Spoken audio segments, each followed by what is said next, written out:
Alrighty. Oh, none of our stuff's there. What the heck? What stuff? The reaction images? Yeah, none of our Did you delete it? No. Oh. Yeah, I know what you're talking about. For some reason, our character images just didn't show up. Let me see if I leave and go back in. Ah, there we go. That refreshed it. Let me see something. Wonderful. Alrighty. Well, welcome everybody back to session 24 of Cosmo Eternum. The previous session was our first live session. It went pretty well. You guys had started early in the morning following a battle with the horsemen of famine and the fallen angels that have been torn from their place in the sky and their homes in the celestial mountains. You guys were exhausted from the fight and receded into your rooms. Some small conversation happened. Yerk, you prayed to Rose and asked for answers. And your answers were given, or your questions were answered, I should say. Following that, Vulia reawoke from her crystalline prison. And you began the process of your goodbyes. Information was stated in regards to her becoming the new champion of Rose, the Dragon Queen of Outcasts. You were informed that upon your arrival in the city of Thydonia, that she would be picked up by individuals who would then bring her to, well, her future family. On top of that, Caesar, you had a pretty lengthy conversation, or sorry, Valen, you had a pretty lengthy conversation with Caesar Arbane. He informed you of what the other party had done, what they had, what information they had been given when talking to Rose the night before. During this day, you guys eventually arrived in the city of Thydonia. Not the direct city, however, but you landed in the skyport built into the Emerald Estate. You guys landed as Captain Rorik was unloading cargo, and you all proceeded down the very, very long staircase leading down to the main auditorium, if you will, the banquet hall of the Emerald Estate, in which you spoke to Dragar. Through some conversation, he informed you that he would be taking the body of your companion and returning it to her parents.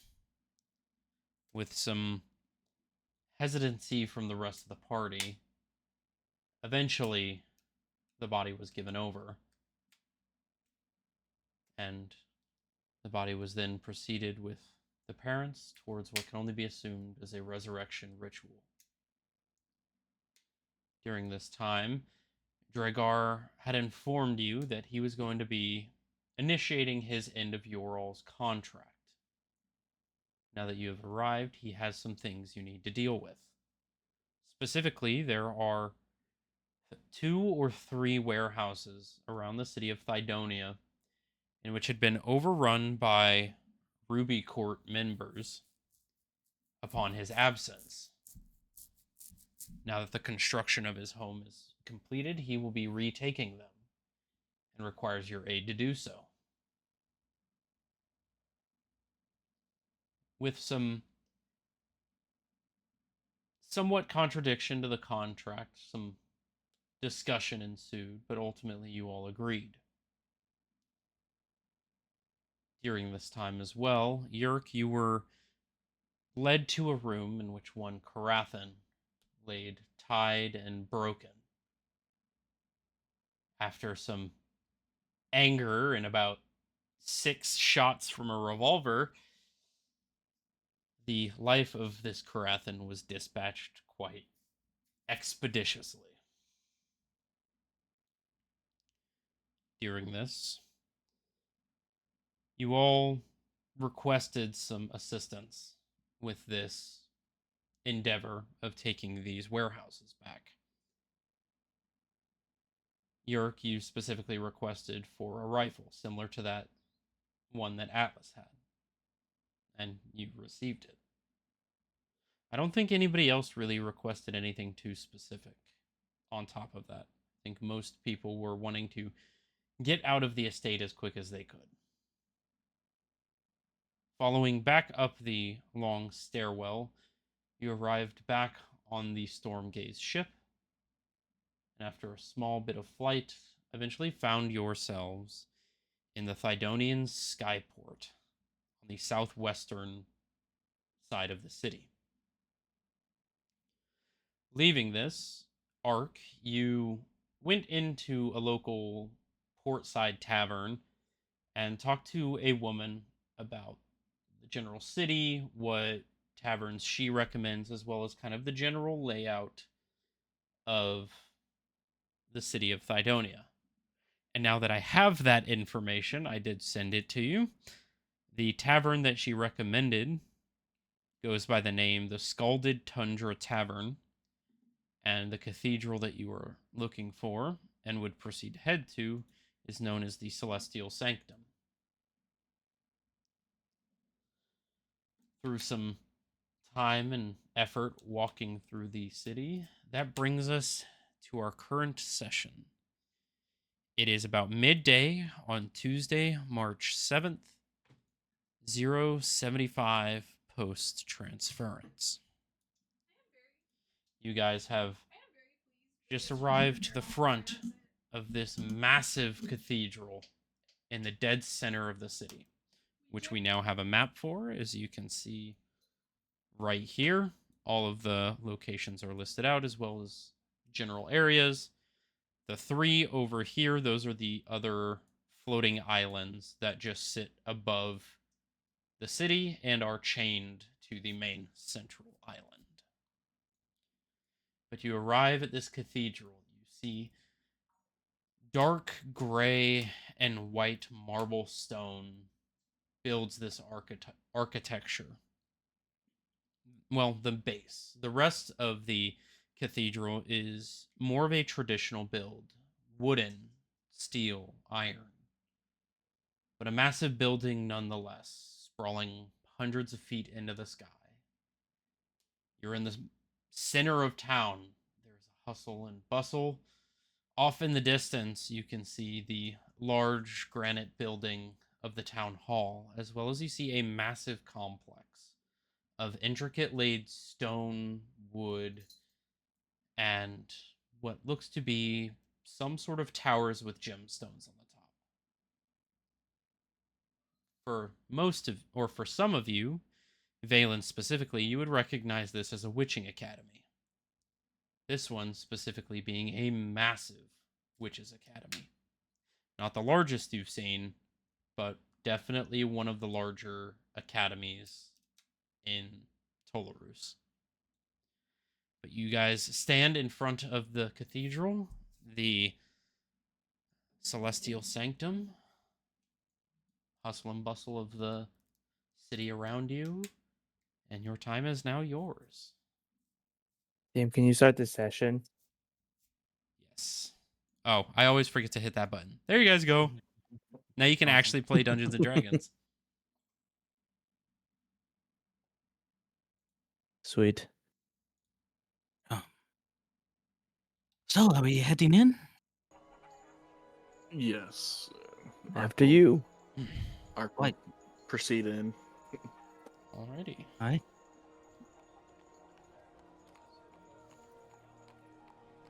Go ahead and pull this up.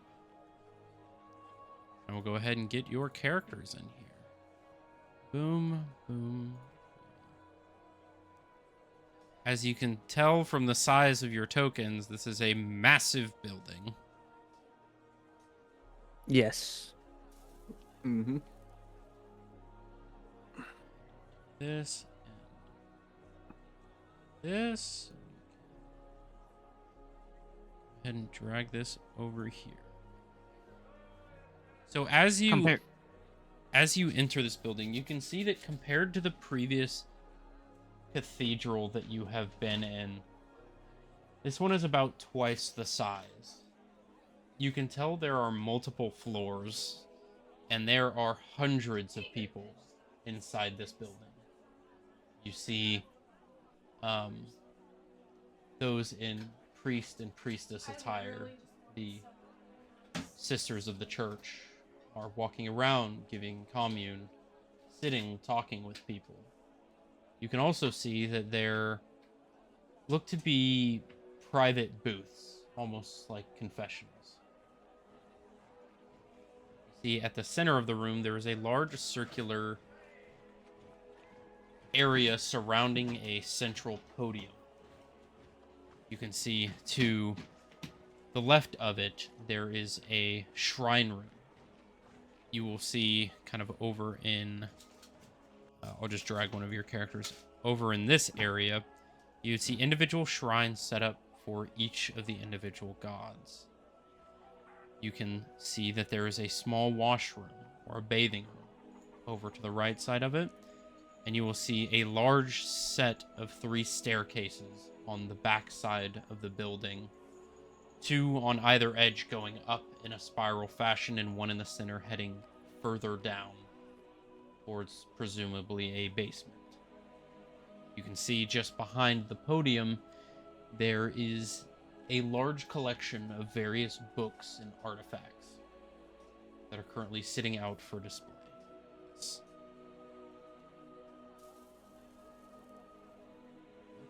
You guys arrive in. Your queue had a question.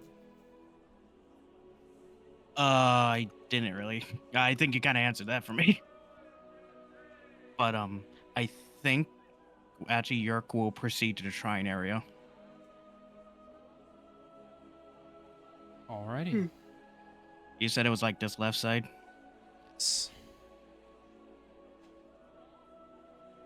Also, I guess I forgot to click record, so... Oopsie!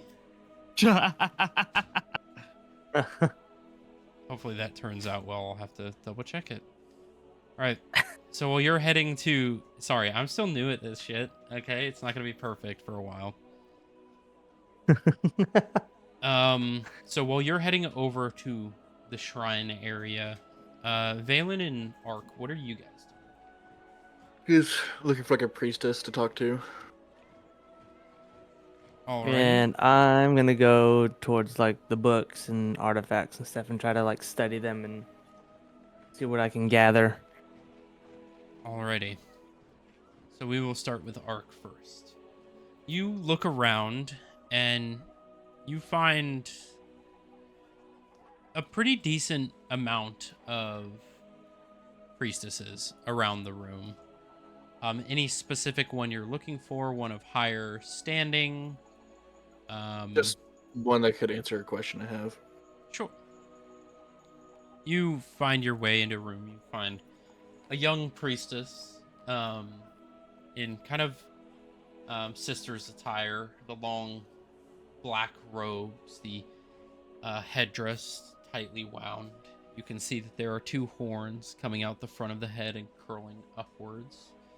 You would see a deep purplish lavender skin. You would see white eyes, a tail leading out the back, what look to be hooved feet, a tiefling.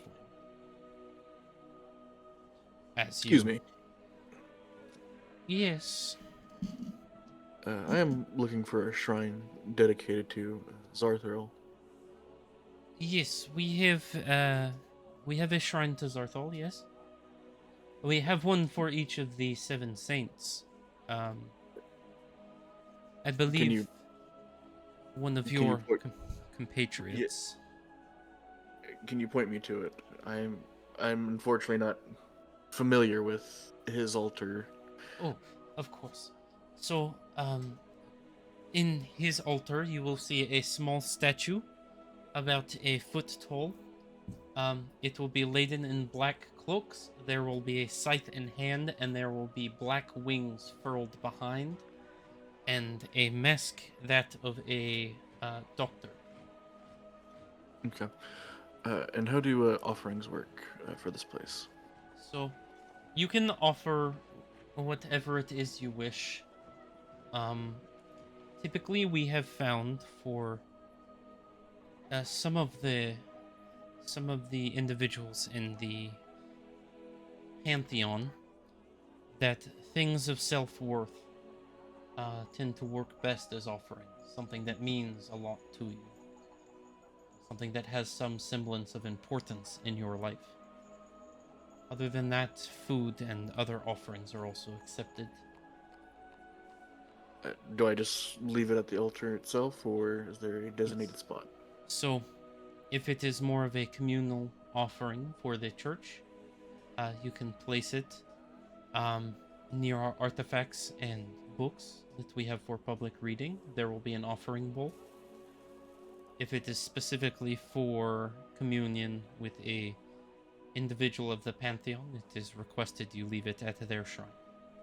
Okay, thank you for that.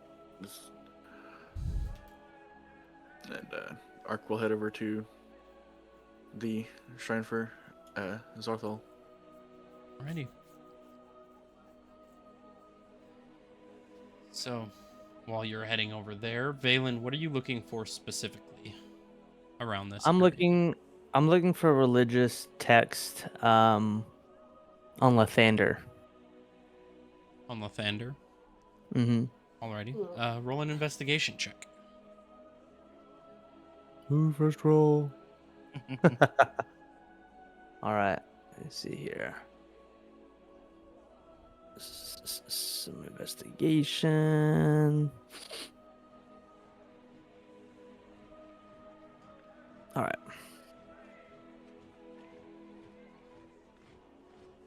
A 19 plus 7. 19 plus 7.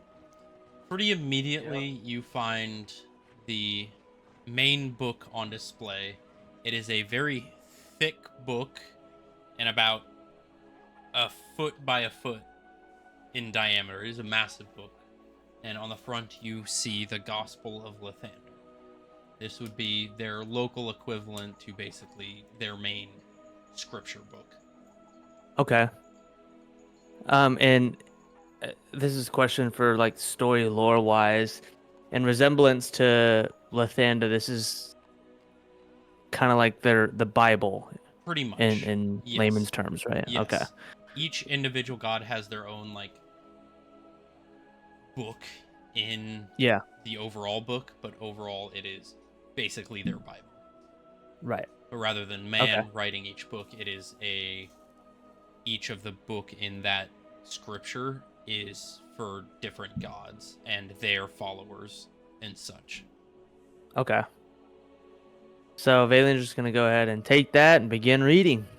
All And right. specifically what he's gonna look for is kind of like who Lathander is, kind of like what he stands for, and then how the ending of that book goes.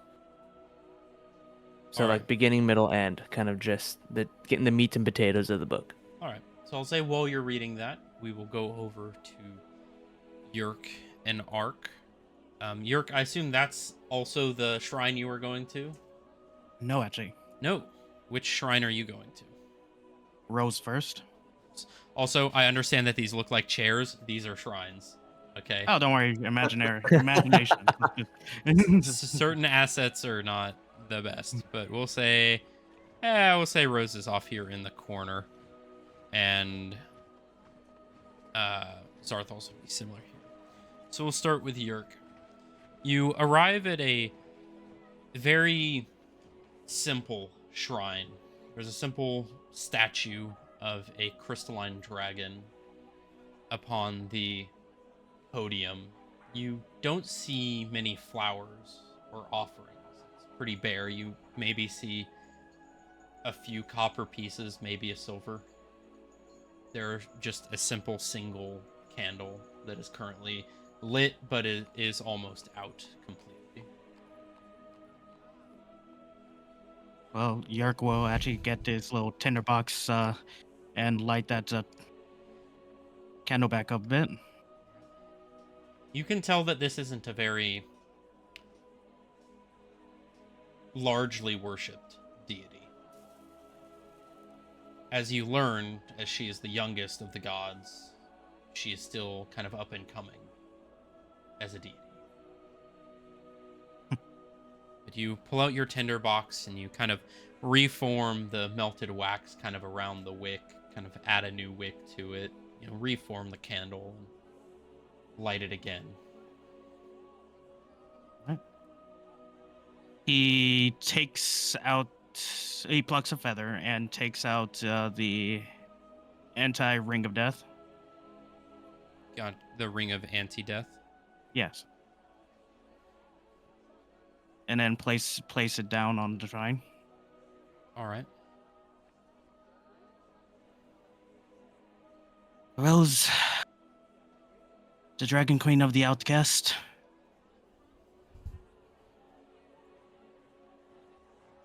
I know that you will protect Fulia with all you have, but this is my offering for her. To keep another security just in case something goes wrong that you can't protect her from. And from a friend that also helped her get her parts back together. I hope this finds her well. Alrighty, go ahead and roll a religion check.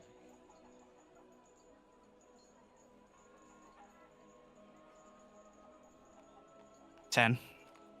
10. You see the candle begin to flicker a faint bluish light. And you look down in the small brazier that is there in front of the altar, and you see the ring begin to heat, begin to melt. See, as it melts, it turns liquid. And as it begins to cool, you see it become a part of the bowl. Almost unrecognizable compared to the metal of the bowl. And you feel a hand on your shoulder. A hand you recognize. Talons. Dark black talons. You recognize these. You turn around and you see an Aarakocran woman in priestess garbs, high priestess garbs. You see gold and white robes. You see your mother standing behind you. I'm sure she will be safe, Yerk.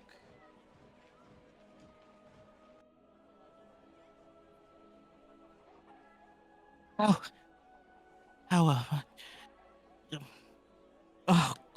Mother? How? So this is your mother. I understand. It's nice to meet you. Huh? It's odd. You're looking at a visage that looks identical to your mother. There's something off about the voice. I must apologize for frightening you with my form. But I am Mother Katerina, the High Priestess of this cathedral. those who find themselves around me. My body will shift in form to that in which makes them most comfortable. You see the eyes are solid white.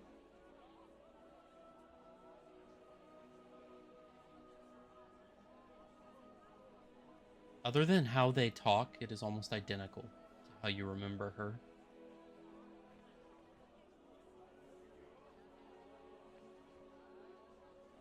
Not her. I am not. I am what is referred to as a pureling. I have been bestowed the gift from the gods that allows me to see the memories of those who find themselves here. Through those memories, I may comfort those who come to find help.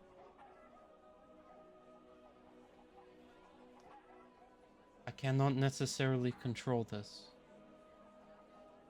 The gods have their own will. It seems they thought this would help.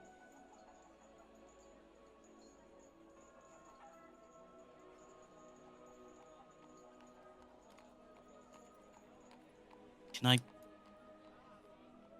hug you? Of course. She You're opens her arms for a hug.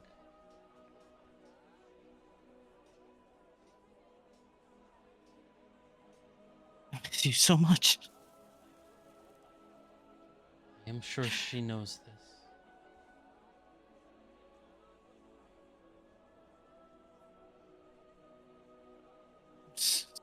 I'm sorry.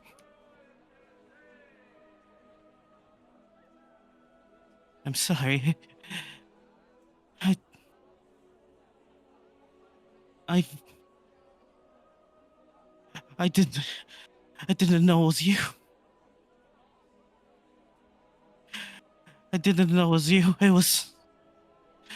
just killed.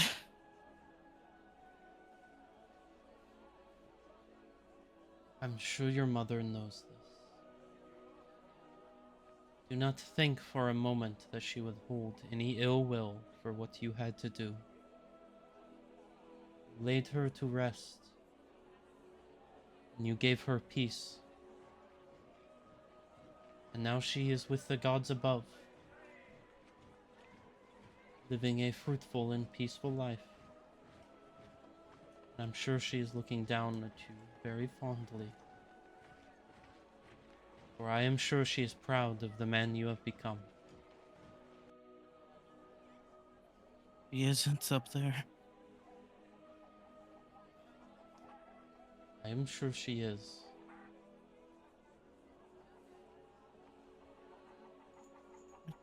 I don't know. I was lied to many times.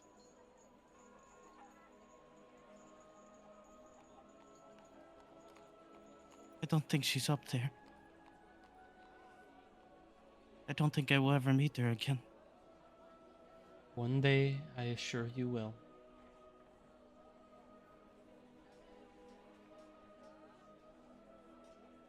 Your back's up. Can you leave me? Of course. I will leave you to it. If you need any other help, please let me know. Yerk shakes his head and takes a glance at Lethander's shrine. And just for now is just looking at that shrine. Not doing anything at the moment. As she walks away, you see at about 10-15 feet, her form shifts into a pale-haired, pale-skinned figure. Thin, tall. She begins walking around and talking to other guests. You see her form shifting to various individuals. You see people giving her hugs. and talking to her as if she is one of the people they lost. See happiness, sadness, but you do see love. You don't see malcontent. You see people getting helped.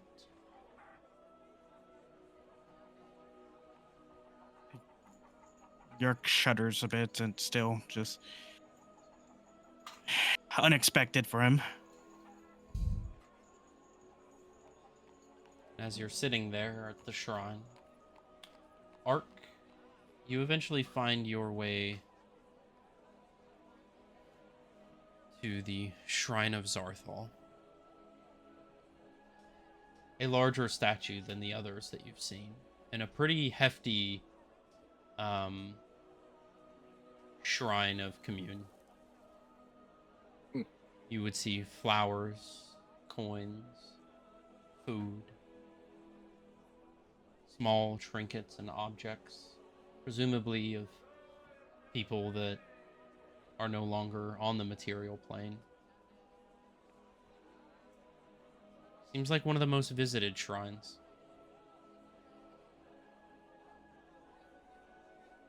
You see as you walk up, there are 2 or 3 other individuals currently kneeling at the shrine praying. Ark won't interrupt them or anything. He's going to take the bottle of heavy booze out and set it on the offering for Zarthal and just kind of give a little, thank you for your help earlier, and hopefully this booze will help you relax from your busy life. Type shit. Fair, That's wild. Fair enough. Type Wow. shit. Type shit. All right. And then he'll head up to the front and wait for the other two. Alrighty.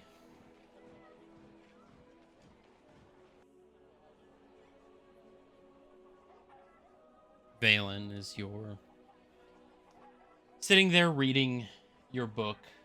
Remind me again, what specific information are you looking for? So basically who Lathander is, like what he stands for. And the middle of his book, kind of like the meat and potatoes of the story, like what his place is, and whether it be world development or his divinity and how he plays a role in the material plane. And then the last part would be the ending to his book and how that played out, or like if there's any reference to end times. All right. So I'm assuming that Valen has never really looked into it much. Correct. All right. So from what you get within this book, the beginning of the book, it talks of Kelimvor, the god of creation, or the primordial of creation. Mm-hmm. It is said that Kelimvor was born into a void of nothingness, a void of all-consuming matter, a antithesis to existence.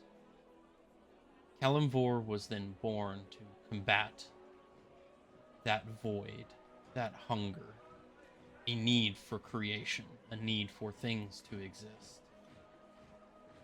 And through millions of years, Kelimvor fought against this void and eventually locked it away. During this time began the creation of the divine souls,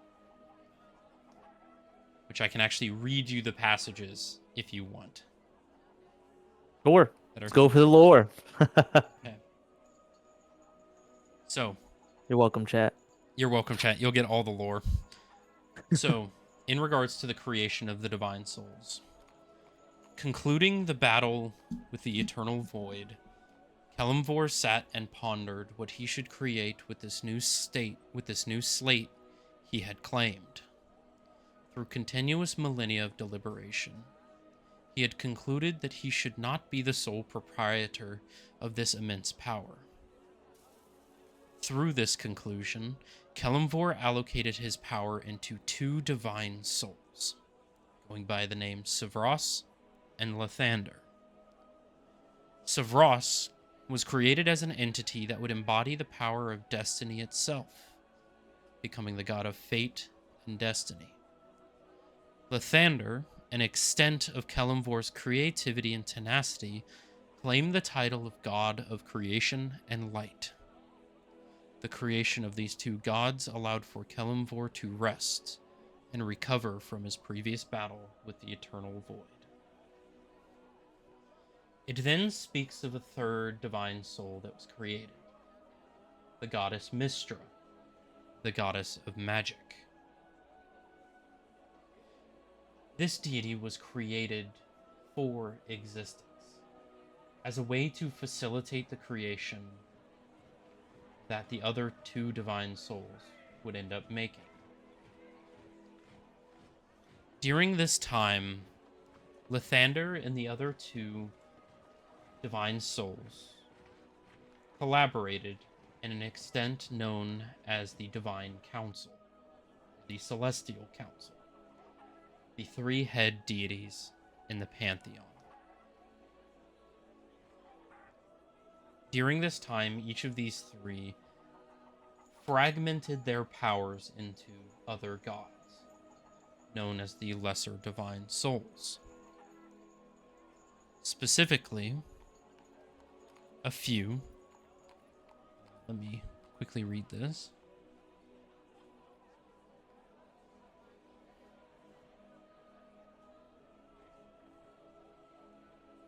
They decided they needed a place for their further creations. So the birth of Melora, the Wild Mother, otherwise known as Alphon, the planet you find yourselves currently in, the first of the material gods. Following then was the creation of the sorry, I'm going through this, it's been a while. Following this was then the Sea Maiden, the goddess of the oceans and weather. Further down the line, you end up with individuals such as Pan, the god of the wilds, Bahamut, the god of justice and order. Through this time, Celestia began to develop, and Lathander birthed 7 children, the 7 saints, otherwise known as the archangels. It is said that the first of these archangels, his firstborn, by the name of Michael.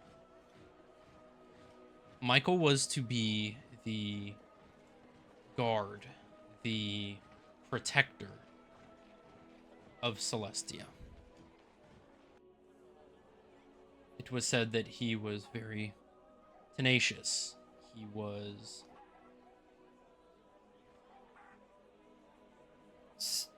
powerful, strong warrior, kept order, and was undyingly loyal to his father Lathander. The second born was an angel by the name of Zarthal. This individual was intended to be the proprietor of souls and would aid in the creation of mortal life further down the line. Following then, you had Azrael.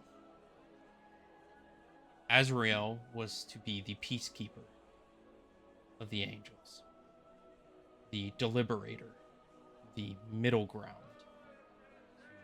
any discussion or argumentation that may happen within the angels. Through these 3 born were the rest of the 5, each for their own varying places within Celestia. It's not super specific on the rest of them, except for one, the youngest of the archangels. In this book, they are referred to as Askaza. the youngest. She, as she developed, saw the creation of existence, mortal life, specifically two individuals, one by the name of Vindorus and one by the name of Vinsale, first two mortal souls ever created.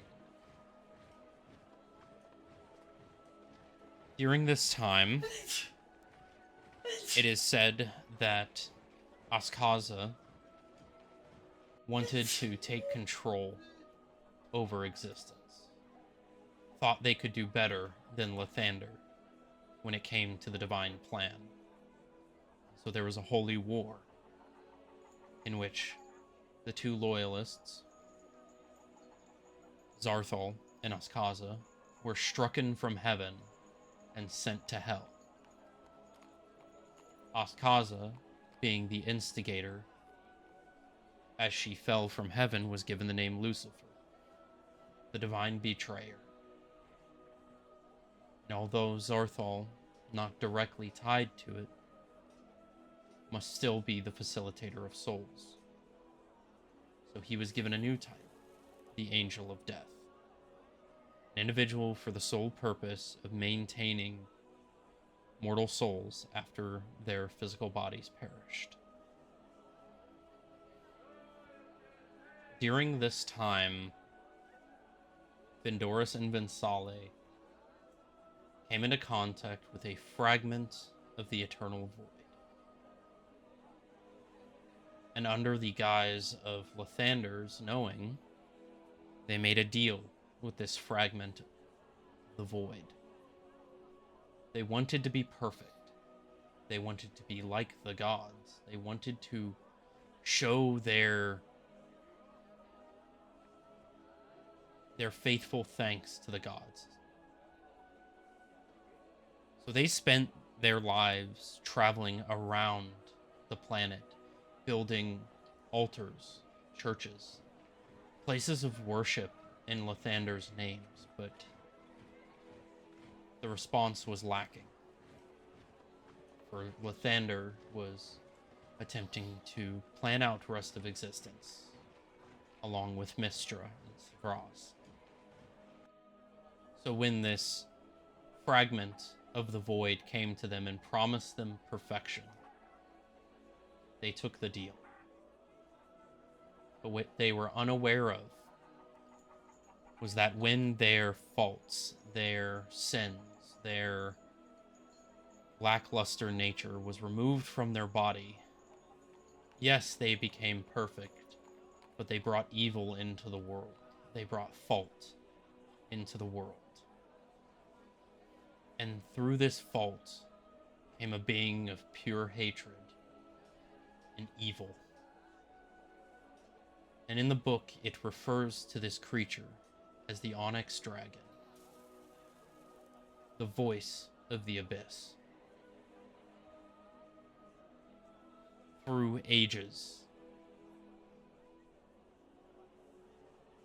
Vindorus and Vinsale realized their mistake. They realized that their communion with the gods had been broken. And as the gods caught on to this, they decided to punish them.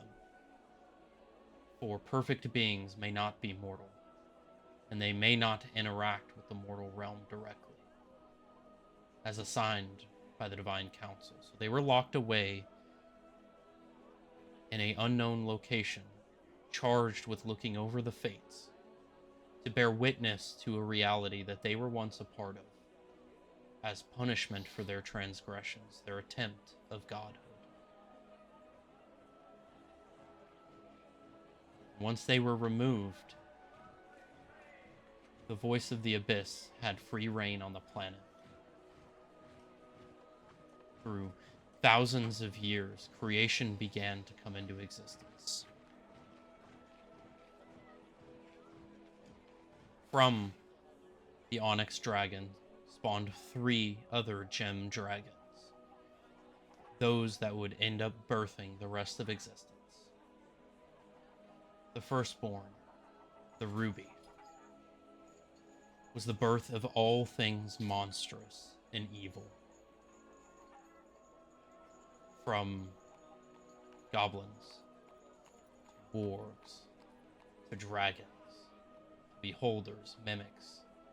Every evil, monstrous creature is of her birth, and she has domain over them more than anyone else. The next was the Emerald Dragon. The second gem. The creator of elementals. Fire, wind, water, earth. Anything elemental, from the cores you come by to natural creatures, are of the Emerald's birth. Then the closest relation to you all, the Sapphire, the bearer of humanity. Her firstborn, the Purelings. Left to the world, left to existence, they found themselves in varying parts of the world. And along with the other creatures around them, they began to evolve differently. Those in thick forests, areas closer to that of the Fae, grew taller, longer lifespans, a deep, intricate understanding of magic. The elves were born. In the northern lands, surrounded by dragons and a cold tundra, the half-dragons and dragonborns were born. The east, in a dark, bitter land known as Luxelheim, the Purelings had to reside underground to stay alive. The sun too bearing, too hot, too deadly. The Drow. Sarconia, a melting pot of biomes and weather, spawned humans, gnomes, dwarves. And in the Bostrians, a land of such magical potential, the birthplace of the Onyx Dragon and Vendoris and Vinsale, more unique archetypes. The Giants, the Wolfkin, the Mousefolk, the Yuanti, the Arakocra, and the most unique of them all, the closest ancestor to Purelings, the Changelings. Through millennia, existence continued. And slowly, the mortal realm found their way back to the Pantheon. Regardless of how they found out, the natural progression was to find their way back to the gods, to worship, to praise, to faith. And there are many stories in regards to the other gods and their champions through this book. But this brings us towards the end of the book. It is said that a time will come in which humanity will lose faith yet again. And from the last time, as a repeating cycle, it is said that once humanity loses faith yet again, evil will once again be brought into the world.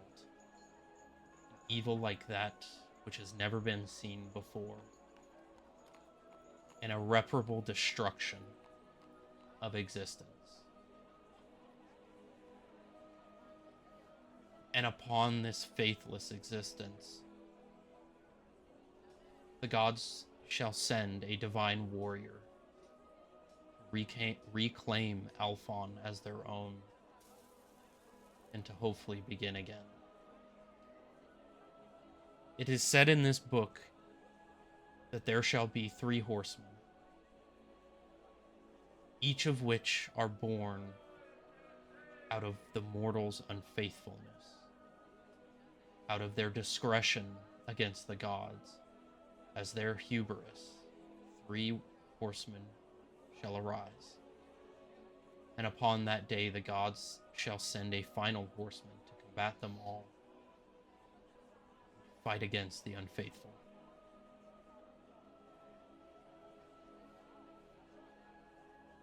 That's about the end. You can tell that there are pieces of scripture that have been added to the book over time, lost pieces of scripture that have been slowly added as they've been found. But overall, that is what you get. All right. If that answers your question. It answered plenty. Plenty. It arised some theories that I have.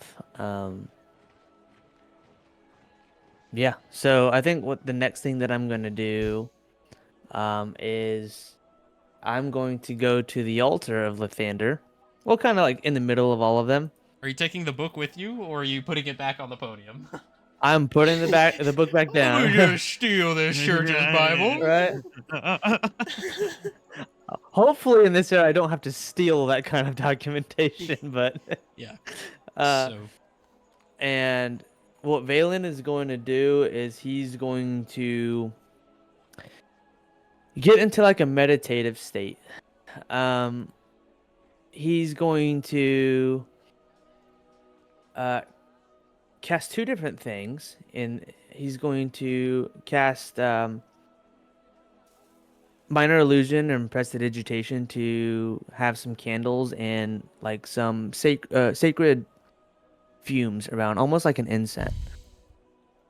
He's going to get on both knees and kind of get into this prayer state. And he's going to pray to all the divine gods okay. to try to make contact. Okay, give me a second.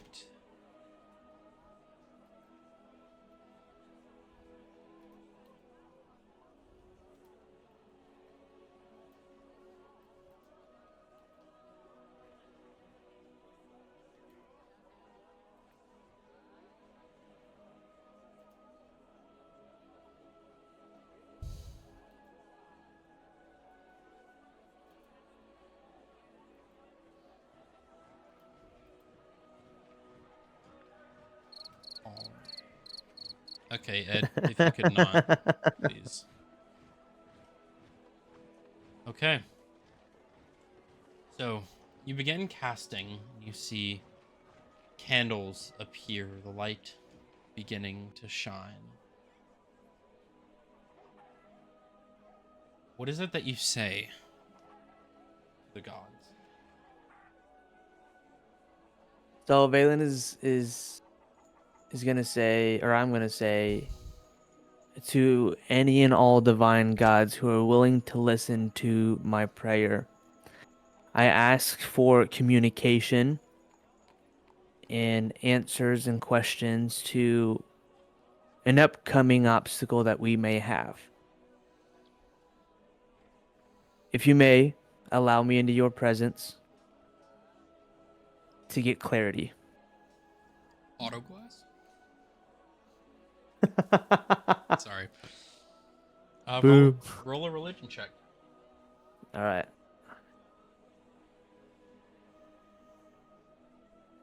18. 18.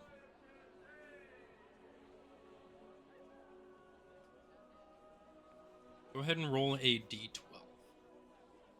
D12. Go ahead, okay. re-roll if it is a 1.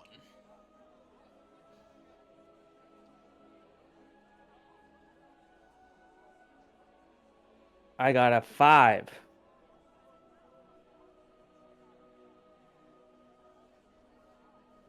All right.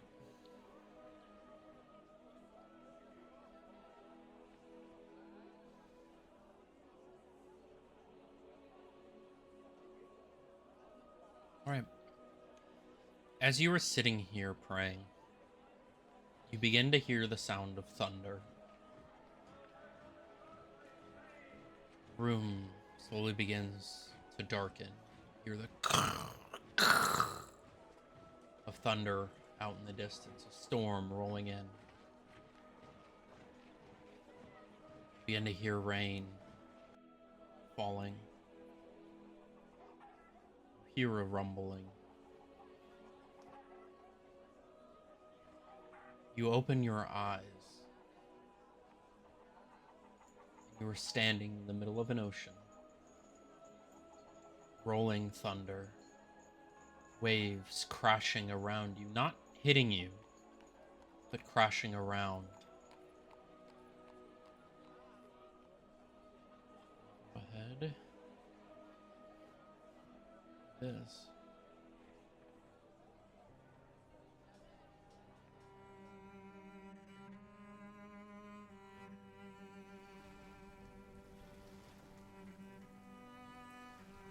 As you're standing in this expansive ocean, you begin to feel rumbling from below. You look down into the dark, brackish water, and you can almost see something moving. Large, serpentine. You see off in the distance as a wave begins to curl over, hundreds of feet tall. As lightning strikes behind it, you see the large form of a serpent in the water. Blue scales. You see golden eyes span the entirety of the body. This bright golden light. Sea maiden. Hear a voice booming through the water. You have called on us. What is thy purpose? Called upon you to get some answers, hopefully, and for a foreseeable end times. And if you would allow me to take a few moments of your time, I'd like to ask for guidance in how me and my party can move forward in this. I shall give you 3 questions, but I cannot promise answers to be given. We are very busy in these dark times. Battle is looming and we must prepare. I understand. I'll take the 3 that you've offered me. The first one would be how we can get strong enough to battle Eternus.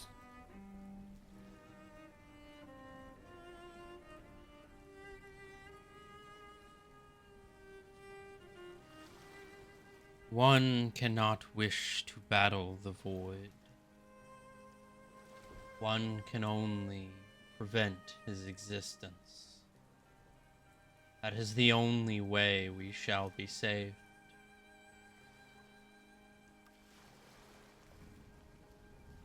Okay.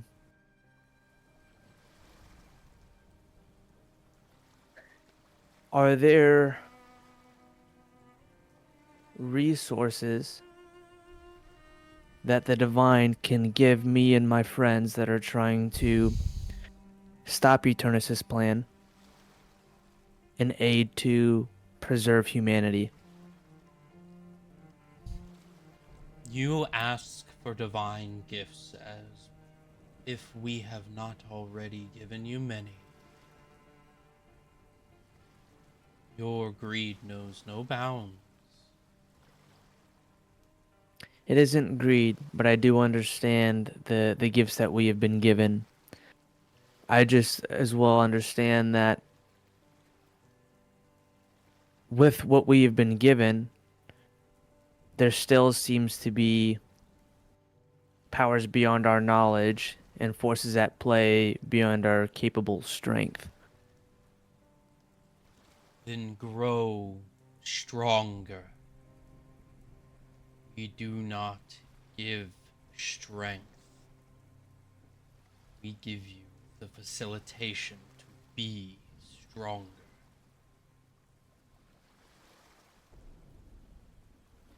Okay. And the last one, if needed and if possible, I offer myself to the Divine Council to be used as a vessel to stop the end of times. You must become stronger for that to happen. There are And I will. few who can maintain the power of the gods. If you seek to be a champion, there is work to be done. But it is possible. We do not take without any give. You more than others should know this.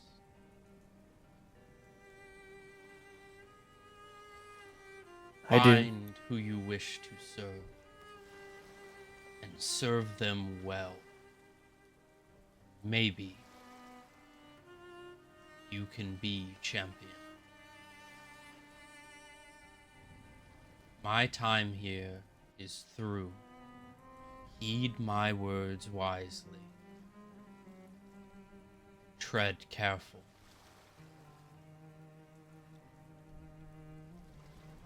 I will. See the serpent begin curling down deeper into the darkness of the ocean as the thunder looms. As it begins to grow dark, you begin to open your eyes. Back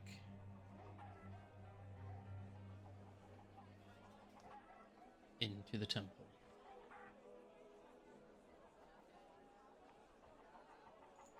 You see the lights growing dimmer, the magic dissipating.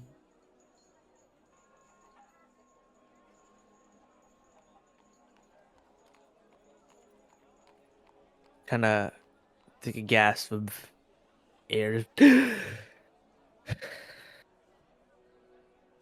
And I stand up, and then I'll kind of see where everybody else is at, kind of gather my things and my bearings, and then I'll walk back to Yerk and Ark. You see Yerk is still sitting behind you with the altar of Rose. Just 1,000-yard stare of just what the fuck. I just been staring at the shrine for the Lathander. That's all it's been. You see him almost side-eyeing you as you get up, Valen. Yeah. Well, I think I'm good here. What about you, Yerk? I got one more thing. If you're not busy there, Nope, I think I've done everything that I've needed to do. So, what can I aid you with?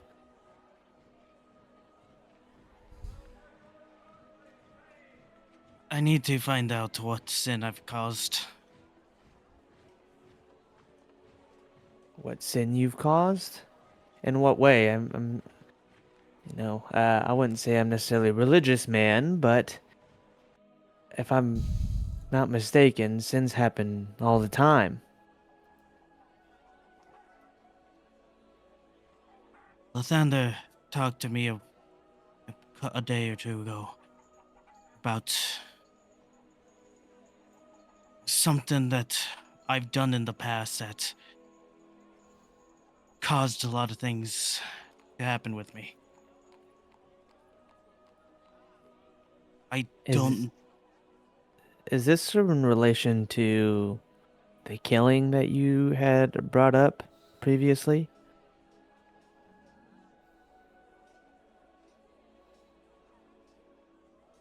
Could be. But I'm more confused now with them basically being part of my whole life now. And trying to Well, with the wanting me to suffer to achieve their victory. I don't think it's a wanting of suffering, but I think it's suffering that is necessary for growth and for you to gain the ability of the foreseeable future that whatever it is that we're going to be walking into. So I don't think that they want you to suffer, but I think it is a vital part of your story. Because without it, you won't be who you need to be. They wanted me to do something, Phelan. Which is? They want me to end the war, I assume?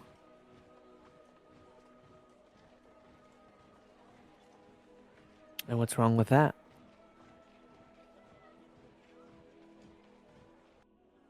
Now they reach out to me for this? Well, Because have I asked?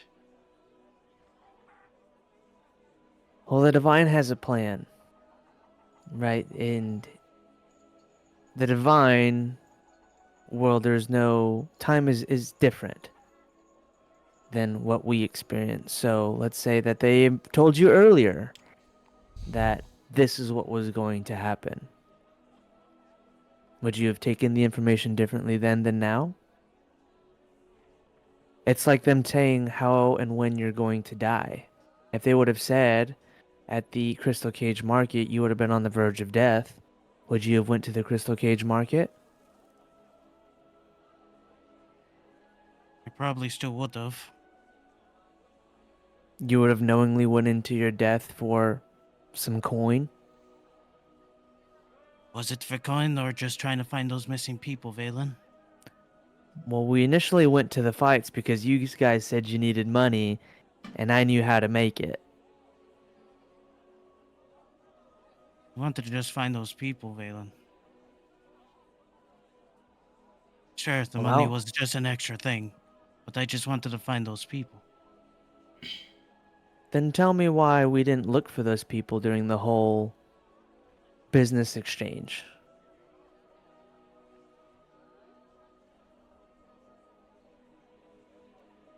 The only reason I went there was to get you guys a business opportunity to make some money. That's under the impression, obviously, before I knew you guys were looking for missing people. This is early in the party when I had joined, so I was unaware of it.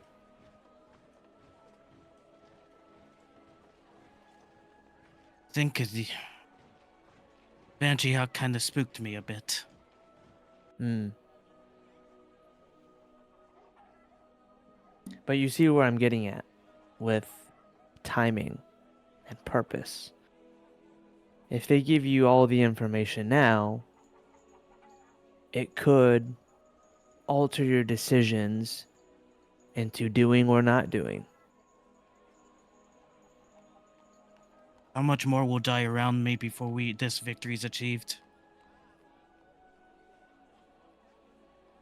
I would like to say nobody, but then I'd be a liar. Much people. So, what I Well, will say is, and I'm sure as well, I'm sure you know this better than anybody, with war and battle comes death. It is a necessity, and sacrifice has to be made. Though it's not pretty and it's not fun, unfortunately, that's just how everything works. People must die for the betterment of the world. And that could be you, and that could be me. That could be Ark. it's more We like the don't know. fate has the plan for us.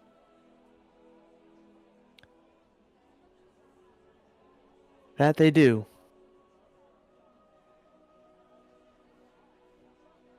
Don't know.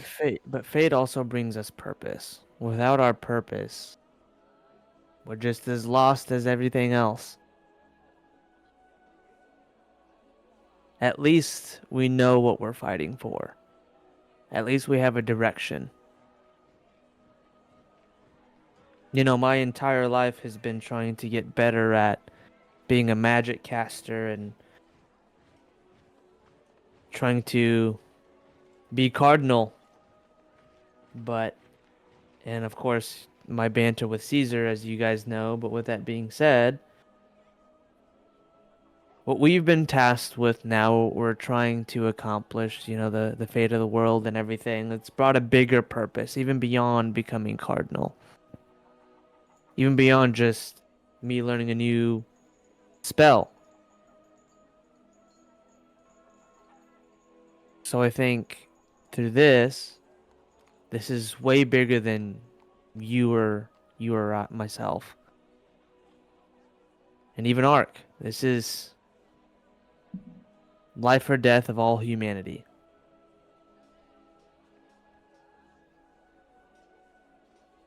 So I think that the sacrifice with your relationship with the gods that they've been talking about is so that you can become strong enough, so that we can become strong enough as a group. I just experienced the spiritual plane myself for the first time, and the message was similar. Get strong enough. And that's where the overlap has come between your story and mine, and just my recent encounter. Is get strong enough, because we're not there yet. So then the question is, how do we get stronger? How do we push our limits to get better at everything that we're already doing? Through sacrifice, through pain, through suffering, through failures, and then corrective action.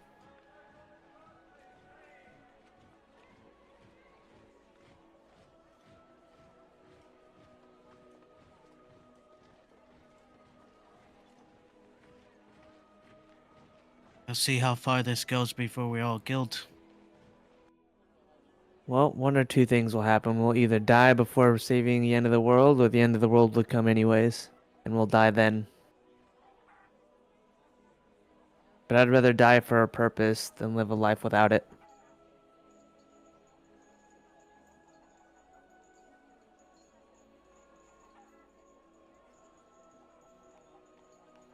You want to change the world.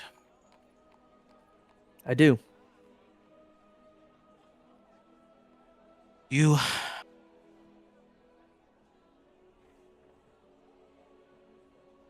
should, when we get this all over, help the wasteland. It's one of many places that need help. There's nothing there anymore.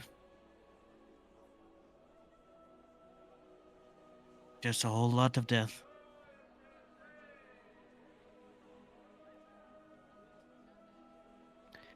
I'm willing to keep going, but don't try to die. I won't intentionally try to die, but, I do think about the betterment of my party and people that are close to myself, and preserving life as much as I can before my own. You and Ark both die. That just proves the fact that I'm just gonna keep on experiencing all these deaths around me. And then I'm no Well, then- good and no good around anyone. So Why do you don't think die. why do you think that your placement around people, just because death is around you, you're causing? Don't know. Even Zara's death wasn't your causing. She made an act to try and save a child. You didn't tell her. It was her Should have been choice. me, Valen. It was She her- just her should have been choice. me. I didn't Whether it react fast should, enough. whether it should or shouldn't have, people make their own choices, and because of which, like in Zara's case, she tried to save a child from death. And she did, which resulted into her own. Would you have sacrificed yourself for that child? Knowing the odds that it cannot be beaten. You know, that's a great question. In the heat of the moment, I would have done a lot of things. If I would have known about that situation as quickly as I did, I would have tried to get there as fast as I could, but there's nothing I could do in that moment. But what do you have? If all options failed you, would you have? If I had the ability to, I would attempt to save the child. Yes.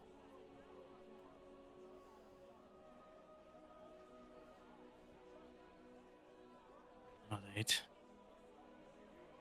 I don't think I'm gonna talk with Lathander here. He might be a valuable resource for you. And how to lean into what they're telling you to do. Because up to this point, you've questioned everything.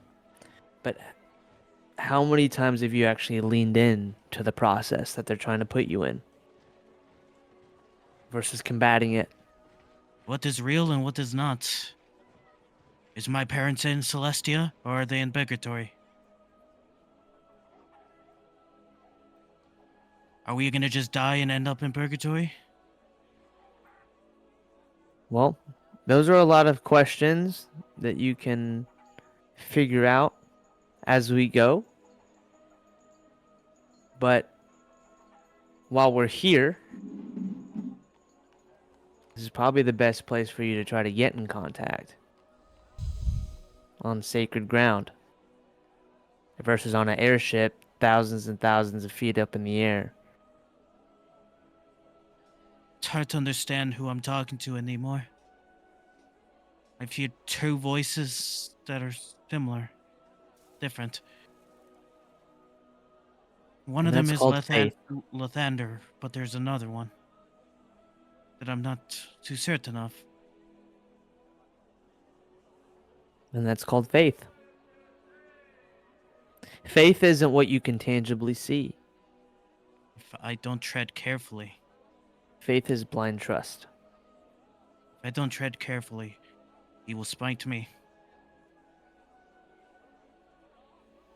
So then do your best. But you can't walk on eggshells around everything. Because then you'll end up not having faith because you're going to look for a proof. And that isn't faith.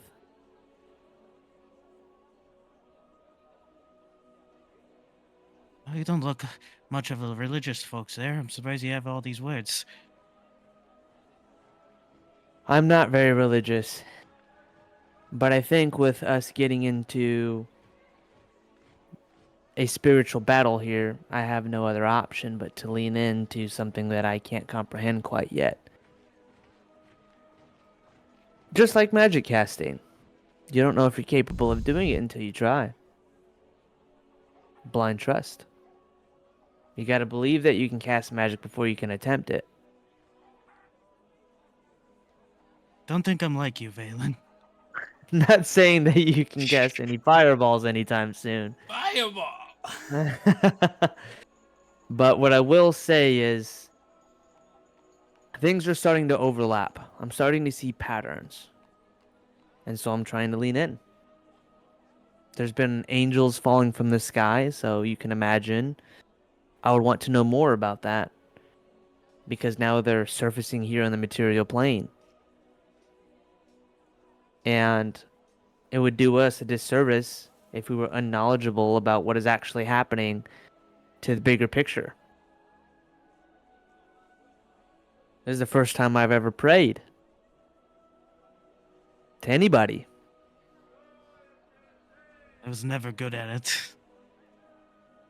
I've only learned from my parents, and I stopped after their deaths. This was more recent for me, getting back into it. Well, then it looks like we're both starting from the beginning. It doesn't help that there's a lot of things going on in my head at the moment. But I think... Okay. I'll Just give it the lean in. shot. I'll give it the shot with Lathander again. Yeah, just lean in. And what helped me is using my magic to set the environment. Obviously, we're here, right? But in addition to that, set your environment properly. I used some candles and some sacred incense and use that as a method of allowing me to pray and try to contact any one of the divine gods. All right.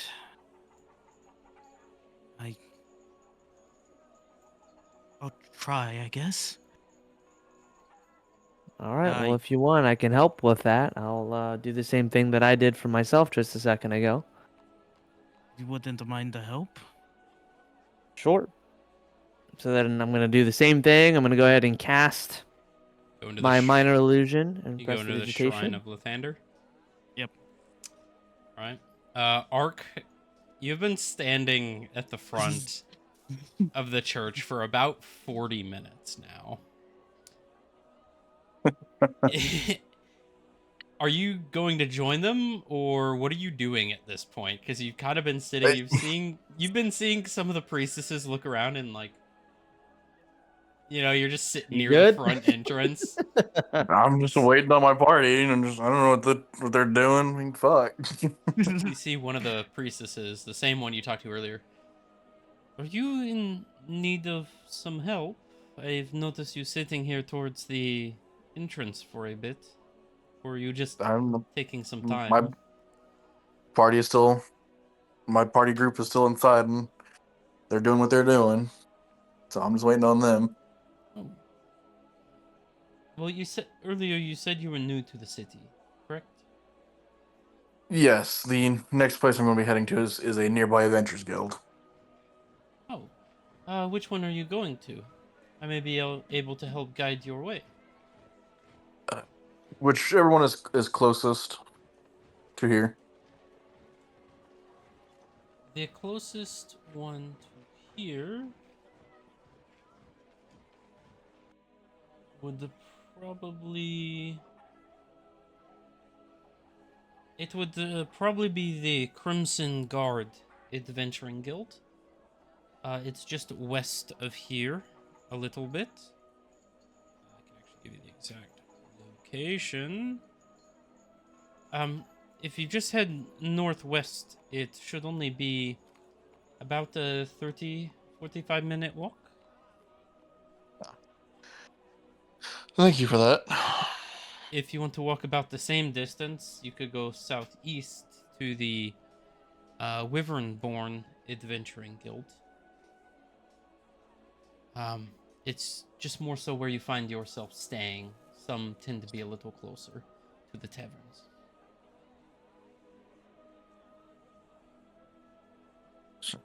Sorry, trying to spell.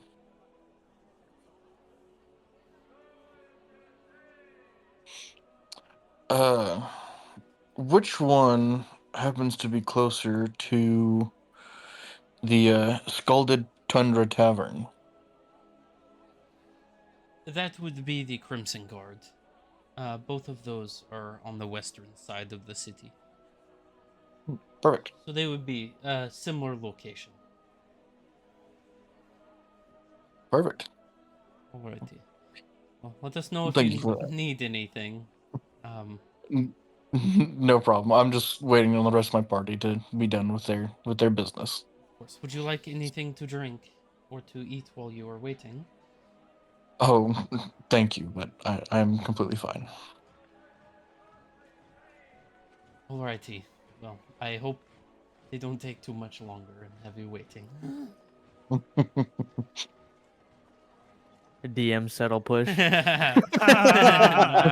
You guys do what you want. You guys do what you want. I'm not gonna push you anyway. I just don't want one person not being involved for too long. Balin and Yerk, you are setting your altar back up. I'm casting again.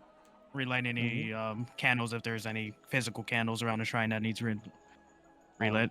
Alrighty. What are you both saying, and who is doing the roll? I'm just casting the environment. I'm not actually praying or anything. All right. So I will say this will give you advantage on your religion check. Right. Well, then, the god of light and creation. It's been a while. I don't know who I'm talking to most of the time, but you request that I should get stronger for your victories. And I still have questions. Is my parents really in Celestia? And why now are you communicating with me?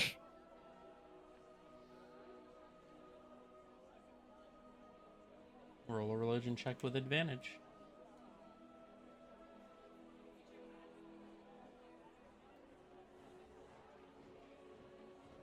14. 14. You feel a warmth from your pocket, specifically your holster.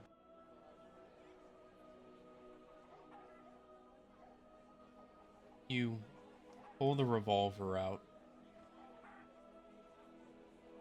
You see a silvery glow. The scratch marks, the ones that you had engraved in it. See the divination magic, the inscription begin to disappear. You see all markings that you have done previously begin to disappear. The smooth sheen metal begins to darken to almost a black slate metal. And on the cylinder, you see markings begin to appear on each cylinder, on each of the ribs of the cylinder. You see ancient markings, a language, 2 languages, 6 languages, the same inscription in different languages. One's actually, what languages do you know? Bostrian, Aryan, Draconic, Aarakocran. Yep, I think that was it. So Bostrian, Aarakocran, and Draconic. Yep. Okay. Can't read it, but it looks different. It feels lighter in the hand, more maneuverable. Darkened steel, old, rusted, but new inscription. Galen? Something happened with my weapons. Uh-huh. You know what these say?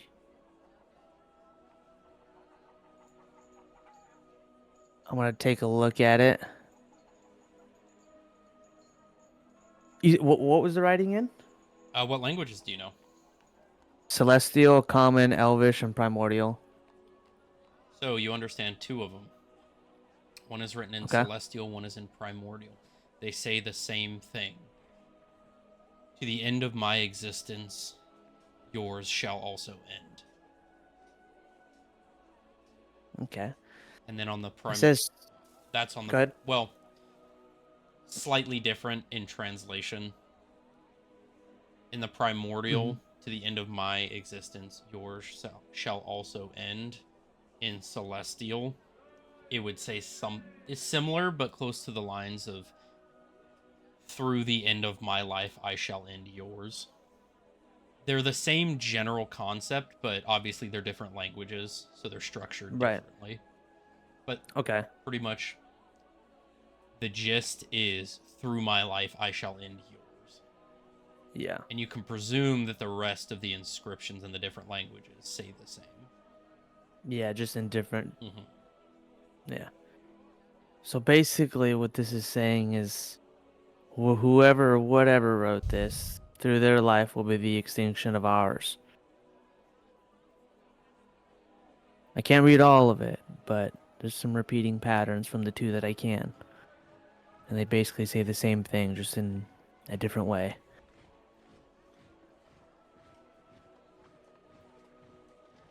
Is that what it exactly said on it? Yes.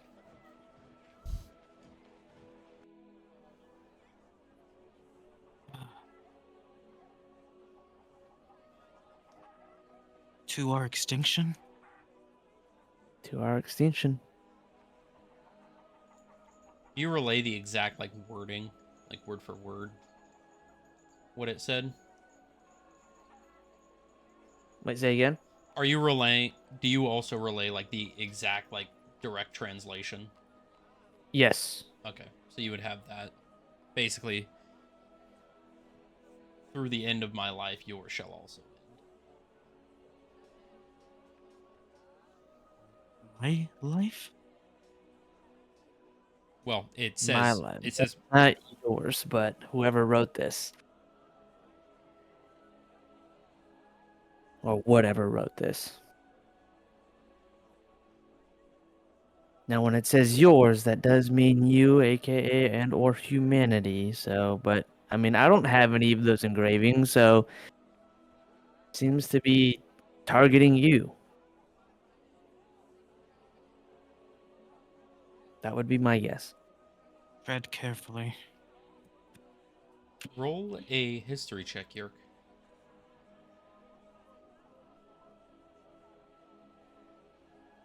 Nat 20 minus 1. Natural 19. 20. Ooh. You remember a long, long time ago when this was gifted to you. Your father had gone into his workshop, an area in which you were rarely allowed. But a faint memory hits you of seeing through the crack in the door as he was leaving it, box in tow. You saw languages similar to this, inscriptions on the wall, papers, historical accounts. But you remember a single word: Helsing.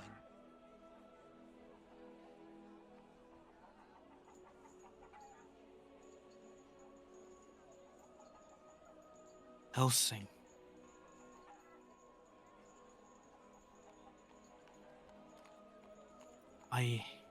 My father.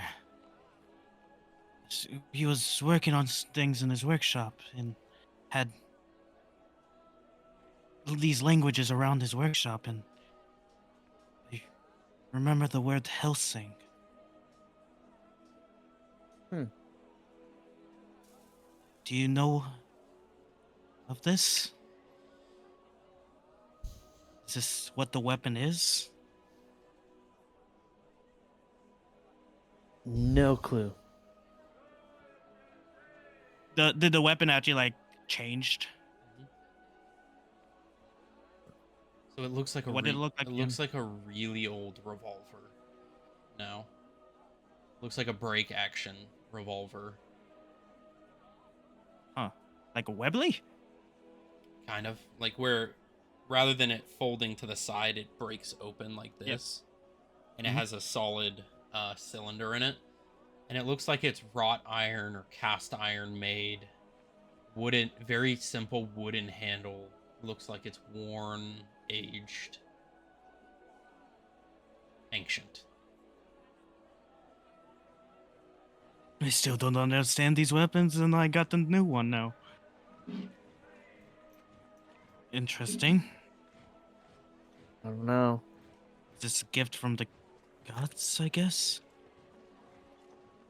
Or was it always this? I don't know. But what I will say is that we do need to get moving because we do have that deal for Dragar. Or that favor, I should say. Yes. 3 warehouses we have to take care of, and was it 10 people in each? Depending on the time of day. How how's the day looking through the glasses? By stained glasses, I guess. It's about 1, 2 o'clock. About midday. I think we should go supply up real quick then. I think so Drake- too. Dragar said he will also provide transport to the warehouses. Yep. We should go find Ark. We should. It's been a little while. In like a few hours. Yeah. Yeah. About this time, Ark, you see Valen and Yerk finally making their way towards the front of the cathedral. Welcome back. So we took a bit. It was a bit interesting. Y'all need to do what y'all need to do. I think we might need to go supply up a bit for what's to come. You got I anything else you need to do? Yes, I am heading to the Adventures Guild. Oh, I actually do have a question for you since you're more into the adventuring life. That would be.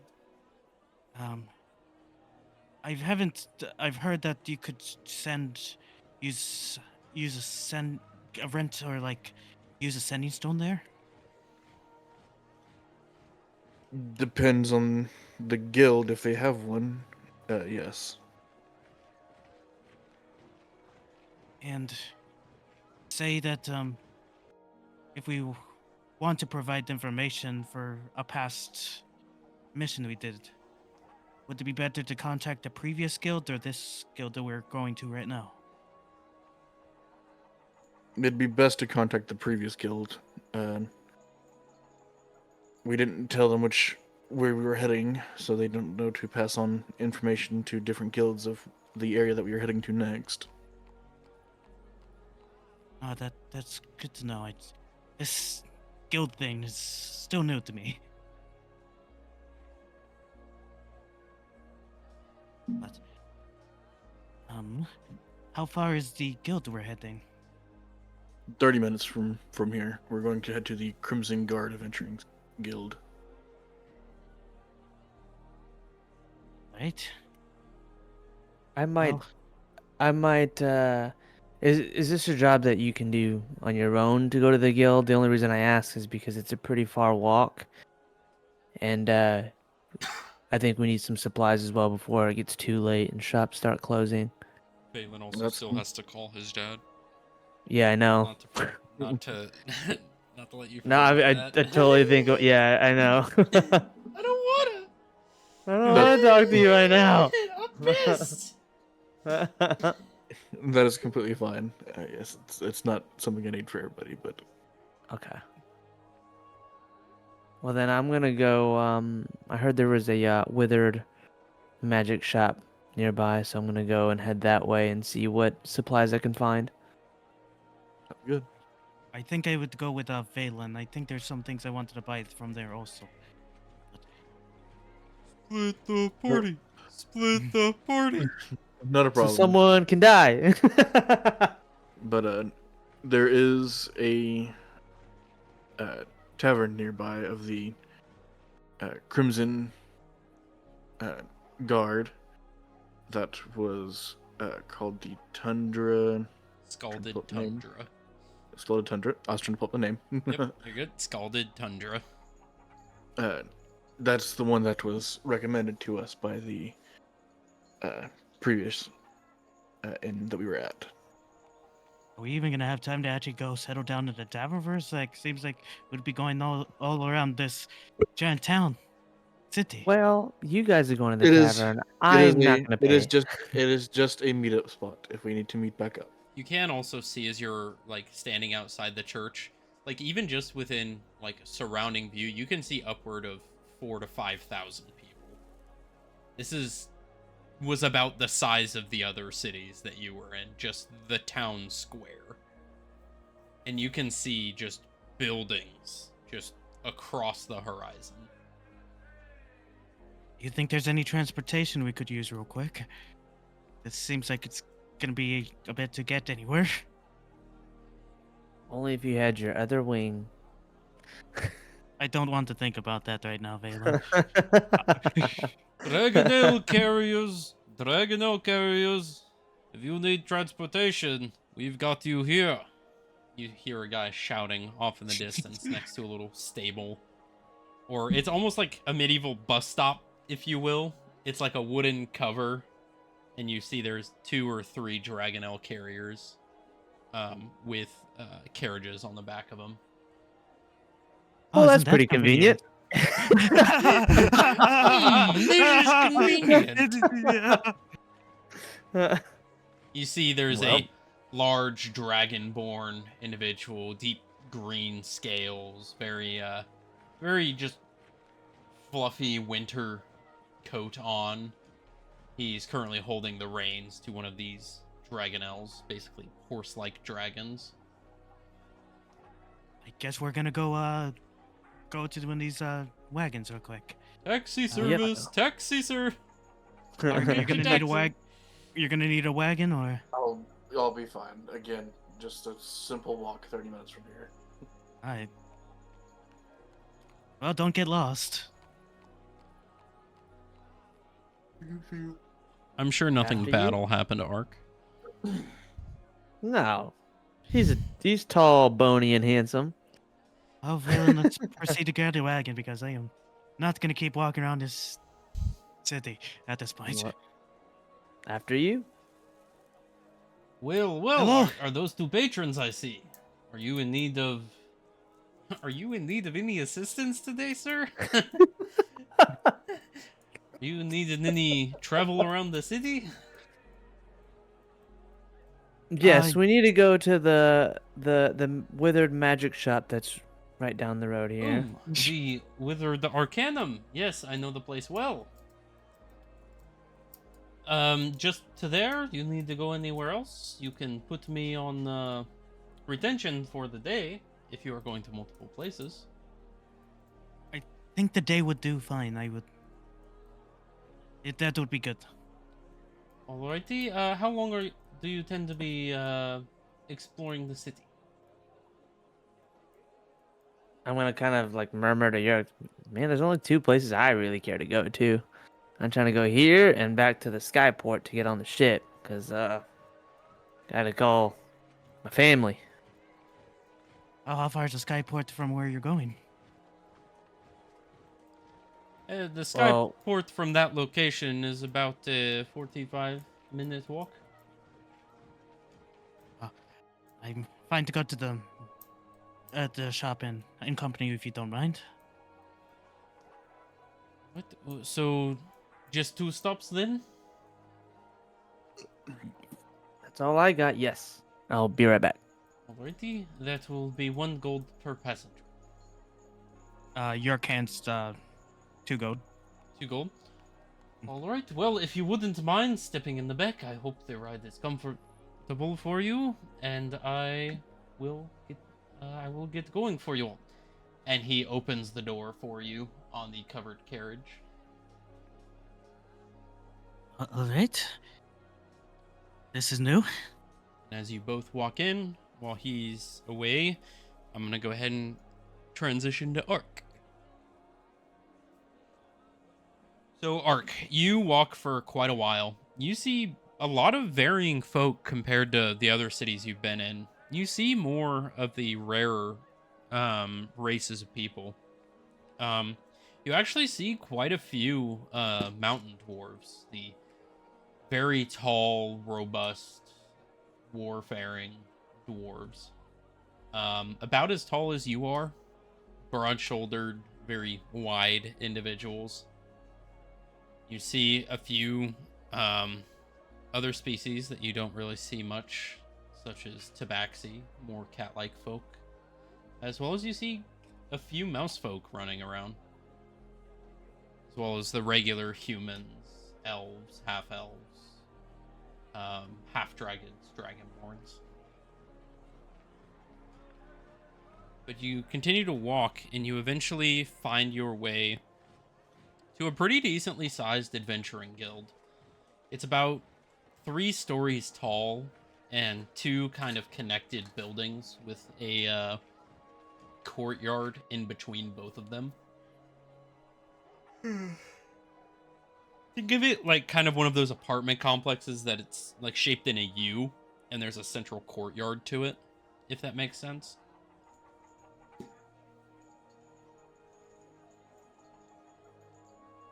It might. Nope. Yep.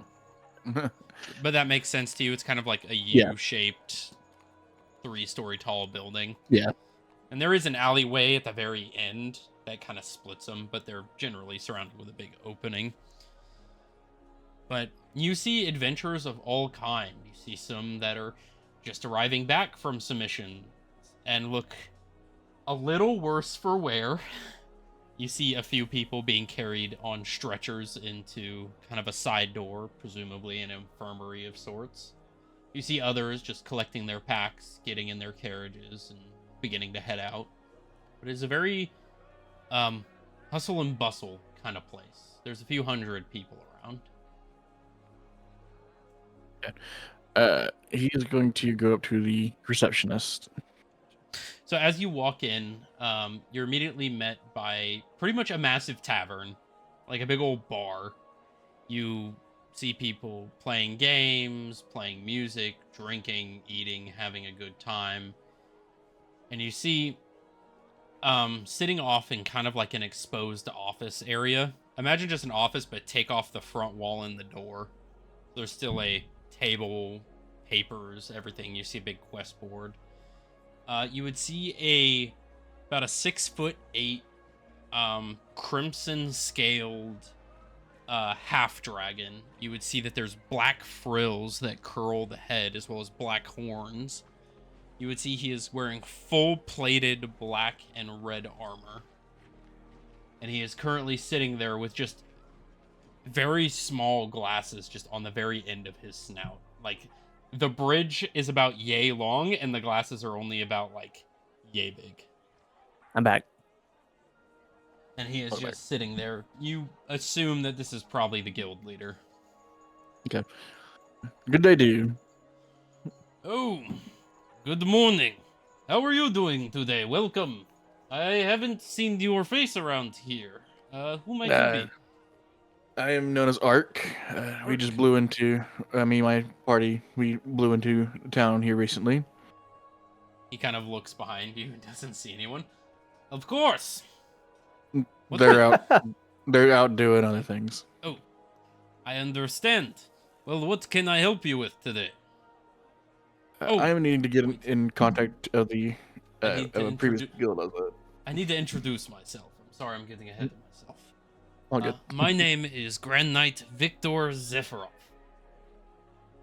You see, he says it with kind of a sense of pride with having the Grand Knight title.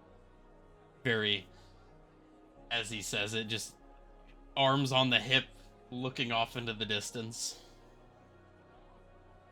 But yes, you need to contact a previous adventuring guild. Yes.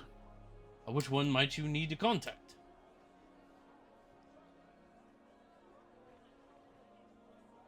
Grand. Sorry, I'm slow at taking notes. You're good. Grand Knight Sephiroth?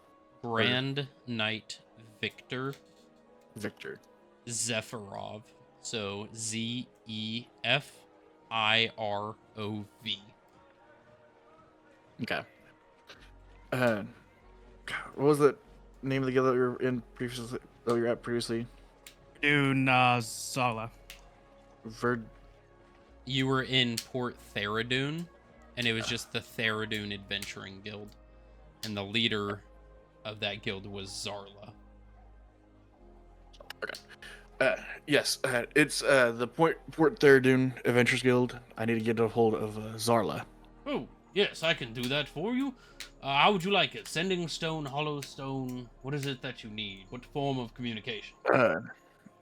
I believe Hollowstone would be the quickest. Yes. Of course. Let me Let me go find it for you, and I will get you in contact. Thank you. He gets up. It's a very small office for an individual as large as he is. He kind of has to crouch to not hit the ceiling, kind of curls his way out. You see he disappears in a back room for a bit, eventually comes out with a large stone holder, and you would see a hollow stone is subset into it, and there's various other metallic, like almost lace-like implements. Well, here you go. All you have to do is connect your hands to it, imagine who you wish to talk to, and hopefully it will be able to get through to them. Is there a private room I can use to? Oh, yes. Feel free to take one of the side booths. I will make sure nobody bothers you while you're communicating. Thank you. And he'll go set up and get a contact of Zarla. Okay, so as you hold your hands on the hollow stone, you begin hearing the vroom, vroom, vroom, vroom. Yes. Who is this? Oh, Ark. Yes. You Yes. see the small hologram of her basically from waist up. Seems she's sitting in an office writing some paperwork. Are you by yourself currently? As much as I can be right now. Good. My party and I, we have made it to Thydonia. We are currently at the Crimson Guild Adventuring, Crimson Guard Adventuring Guild. Oh, so I'm assuming you've met Victor. Yes. Some of the questions I had, is there a Adventures Guild that you would suggest here?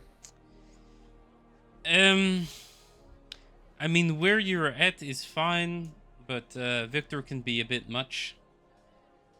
He holds himself to an esteem, if that makes sense. Yes. He is one of the only Grand Knights around, so he takes it as a point of pride. Other than that, I believe there's only one other adventuring guild there. It's an old comrade of mine. Her name is Averin. She runs the Wyvernborn Adventuring Guild. She is an old Frostborn Devil associate. She worked with me and Adonius while we were stationed there. I would prefer people of friends to you, if that makes sense. Especially what I'm dealing with currently. Of course. She runs that place. It's a pretty tight-knit shop. She's a good guild leader. The other thing I'm calling about too is we had made a deal with Dragar for assistance. That wasn't smart. And it's what we had to do. So I am going to need to find a way to either withhold my Adventuring Guild card or status until whatever's to happen goes through. We tried to. I can put tried to. a tried to- word in to disband the party, if that is what you are asking. Yes, because I have a feeling that whatever we're about to do for this favor, as best as we tried to work with him to not lose our status or harm anyone innocent, has fallen through. Alright, I can put a word in. You should see it in the next 30 minutes. Your guild tablets will become null and void, and they will become blank. You'll have to then reorganize and repay the gilding fee when you recreate the party. That is fine. I'd rather have it done. That also means the free board discounts at shops, that is also waived. It will only be for tonight. I'd rather have it done this way than being thrown in jail and not being able to reactivate it. Smart idea. What do you want me to put down as the reasoning for your disbandment? Party conflict, I would say, is the best option. Alrighty, I will get that done for you. Thank you. How are you where liking do I the get it? city so far? It's a lot larger than Theradun. Yes, a little bit bigger than what I'm used to, but plenty of Yes. sights and sounds to see. Hopefully you stay out of trouble if you can help it. Hopefully this will be the only trouble I get into. You're an adventuring party. It comes with the territory. True. Thank you for your assistance again. Of course. And I'll try to keep this on the down low. Thank you. Until next time. Of course. And he will return the hollow stone and Well, that seemed like a pretty short conversation. Not much to say. whenever you're dealing with good people, business is technically quick. Fair enough. Well, is there anything else I can do for you while you're here? Maybe you're here to pick up a quest. Maybe you're here to get some training. We have one of the best training programs in the local areas. I'll have to take it up next time. My work that the purpose of my visit has been concluded here. It is only a small fee, and you do get trained by me personally. And I don't think there's a better trainer around. No, especially with a Grand Knight. Yes. Of course. You couldn't find again. a better trainer anywhere in these lands. Again, I will have to take a rain check on that for today. Oh, Thank you, though. make sure to remember, and there's always a discount for repeated customers. Thank you. Of course, you have a wonderful day. You too. And Ark will head out. As you turn around, you see some of the other adventurers sitting at a table. You can see them just listening in and then just roll their eyes at the end of the conversation. That I didn't take it, or that he was offering That it? he was doing his spiel that they've probably heard dozens and dozens and dozens of times before. It seems like this is a daily, if not like hourly occurrence.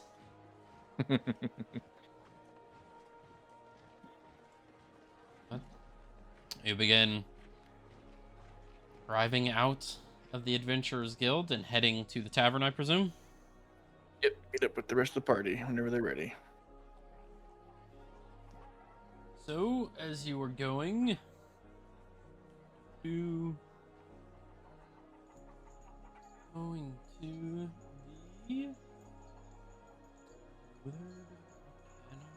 magic shop. So, you guys pay your 2 gold, and you are flown a little bit away into the center western side of the city, and you're brought to a pretty decently sized magic shop. Looks like it's about 2 buildings wide, about 2 stories. You see many adventurers coming in and out of the shop, as well as more of your everyday folk. Seems people are getting some decanters or getting water refilled. You don't assume that there's really much of a well in this city, so most people buy their water from shops that have a supply of it. But you see many people walking out, some looking at new swords that they got, checking their coin purse. Just a general lively crowd. And you see right above the door is a big banner just hung from 2 ends that says the Withered Arcanum. Valen,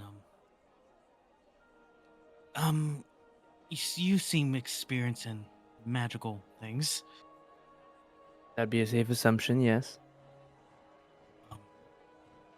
Do you know of anything with potion-wise that could help with combat? Potion-wise? Well, it just kind of depends on what they have on inside and what they make. There's plenty of different potions that could aid you, give you strength, make you larger, smaller. You know, things like that. Just kind of depends on what they make. But this is a magic shop, so they might be limited. Typically, magic shops have like magically imbued items versus potions. That sounds interesting, actually. I look down at my armor at this point. Maybe something different. Yeah, yeah. Well, let's go in. All right, Alright. you first. You seem more of a talkative sort. Gladly. As soon as you walk in, you are met with just shelves and shelves of magical items, artifacts, scrolls, material components. You see there is a bar across the entire length of the side of the building. There's basically like a glass case, like countertop, and there are just weapons, armors. This reminds you a lot, Valen, of like your academy's magic shop, like the magic shop that was set outside your academy. This is a Yeah. massive magic shop. And You just see my eyes get really, really big. Like, I love this place. you see two particular individuals. You see one that is currently flying from shelf to shelf and is just kind of hovering. You see a deep, dark red scaled winged kobold. About 3'2". You can see there are golden horns that curl out of the head, and you would see small golden witches' robes. You would see that she currently has a staff in her hand with a very large crystal on the end. You would also see standing behind the counter, which draws your attention, Valen, is you see a human about 72 years old. You see just a very averagely built, thin human, about 5'8". You would see they have tanned, withered, not withered, but older skin, kind of liver spotted. You would see short, bleach white hair. At one point, it was probably blonde. You see, like, just Yeah. very faint semblances of what was blonde hair. And you would see long, golden mage robes.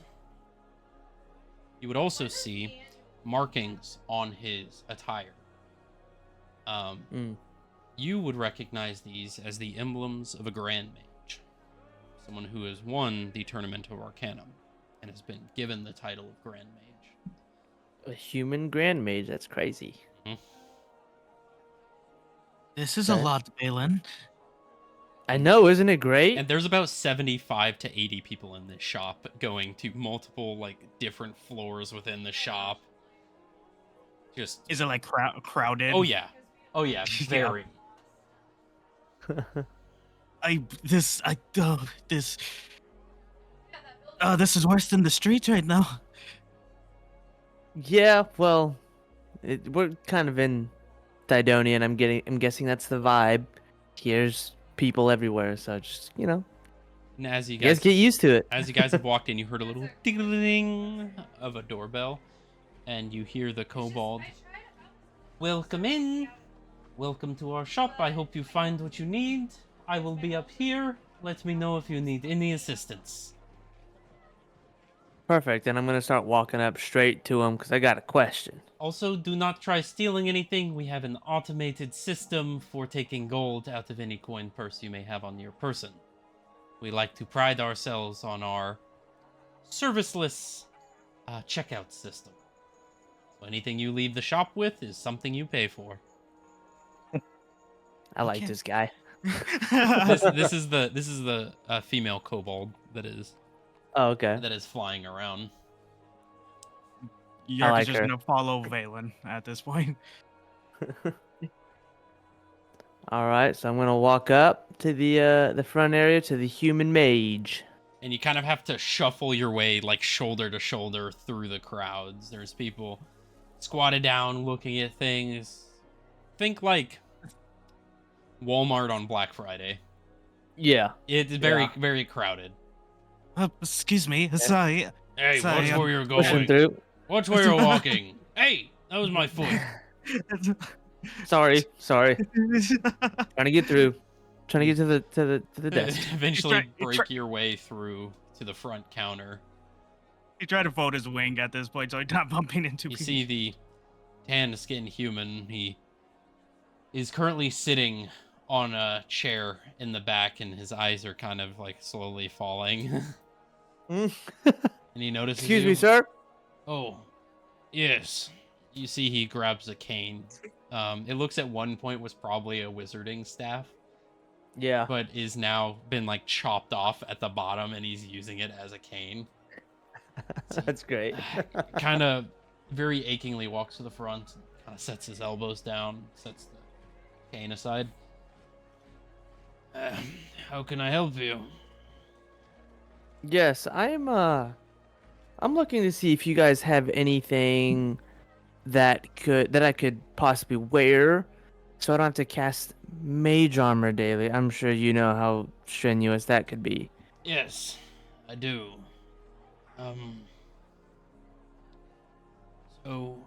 What we can provide is we do have rings of mage armor.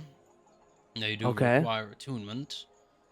Okay. Once per day, they allow a free activation of mage armor, so you don't have to use your innate mana to do it.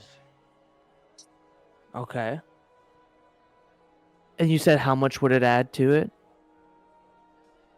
It would add, out of game, it's mage armor, so you just add a +3. Oh, it's the same thing. Okay. Yeah, it's the same thing. It's just it doesn't require a spell slot. It just auto activates every day. Gotcha. Um, Okay. There is a chance, obviously, it breaks. You know, Right. as it's an item. You know. Right. Okay.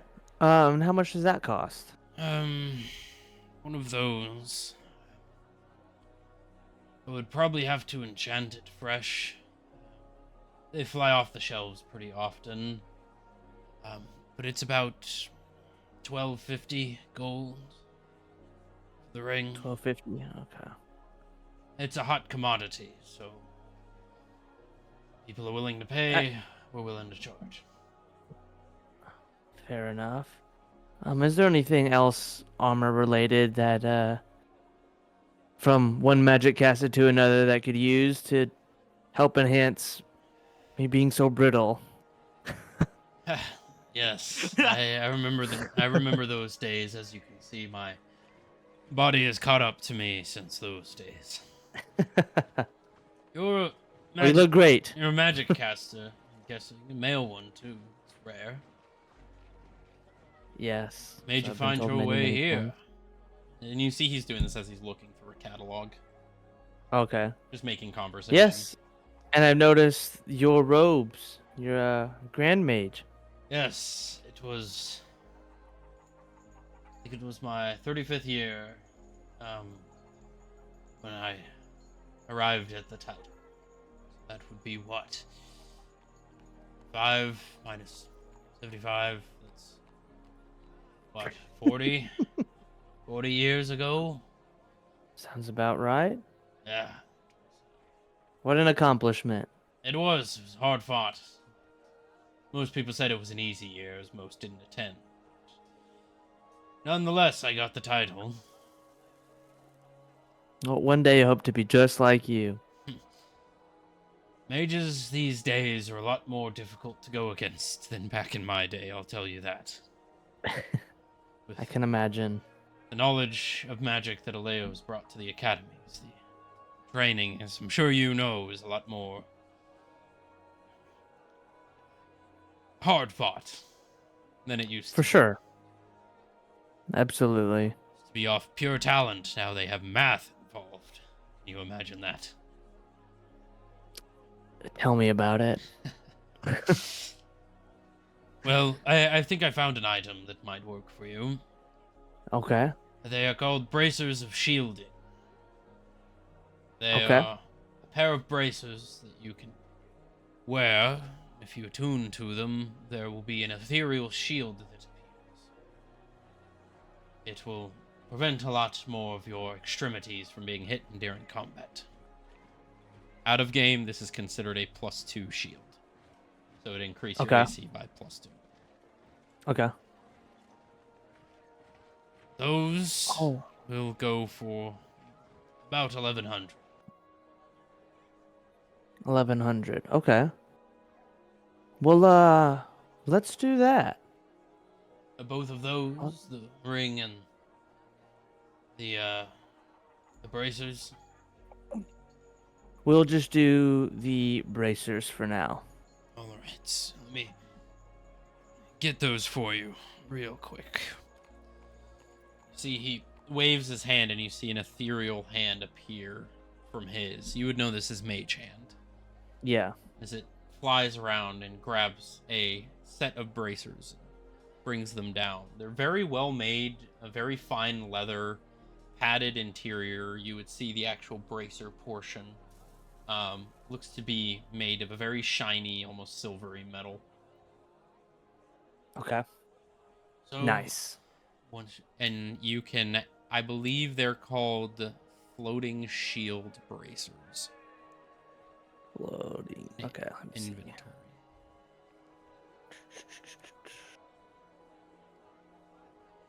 Or floating shield. Floating bracer shield. Floating bracer shield. Yep, those. All right. And it will give you a +2 to AC, which it should automatically add that when you attune the item. Okay.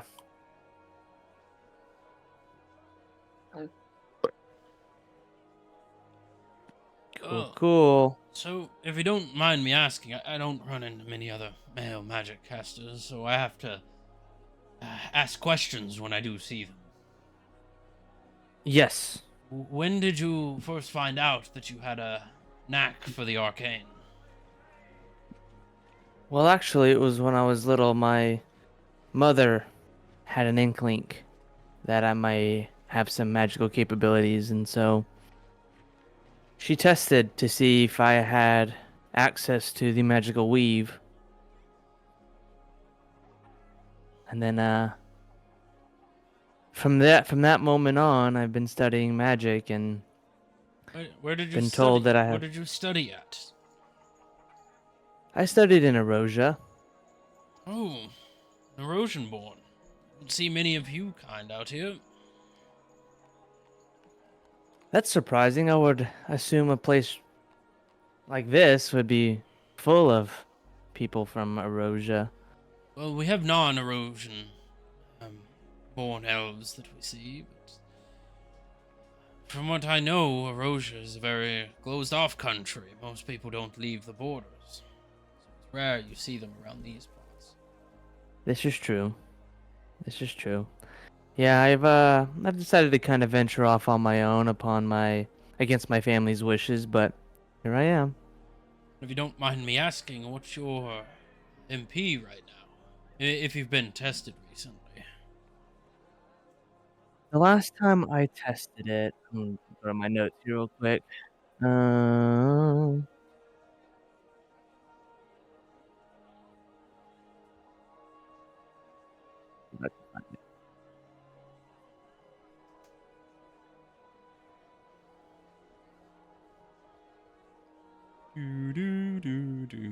literally, it's one number that I'm looking for out of all of my notes. I'm pretty sure it was like 8 something, so you could probably search by number key and look up 8. So I graduated at 85, and I think I got pushed to like 86 or 87, fighting Caesar. I think you were at 86. Yeah. So last time I checked, it was 86 of my potential. Oh, so pretty far up there, even for a male caster. I think I started around the 70s or so. It's been a Wow. while, but the highest I was at was 94.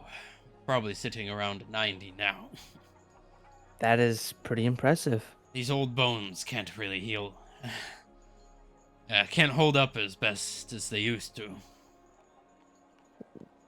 Well, would you be willing to do a trade?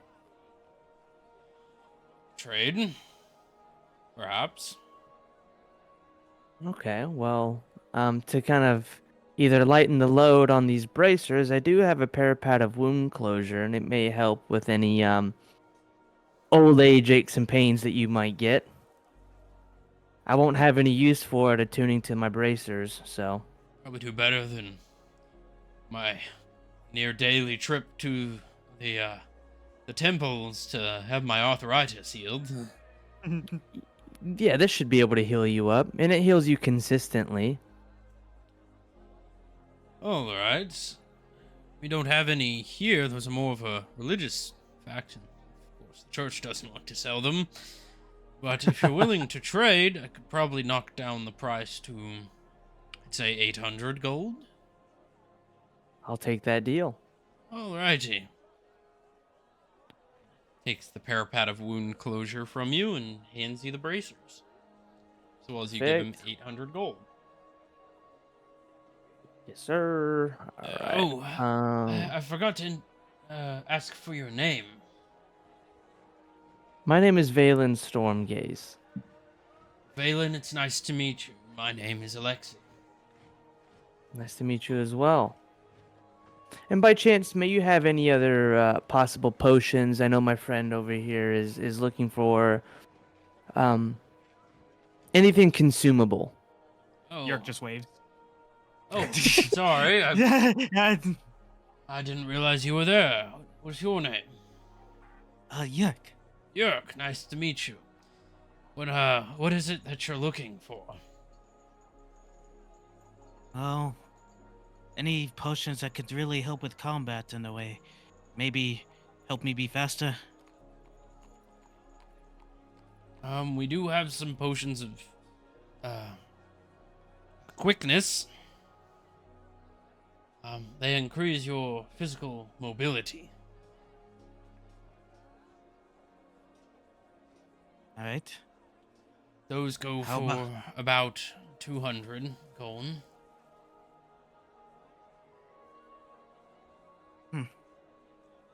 How about anything to do with helps you get in a fight faster?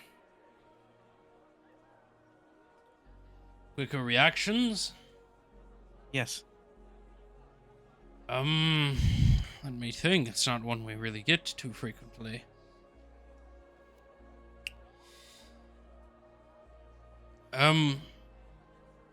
We do have some potions of foresight. Those run quite a bit. They enhance your reaction speed. Allows you to see fragmented time in advance. See into the future a few seconds if you. How much does that run? Those typically run around the 900 mark. But they last for a day. Right. How about York motions to his chest piece? Anything combat wise for armor? We do have some. What kind are you able to wear? Not looking for any heavy, but enough to at least keep me protected and help me in a fight. Something like studded armor? Studded leather? I already have studied leather. Well, I mean, you could get studded leather that's enchanted. Oh yes, yes, something in that range, but something imbued with magic. Are you looking for more resistance magic? More ulterior abilities? Ulterior ability sounds interesting. So, we have a few studded leather armor pieces. We have, one. Hold on. Drink some coffee, my dude. No, it's talking in lower voices always makes me yawn because it's the lower activation of my vocal cords. We've got, well, of course, we have all your resistances. to various damaging types. We have studded leather of Misty Step. 2 times per day, you can invoke the Misty Step spell to teleport to 30 feet into a direction that you can see. This can also be used reactionary as well. We do have some studded leather armor of mirror image. It creates 3 identical copies of yourself around you that are indiscernible from yourself, makes you a little harder to hit. And we also have a studded leather piece of blur. It shifts your body in and out of corporeal space, makes it very hard to hit you in the first place. How much would the mirror image and the blur cost, just separately? Separately, so the mirror image is going to go for about 1,700. The blur is around 2,000.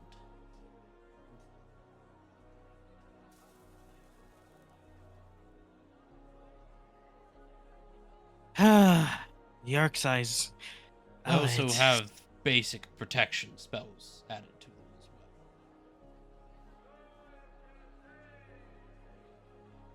well. I sadly do not have the funds for that. I think I will probably have to stick with potions for now. Alright. What was that one with the foresight I think you got? Potion of Foresight is 900. And it allows you foresight for 1 day. Are you associated with the guild? I am. If you're guild members, then I can offer you discounts. Right. We are part of a guild, yes. May I see your guild tablet, please? Yerk pulls out his tablet. You see that it is blank. Valen, you also see this. You see the guild tablets are blank. Yeah, because you're supposed to look like that. I don't think I've seen that. Valen, like you that. pull out yours, it's also blank. I could have swore we had information on this a second ago. Are you sure something didn't happen with whatever guild you're holding up with? They may have revoked your status or any other means. I Ark kind did of looked went. to Yerk. Ark did went to the guild, venturing guild, real quick. That doesn't seem good. Well, we can disregard that for now, I guess. I will still purchase that potion. Alrighty. With what rate you're going for? 900 gold if you Your code hands over 900. Alright. He hands you a green and purple brackish looking potion. In other inventory, it's not an actual item, you can add Potion of Foresight. In effect wise, I guess. Again. Let me go ahead and I'll read you the specifics. So for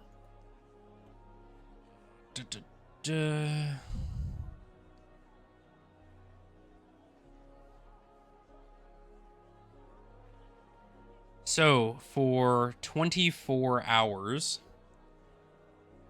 you get a +5 to your initiative roll. You cannot be surprised, and you have advantage on all attack rolls, ability checks, and saving throws. Other creatures have disadvantage on attack rolls against you. Interesting. Okay. So advantage on everything, they have disadvantage on attack throws, and you get a +5 to initiative. Oh, real quick, Zetch, as well. The bracers, they don't need to be attuned. They don't? Gotcha. No, They should be. I think I they're messed not them. in my attunement section. I think I messed them up when I made them. They're supposed to require attunement. So just imagine Okay. there's a check right there. Okay. They're supposed to be, Yeah. because So I was like, typically I with don't see him. because if you are holding a regular shield, Yeah. you can't use that other hand to hold like another Yeah. weapon. With the floating shield bracers, you can hold weapons in both hands. Mm-hmm. So it needs to require attunement because it's using your own magic to Yeah. activate it. So just Makes imagine sense. there's a check mark there. Okay. Fair enough. Oh, Wait, that means I can buy more. well, is there anything else that you wish to look to get from me? Do me- you have? I'm sorry. Go ahead, Yerk. For me, it is fine. I thank you for this potion. I'm still new to this with the magical stuff. You're welcome. If there's anything you need to know about magic, I'm more than willing to teach.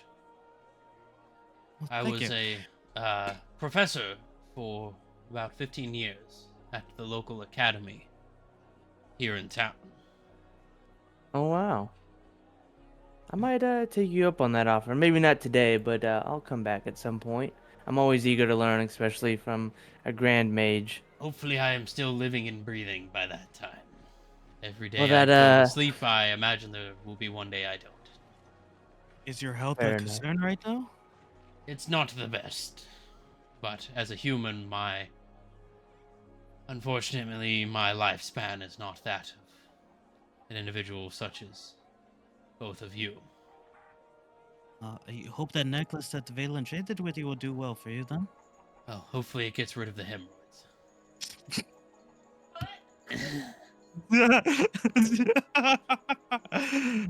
I'm sure it will. Alright. But lastly, before I go, just one last thing. Do you by chance have any potions of healing of any kind? We do. We have many potions of healing. Okay. We have everything from the most basic to the most advanced. We also carry mana potions. Okay. I think I'm okay on mana potions at the moment. But I would look to purchase a couple potions of healing. What level are you looking for? We have regular, greater, superior, and supreme. Greater, please. Greater, those will run about 200 gold apiece. Okay. How I will. much- I'll take 4. 4 of them. That will be 800 gold. 4 greater Perfect. healing potions. Perfect. You can add I'm those gonna hand over the to gold. your Yeah. inventory. How much is of the regulars cost? Regulars are 50 gold pieces each. I'll take 2. 2 of them, of course. And if you do return, I'm not always working. Sometimes I am in the workshop. But my lovely assistant up there, and he motions towards the kobold, Gilded Witch Lydia, she can also help with any of your needs. She's Perfect. a little bit more sprightly in her age. I've known her for, oh well, probably over 5 decades now. She is a very, very good helper. Glad to hear it. Oh, thank you. I think I got to figure out about this guild thing now for what's happened with our permits. Of course. Well, Well, if you ever need anything else, remember, the Withered Arcanum has it all. Thank you. You're welcome. Enjoy the rest of your evening.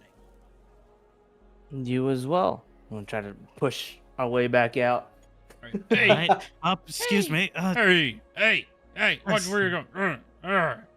You eventually boom out the front of the door. And about this time, I'd say, Ark, you're kind of curling down around, and you would see Valen and Yerk stepping out of the magic shop as more people are trying to funnel in. Hey, surprised we actually run into each other here.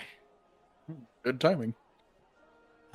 Something happened with the guild permits? Said it would take 30 minutes. I guess it was faster. Oh, Oh, what does that mean? A preparation for the favor for Dragar. Ah, makes sense. Good call. do you think there's Good gonna be call. some trickery ahead? If anything happens to us, better to deactivate and then reactivate after going through what we need to than having it processed that we've been jailed for some reason. I mean, it is good. It's just kind of wish we kind of knew so they're not spending full price for items. I was told it would take 30 minutes. Well, let's use this travel, and I'm gonna go back to the airship quickly, make this phone call, and then let's go and do Dragar's deal, or favor, or whatever. Sounds good. And You the want to faster we use- get that over with, the better. All right. Yeah. Do you want to use the wagon? Yeah, he paid for two stops. You did. All right, just making sure. Unless you guys want to take it somewhere else, I don't mind walking, but No, I think it could wait. I'm fine. Also, I'm not that good in the money department now, but at least I got this potion now. Alrighty. Yeah. You all are heading to the port, yes? yes. Alright. Well, feel free to get in the cart and I will take you on your way. Perfect. I'm gonna use the bathroom real quick. And as you guys are heading there, we're going to take a quick intermission so that Good. I can go get a drink as well as we can take a little bathroom break. Same. We will go ahead and be right back.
Alrighty. And we are back. Back from the break, everybody. So, you guys, after flying for about maybe 15 minutes or so, you end up landing right back to the skyport in Thydonia. You kind of point out to the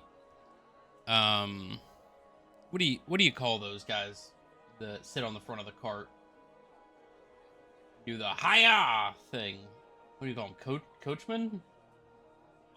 Probably. Coachman? I think that's Something like, I don't know. I don't know the formal term. gotcha. Well, you're able to point out to the coachman which ship is yours as you begin flying back down and land right in front of the large storm gauge specimen. You can see that it is currently being actively worked on. They have it pulled onto the land side rather than floating. They currently have it up on struts and are currently working on replacing the whole bottom hull of the ship. Well, at least we don't have to go up to the top this time. I don't know. Yeah, that is good. You're remembering almost falling off the damn ship now. From our fight. Well, the one you Yes. originally landed on was on the Emerald Estate in the tower. This is the city's skyport. And it's built on the edge of the island, like on the cliff's edge of the island, Oh, okay. if that makes sense. Yeah. So it was parked on the edge of the island, and then they moved it up onto the actual land so it could be repaired. But you see the dock is laid down, and you see Captain Rorik. You see he's sitting outside some sort of little cafe. Looks like drinking a coffee and eating some sort of plated meal. And he notices you and just gives you a nod. Kind of nod back until we land, and then are we already landed? Mhm. Okay. Then I'm gonna go walk to the airship and go try to make a call to my dad. Alrighty. So, you arrive into the captain's quarter. You see the hollowstone built into the circular table in the middle of the room. You see the paperwork is still strewn about. Even on the couch that is in the room, there is still just paperwork and bags and various other knickknacks. All right, I'm gonna put my hand on the hollowstone and try to make that call. After a few moments, hear the whoom. Oh, Valen, good to hear from you. You as well. I heard you wanted to have a chat. Yes, I just wanted to know how the flight went for you. I knew you ran into a few bumps here and there. Rorik was Define bumps. well. Rorik was light on the details. He said there was some sort of incursion on the ship that you were able to thwart. For lack of better terms, yeah, we kind of got attacked. In transport. Fair enough. I assume the cargo arrived safely. They arrived safely. Mm. Everything's good on their end. Well, that's good. Hopefully they find a place in which they'll fit in. Yeah, about that. What do you know about Dragar? He's an old business associate of ours. Is he? Yes, he helped in our earlier days. He helped fund quite a bit of our expansion in the business into the outside territories. Okay. And what did it cost you at that time? Aid in transportation, a cut of the business. He owns, I think, 20% at this point. Do you know how he obtains fighters? Usually from purchases. Right, but do you know the origin? Doesn't really matter. They're paid well whenever they're sold off. Do you know that for certain? I mean, all the ones within our care and within our personal business are. Yes, but it's more so about what they're promising, the amount they're willing to pay for it. I don't have a good feeling about Dragar and how he does business. Well, it's a good business And regardless. Sometimes you have to be a little harsh.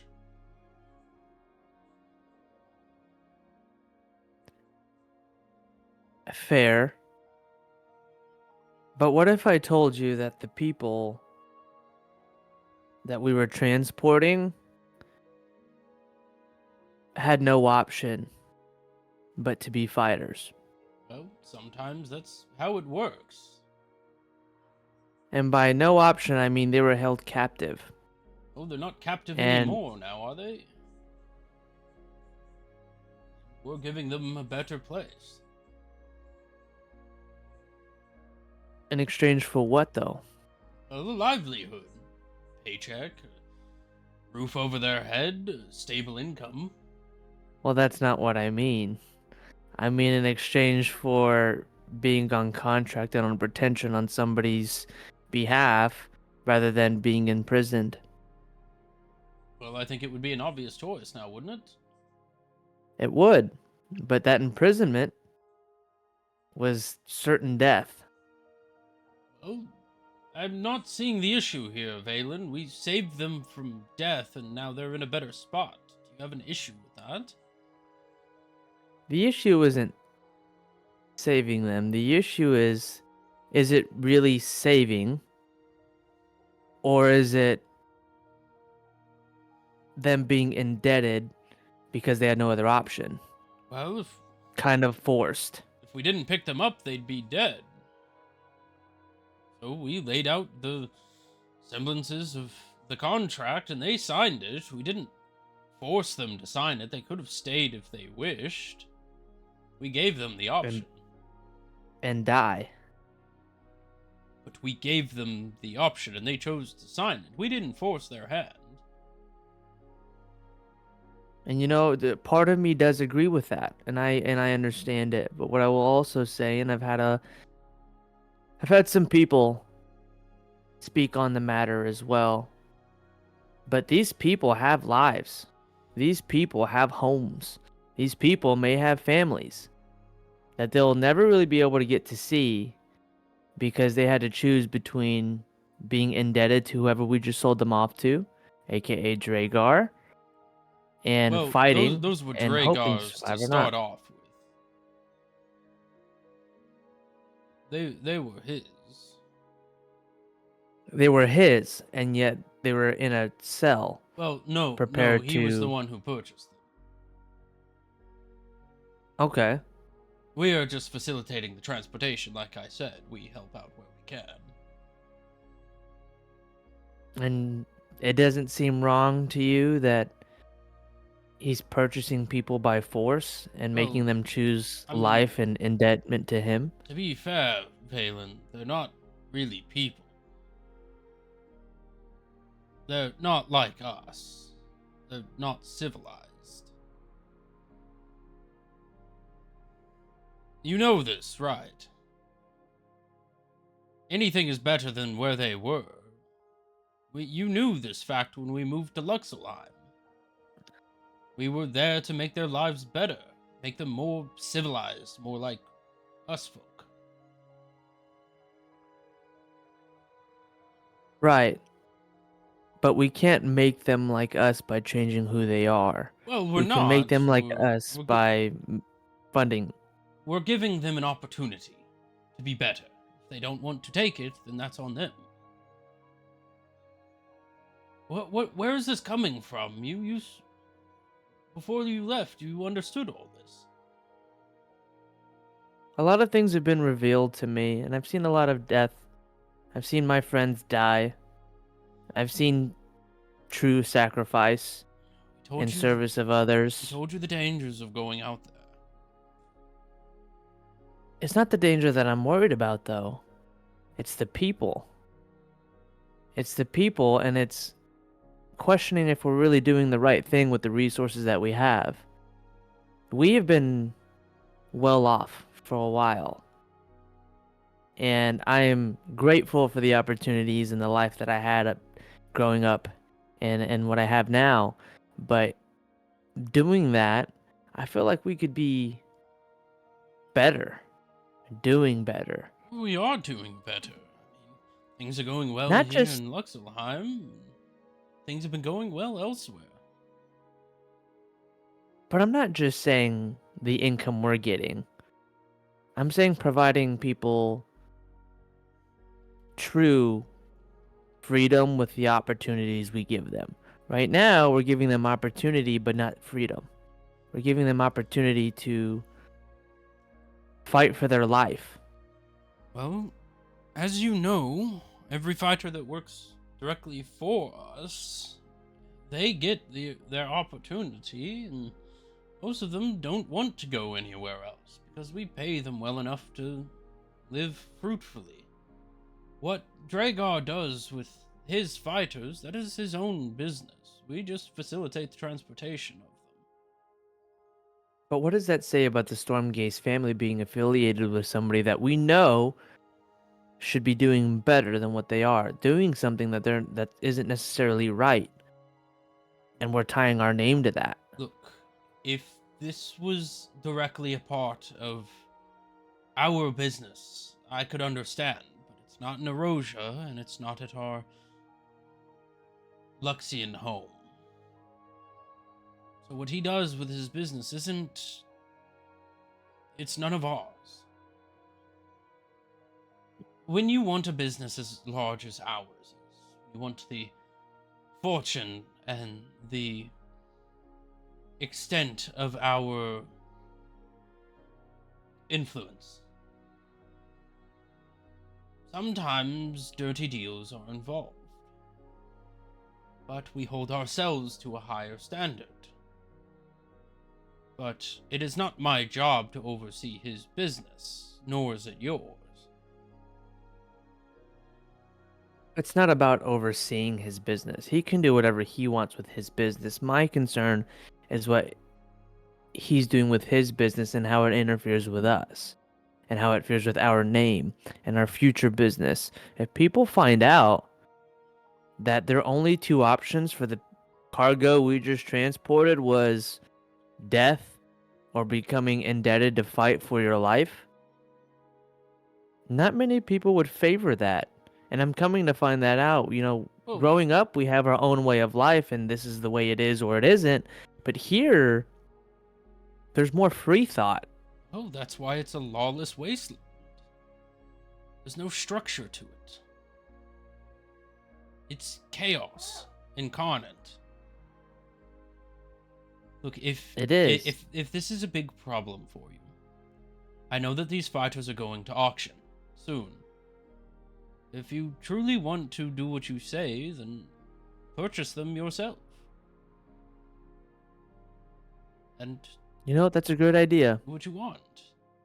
I'm not saying you can't follow your ambitions. I just think your ambitions are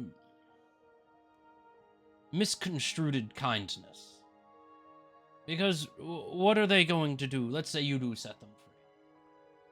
Most of the fighters we get are from squalid, rat-infested slums. Let's say you let them free. What if they hurt somebody else and they don't have that structure? What if they go out and kill? What is stopping them other than the structure that being a contracted fighter gives them? I mean, they were killers before. Who's to say when they're released they won't kill again? At that point, it's on your hands. And I see that standpoint. I truly do. And that's where I say what we're doing isn't completely wrong. Because some people do need structure and some people do need a guidance and being pointed in a certain direction. But what about those who don't and we're just in the wrong place at the wrong time? How do we know for certain that we're doing our due diligence as the business owners to ensure that those don't slip through the cracks? Well, we do, you just don't see it. Hmm. There's a lot that goes into when we bind our contracts. We make sure that they see all of the outcomes. What opportunities that they will have if they don't. And most of the time, what we're offering is far better than what they will get anywhere else. Hmm. We offer a great kindness to these people. We show them the light of civilization, eloquency, where Yeah. otherwise they wouldn't. Well, What caused all this? Why such a turn? I just previously mentioned I've seen what sacrifice looks like, and I actually got to speak to said cargo, and I've had people around me bring a new perspective into my life, being out and about. And that's exactly what I was looking for.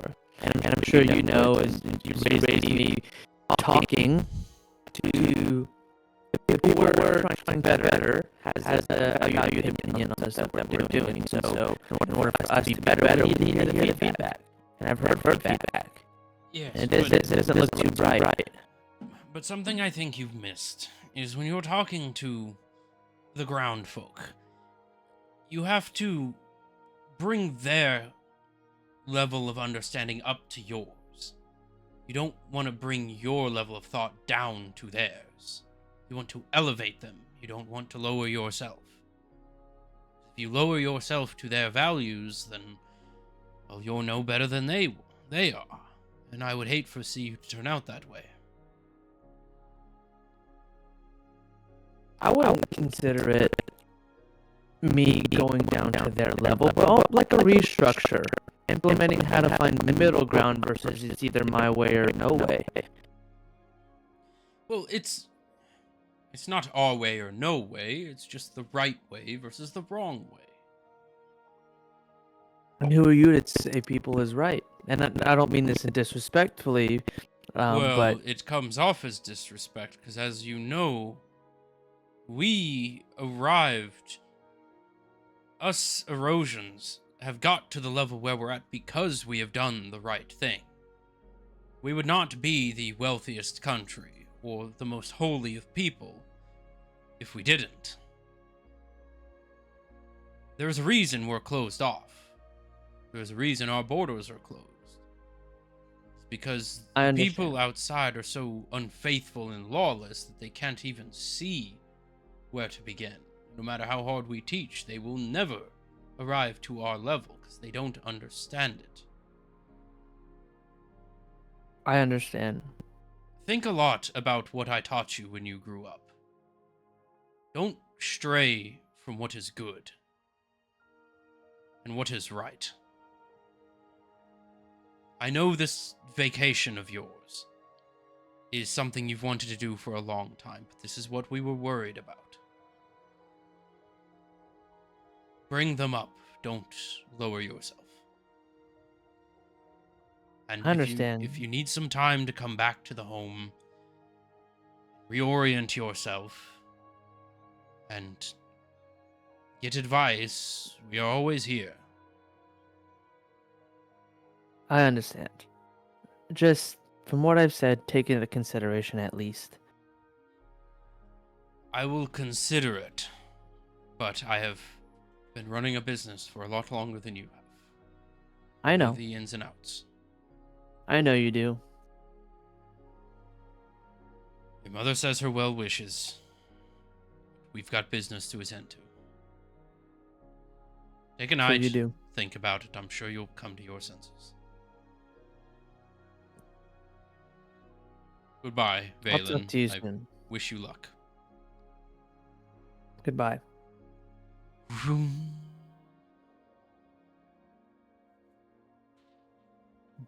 Just gonna kind of take a deep breath and kind of in disappointment. And like I knew I wasn't gonna win that battle. And I'm just gonna kind of walk out the airship. And you see Yerk and Ark standing there. I would just say Yerk probably would have been like fighting target practice for the new weapon to figure out how that works. All right. It fires exactly like it used to. Oh, this is great. How are you, Valen? Could be better. Could be better, but I'm all right. I'm assuming the talk didn't go well. Not exactly, but I didn't expect it to go much different than what it did. If I'm being honest, I just had high hopes.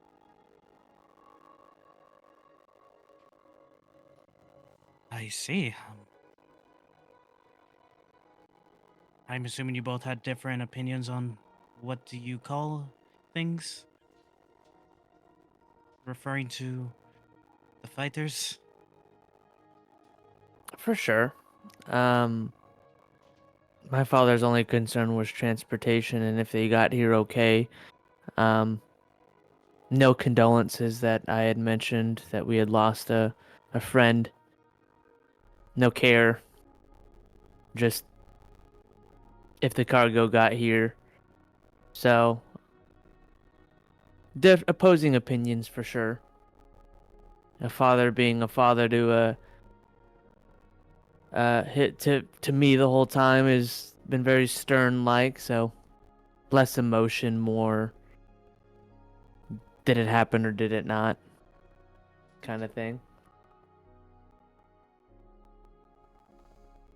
And I don't know, I mean, it's good that you have your own opinion of things. Well, I have you all to thank for that.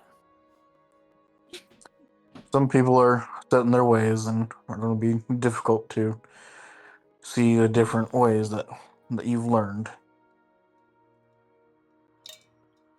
What do you Yeah, what do you call the fighters now then? You still consider them fighters?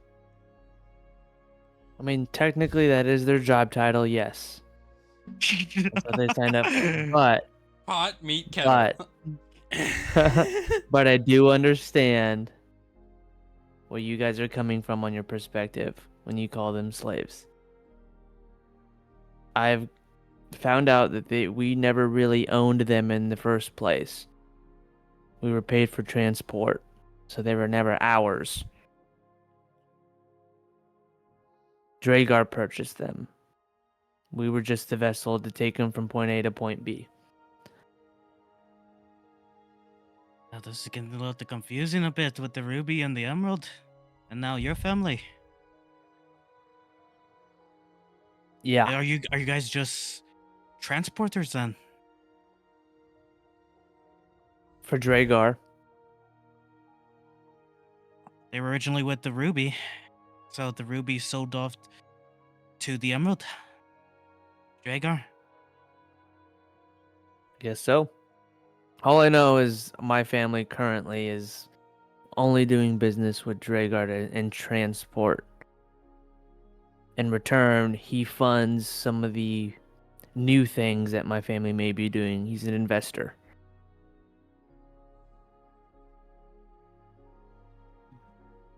So it doesn't look like I'm parting ways with his ties anytime soon.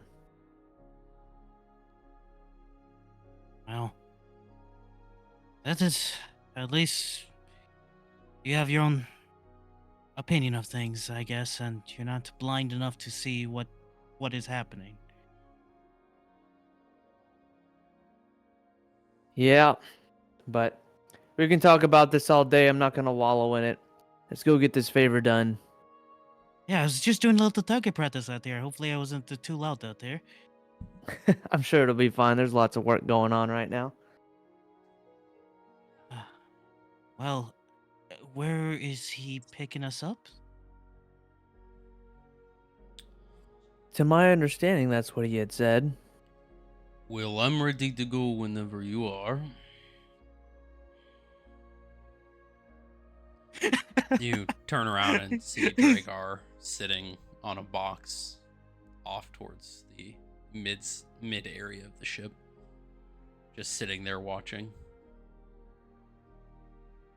I didn't I'm expect sure you to hauled that. just be here, I guess. Well, I heard enough. Don't assume you're actually here yourself, are you? You're learning quickly.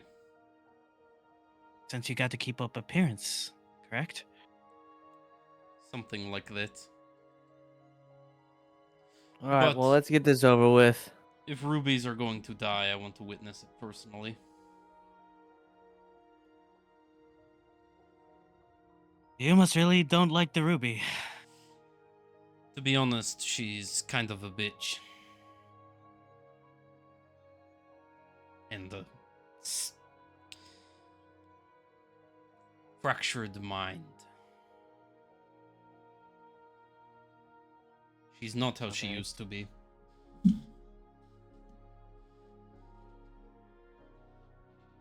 Okay.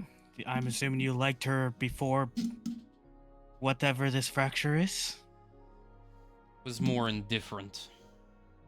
Now it's more hateful. You said Tenno building about? Hopefully. Alright. I am ready when you guys are. I'm ready. Have you I'm all ready. got the things you need? I do.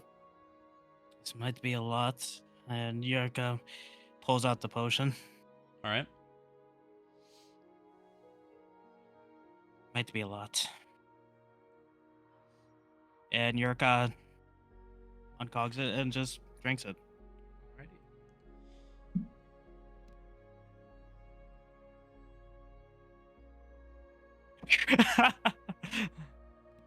Bless me. Thank you. You're welcome. Yep. Did you just bless yourself? Yeah, I did. You don't have the authority. Well, you see he claps his hands and you see Dragonel carriage fly down and land on the deck of the ship. If you all wouldn't mind. Yark proceeds first. All right. Go right behind him. Yep. And as you do, Valen, he kind of whispers in your ear as you're moving. Your father is a little misconstrued. It's a lot more than 20%. He shuts the door. Look at him. Yeah. And he waves at the coachman as you begin flying off into the sky. You can see just out the window, he's just standing on the deck of the ship, just watching. This guy. Yep. One day. One day. I made a promise to him that he will fear me one day. I'll hold you up to that. I hope you do.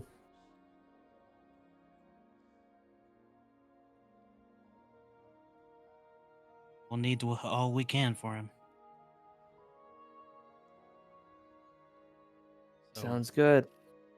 as you guys begin flying, you fly for about 30 minutes and you land into a massive industrial district on the southern side of Thydonia. You can see airships being built, carriages, cargo being loaded, unloaded. Imagine like a manufacturing district. There is smoke rising from large bellow stacks. You can see large caravans of crates being moved from district to district. As you all come lower in, you pass by these massive smokestacks through buildings, alleyways, and you eventually find yourselves landed right in front of a pretty decently sized warehouse building.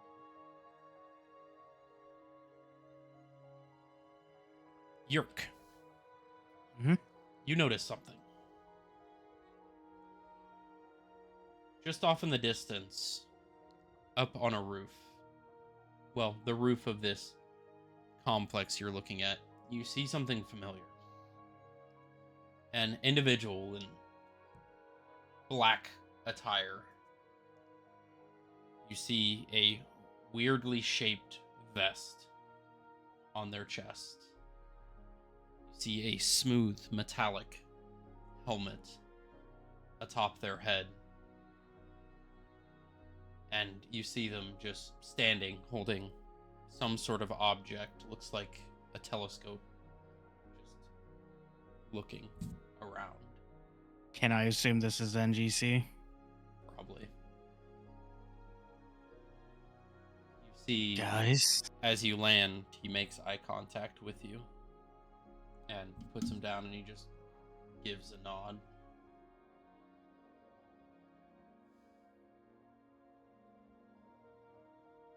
this is concerning a bit, but okay. Easy with us. Well, You guys look up and you see this as well. NGC. yeah, I see that. There's more to the puzzle. Always is. Let's just hope we make it through the night. Your We will. proceeds. And it is Then we'll follow. about, I want to say, like 6 in the afternoon or so. Okay. So you guys can go directly in if you wish, or you can do this however you want. Could I see if the warehouse has any like rooftop? There's access points up there or like glass. Yeah. Give me one.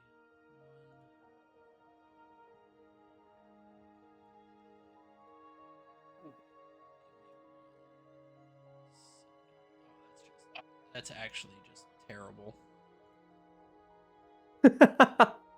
That's actually like.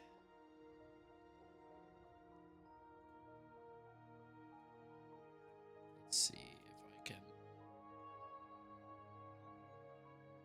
Oh, it's slowly rendering. Oh, that's what you're doing. Okay.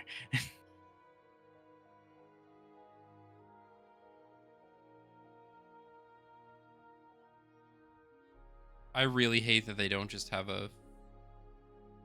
Like a. Hide and hide thing. No, just like a drag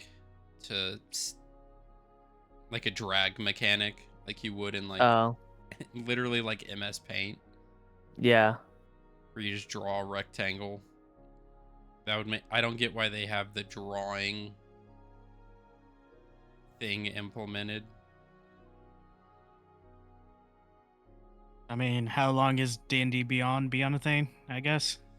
A few years now, but you see what looks to be a loading dock. Off the edge, there is a massive ravine kind of cut through this area. It's about a mile inland, but there is a massive ravine to allow almost like a canal that has been cut out to allow airships to flow at street level. It looks like there is one docked. It is a lot smaller than the ship you guys were on. This looks almost like a little buoy, if you will. Like, imagine like a speedboat compared to a cruise ship. But you take a look around, you can see there are windows. It looks like it's about 2 floors. Are they just inside the building, or is there any on the rooftop? Other than the one person on the rooftop, roll a perception check. Wow. Okay, that ain't gonna go anywhere.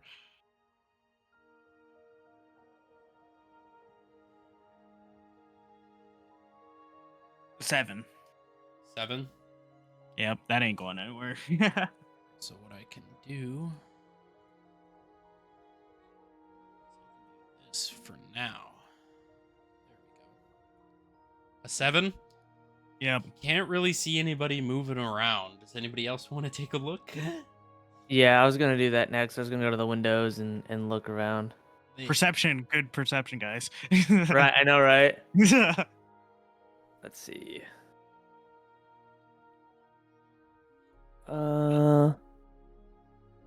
18. 13 plus 5. 16, 17, 18, 19, 30, 20 for arc.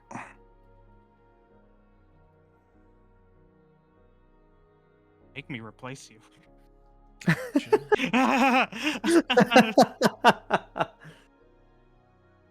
And I'm using the dice that Zetch gave me. Hell No, yeah. don't worry. I don't want to know if I don't want to use Wooly as dice yet.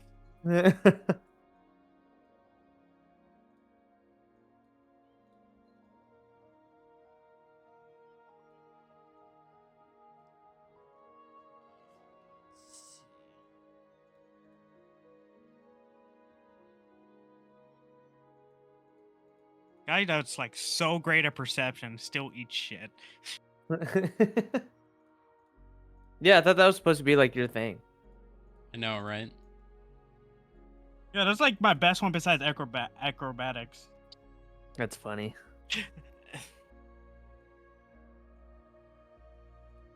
Okay, so remind me of those rolls again. 18. 18, Valen. 20, dirty 20 for arc. 30, 20 for arc. All right, so as think you it was- guys are kind of surrounding the building, are you guys trying to be stealthy while moving through, or are you just I walking am. up? Yeah, I Roll will a do group stealth check then. Oh, group stealth. Let's go. Group stealth. Let's see. Stealthy music. Ooh, 22. 19 plus 3. Nice. My dice are 18 for doing your- well for you. See, JC? They are. It's only when I was over there they were like, eh. It's because it's my house. It's because it's my Yeah. house, and nobody can roll good in my house but me.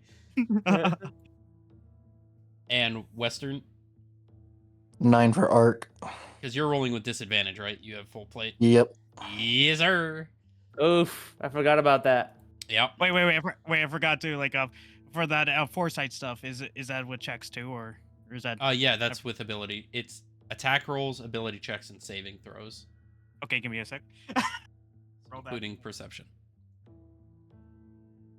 Still 18. Just 18's best. So, as you guys are looking around, you're not being, as you're stealthing around Yerk and Valen, you can hear the soft just ching, ching, ching, ching, as Ark is doing his best to stay quiet, but in full plate, it's kind of difficult. Ark was supposed to be quiet. Been hard to do that in this armor. Oh, just stay right there. Just stop moving. Just cring, cring, cring, just the armor scratching against itself. But as you guys look around, you do see what look to be 2 pretty decently sized dragonborn currently unloading boxes from the crate or from the airship. It looks like they have some sort of crane mechanism that is lifting the boxes and moving them over. Okay. They're not facing our direction, are they? No, no. Okay. I will put you guys. Boom, boom.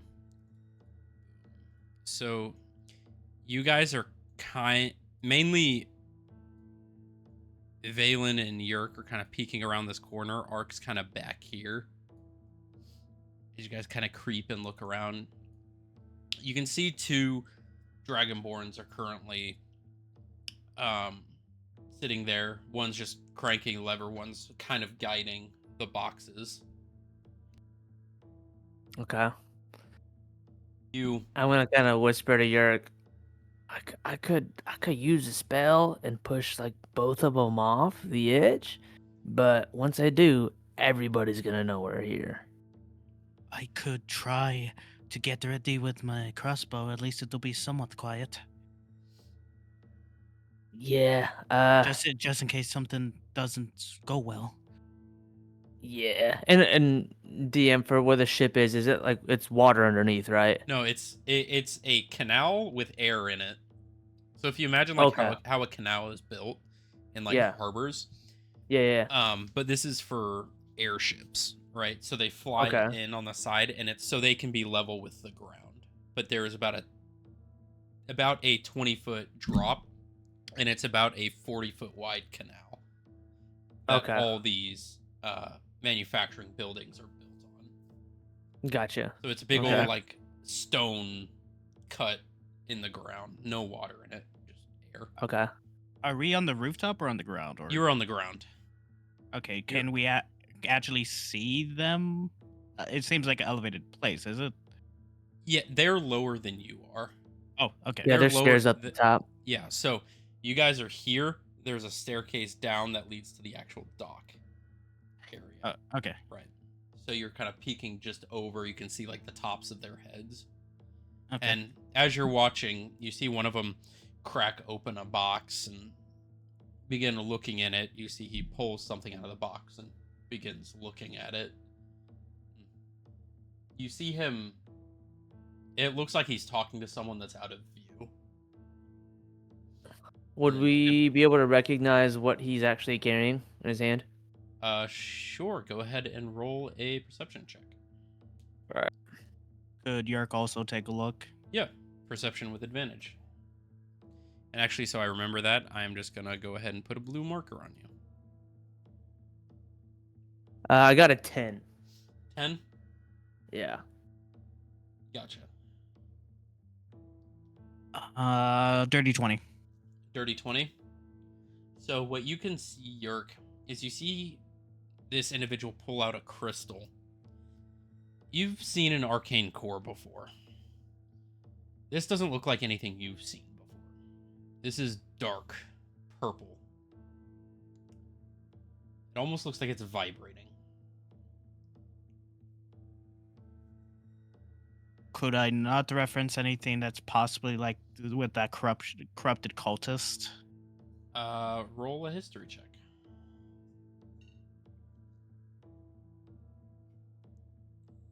Advantage, right? Yep. 14. 14. This is in fact a corrupted core, and presumably a whole box of them. Of Valen? Yeah. Yeah, you weren't there for this, but we were fighting a corrupted cultist of some kind that was trying to ascend to godhood. And he had an arcane core that was purplish in nature. Mm-hmm. They have the entire box of it. Oh no. It will explode. And if we miss anything, Well, I don't there think goes- we there will do goes- well. Yeah, there goes that thought. Ark, you have any ideas? None that I can think of. Besides sending this warehouse into losing half of it?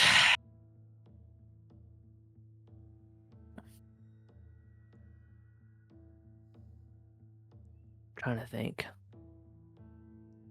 Well, if worse comes to worse, can always use that as a fail safe.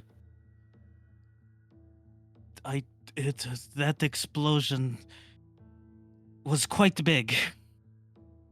I We can were on- imagine. We were only saved by Senrir. I can imagine. I've been around explosions recently.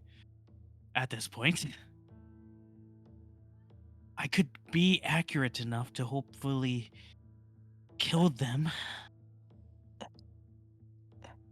about Without- this time, as you're talking, Ark, you see an individual step out from the front of the building. You see he has something in his hand.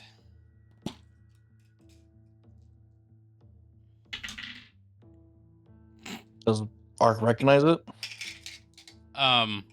You see he walks out. It's a half dragon individual, white scales. You see he kind of just looks around for a second, pulls up what looks to be a cigarette, and lights it, and he just kind of takes a seat at one of the chairs near the front, and just taking a smoke break. Surprisingly enough, doesn't see you. Just standing there, Big up against, self, big shiny self. big as hell, up against the wall. He's just Man, what a tough day. he's just sitting there. It looks like he's done with his day. He's When we're looking at these guys, are they wearing like metal armor? no, you see they're all wearing suits. Okay. The reason I was gonna ask is because Art could blend in if he's like nonchalant. Like very, very finely pressed, like 3-piece suits. Think like Is Art- think okay. like Peaky Blinders. Oh Yeah, yeah, Like yeah, suits, okay. like really well dressed guys. Okay. Ark is the only You one s- that able to see that one individual, correct? Yeah, and you see the two by the docks. They've got their sleeves rolled up. They've got their jackets kind of off on the side. So they've got their sleeves rolled up as they're moving stuff around. And hopefully All none right. of them named Thomas Shelby in there. We're all fucked. Here's what I can do. Hmm? I can cast a minor illusion and try to bring them closer together, so when you shoot, you won't have to move as much. I can kind of draw them this way and bring them closer as well to get them away from those cores. Yeah, that would be good. I just don't want to risk us immediately blowing up. Yeah, so I'm gonna get them to higher elevations, so you shoot over it, even if you do miss. See what I'm saying? That would do. Let me get my crossbow out real quick. He pulls out the crossbow and I'm ready when you are. Ark, All you right. good? Yeah. All right, so I'm gonna cast minor illusion. What I'm gonna do is I'm basically going to play the sound of a scream from our general area in hopes to get them to walk towards us from the staircase. Alrighty. Go ahead, roll a deception check. Okay.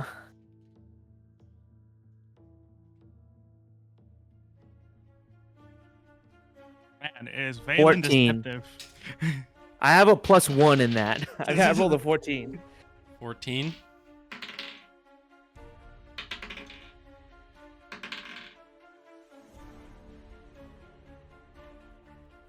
You hear the off in the distance, the Wilhelm scream. And you see the two of them lift their heads and look around, just What the fuck? Dang it. start going back at it. Ark, you see the one hitting a smoke goes. And he looks up and he makes direct eye contact with you, Ark, as you're just up against the wall. And he just holds his thumb up with like a questioning, like, you good? He gives a thumbs up back, I guess. Yeah. He just gives a nod and he's keeping an eye on you now as you're just standing there. And he takes a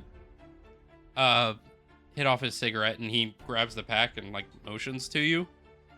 You can tell he thinks you're on break. As you're standing just outside, like the back door Oh my of God. another manufacturing building, and he just kind of he holds up a hand like, no, thank you, and he pulls out his little case of cigars, and he's like, I got some, and he'll just go ahead and he just light one waves up. to you with the cigarette and just He keeps waves going. back. You can tell in his mind it was that's not a me problem. It's like Yeah. I'm not fucking going over there. Fuck no. I'm on my smoke break. I ain't get paid. I'm gonna. I want to ask your like. And Hey, what as- happens As when this these arcane happens, horses? you look at Ark and you see him do this, like wave at a dude, presumably off in the distance. I look back. Okay, cool. We're good.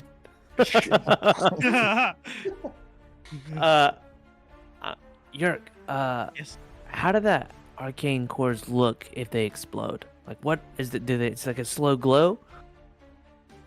It was for me quite instantaneous. Okay, well, I'm gonna try something. I'm gonna try something else. To be fair, I don't think I would be here if Senra did not intervene.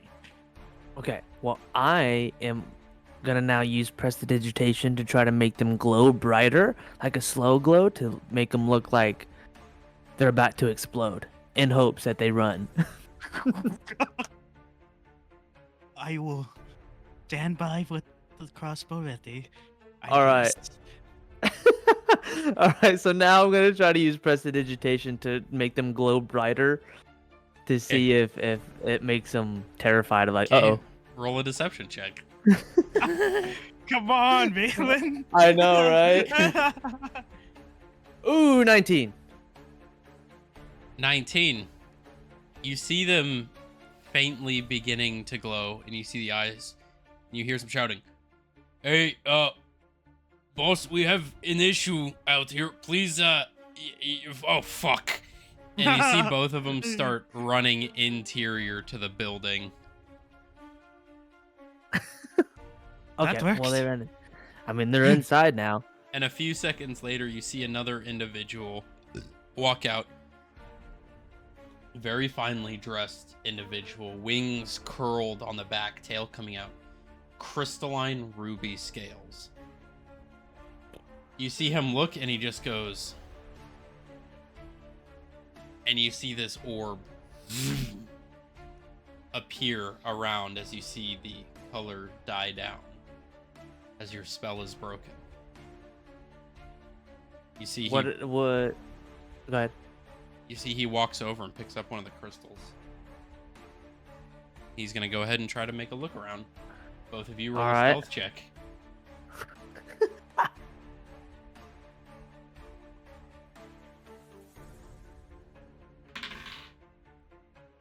18. 30-20.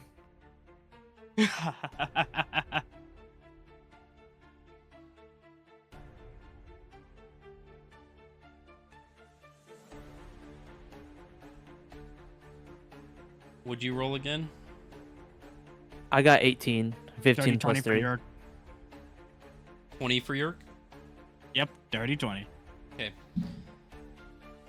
York, you kind of slip back behind the wall. In your fragmented spatial awareness, you're seeing maybe 1 or 2 seconds in. You see him turn to make eye contact, and just in that, before that moment, you slip behind the wall. Valen, you see him almost tracing something in the air, and he makes direct eye contact with you. Uh-oh. And he's standing there looking at you. I'm just gonna kind of like. Now, does he see me like peeking, or does he see me like my full body? He sees you peeking suspiciously out from behind a corner. Okay. Does Yerk notice that you are kind of like, Stopped in You- place. yeah? I would assume Yeah, so. you- I mean, like I haven't moved, right? I'm just Yeah. like, I mean, your facial expression is like, oh well, shit. Yeah, you definitely see that. I'm just kind of like, and I kind Yerk, of do like a head nod. Yerk peeks out and takes shots at him. Oh snap! All right. So right as you go to do that, you see he just points a finger, and you see this bright white line just straight towards you, Valen. Oof. That is going to be a 24 to hit. Ooh. Oh my gosh. Well, that definitely hits. So, Can I do counterspell? counterspell. What level of counterspell? Third level. Third level. Okay, you need to roll an Arcana check. You need to beat a 15 Okay. in order to counterspell. This is a 5th level spell. Ooh, 18. 11 plus 7. All right. So as it goes, you see in almost slow motion this pinprick of light, and you feel it just beginning to sear where your head is, and you quickly, as you see it shatter across. Oh my God. His second thing that he is going to do is you're going to see him disappear. That's Aw. not good. Now, would I know this spell when he disappears? Like if it would be a blur or blink kind of, or a blink? You already Spell? used your reaction. I was not No, able not to that, get not that I'm doing it, but would I recognize what spell he's using? Not without a roll. Okay.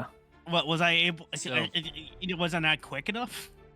Even with the foresight. As this happens, you flick across the side.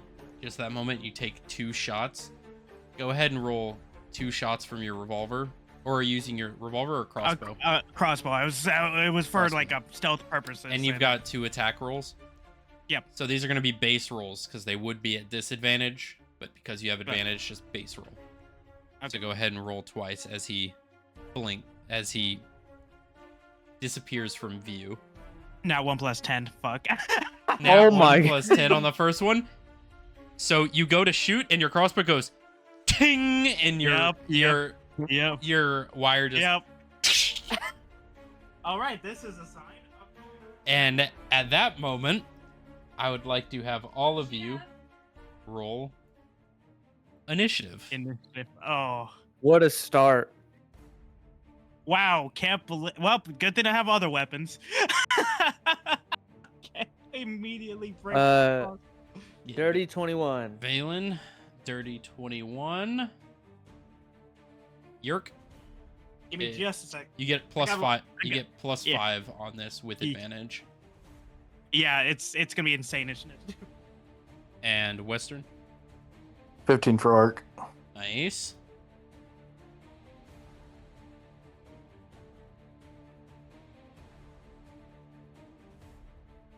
27 initiative. Hell yeah. Yeah. Let's go. Balin low-key terrified of that mastermind. You're sitting there going, oh, Yeah. 5th level. Uh-oh. So, Yeah. as this happens, you hear some yelling from the interior of the shop, and the foot soldier stands up and puts his cigarette out and runs back inside the building.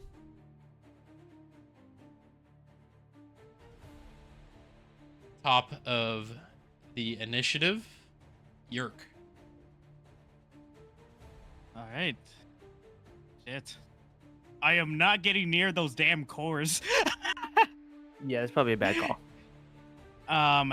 How does movement work? It's kind of hard to see the grid. Is there any grid So space? there for it, is no or- grid. If you use your ruler, just click Yep, yep. on the center of your character and then draw out. I guess I'll. The best I could do about right there. Hold up. Move up, and sadly, I don't really have too much lines of sight at the moment. Okay. So, as you are moving past here, you take a look into the window into this room, their loading room, and what you see Oh fuck. As you are moving past, you see a massive, about 8 foot tall, about 320-pound half dragon standing at the window as you go to move past. And he is going to use his held action to just put his hand through the fucking window and try to grab you. Oh fuck. Okay. Disadvantage though. Disadvantage.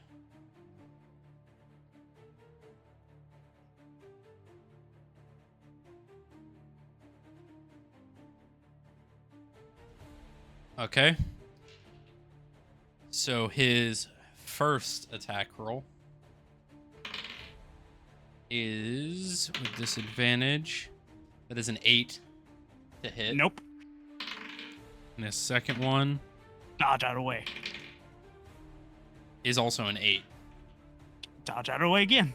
So as you are running past, you turn your head and in slow motion, in future sight, you see Yeah. both his hands come just crashing through the window, and you duck just in time. Valen, as you're right behind him, you see two fists about the size of your head just boom through the windows, and you see on the end of each hands are really intricate spiked brass knuckles.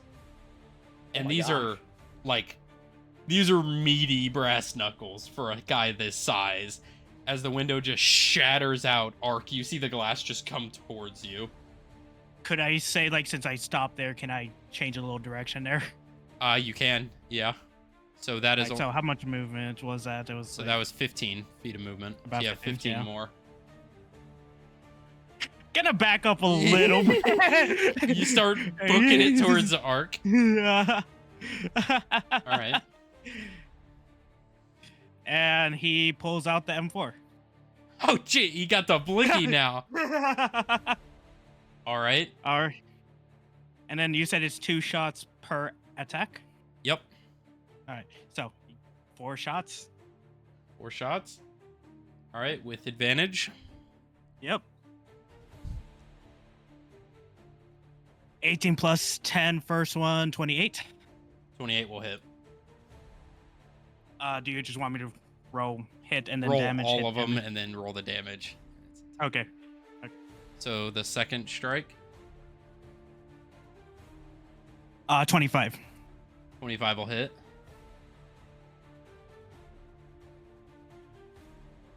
21. 21 will hit.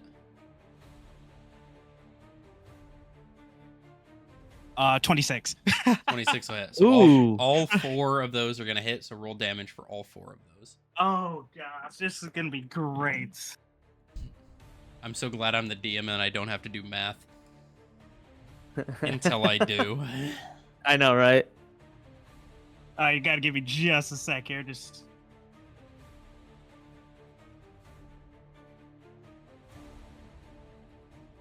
12 damage for first. Oh wait, Well- wait. Advantage on an attack too, right? It's not Or on damage rolls. Okay, okay. Yep. Okay, so yeah, it was 7. What did I say? 7. 12. 7, It was 12. 12 was a first hit. I mean, first shot. All right.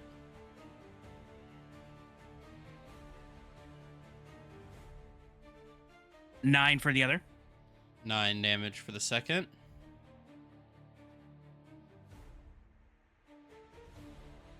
11 for the other. 11 for the other.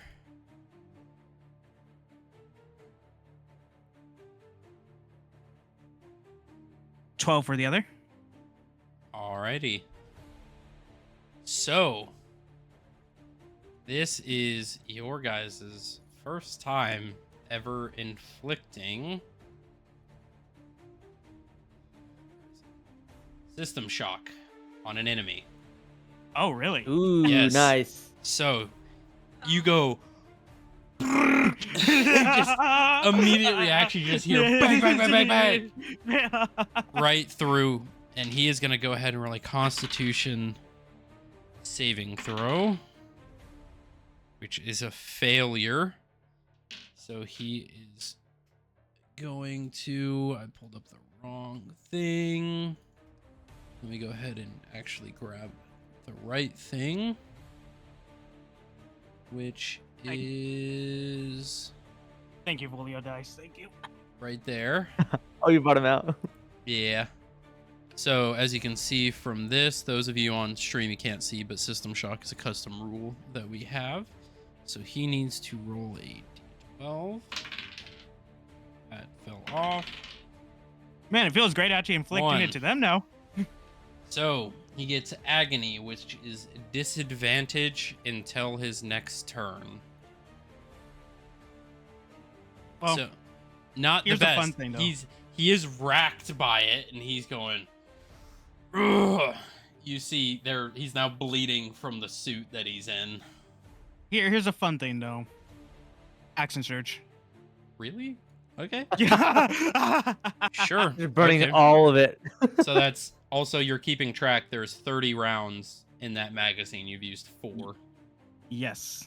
All right. Just this All right. bird with the gat just lighting up this fucking room Yeah. like a goddamn true Marine right here, bud. Let's go. All right. Let's do that again, shall we? And are you attacking? Okay. Yep. So go ahead, roll. Oh, I'm gonna go for the big guy first. See how far I get.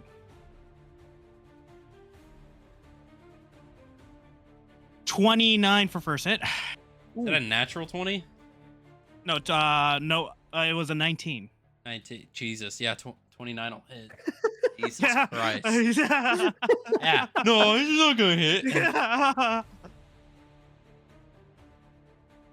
26 for the other. Yeah, that'll hit.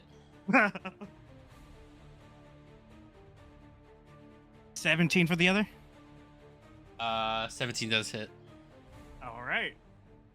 One more. 16.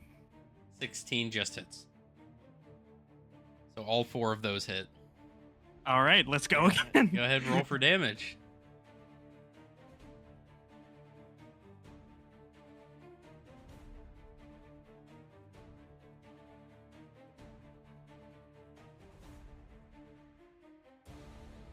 $16. All right. And the next one? 15. 15. Okay.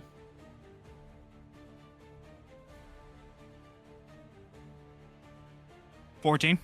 All right. And the last one? Let's see. 12. 12. So as he attempts to punch you, you turn your gun on him, and Valen, you go nearly deaf as 8 shots just ring out as this room is just shredded. Yerk, you see the 2 other individuals in the room jump to the side as it's just boom, boom, boom, boom, boom. You see he's trying to get through the window, and you just do. The final shot hits him right in the head, and he just slumps over in the room. I'm like, Oh, holding that my way. ears, I'm like, ow! You're ow! just ringing. You're just. Ah! It's Yeah. worse for you, Ark, because you got the metal helmet on, so that just reverbs through the helmet. You're just. Ah! I'm like right next to you. Yeah. So your ears are ringing. Speaking of which, Yeah? Balin and Ark, if I could have you roll a Constitution saving throw. Okay. Where's my constitution? Okay.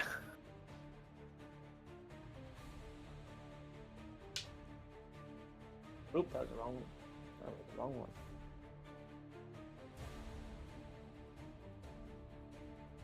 $17. 17. And Yeah. Ark, 13 for arc. 13. You both pass. The ringing, luckily, goes away quick enough that you're not disoriented, but you're still like, ah, that Yeah. was loud. Sully. And you still Do your have thing. you still have a bonus action, Yerk. Not gonna use it because I Okay. got nothing. Next up, Valen. It is your turn. All right. Is this like wall area broken in at this point? No. So you see where that like chain looking thing is? Yeah. That's the window that's broken out. Okay. So you can't see in right now other than like the crate in the bottom left corner from where you're standing. Yeah, I'm gonna move up towards the window, cause this Draconian's dead, right? So Yeah, the gonna half move- dragons dead. They're called draconians. Imagine they're half dragons. Riddled with bullets. Okay. Riddled with bullets. all right. So I'm gonna. Am I able to get into the window? Yeah, you can hop in. Cool. I'm gonna hop in right here. Right, you see the two other foot soldiers just, like trying to get up from the sound, and just the whole room exploding around them. Ooh, just in range. All right. I think. Oops. I'm gonna move up a little bit closer. So from where my previous position was, that's 11. Yeah. Okay. I'm gonna cast Burning Hands at a second level. So it's a 15-foot cone, so it should hit both of them on Alrighty. this. And they need to make a dexterity saving throw of 15. Alright. So, you go to cast and you see them go to flinch. As they're not able to get out quick enough, the flames rip through the room. You see it ignite them. Go ahead, roll for damage. All right. It's going to be 4d6. And you're casting this at what level? Second. Second? Yeah. Alright. Let me get my...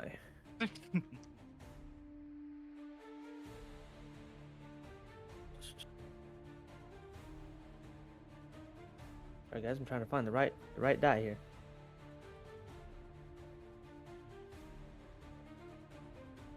All right.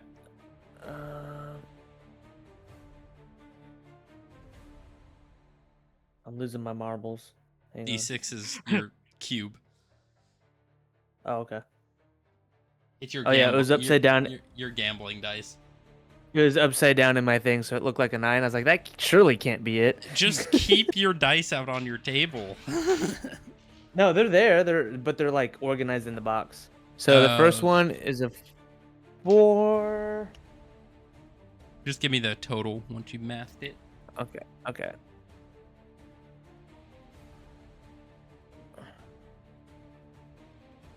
17 points of fire damage. A total of 17 points of fire damage. Yes.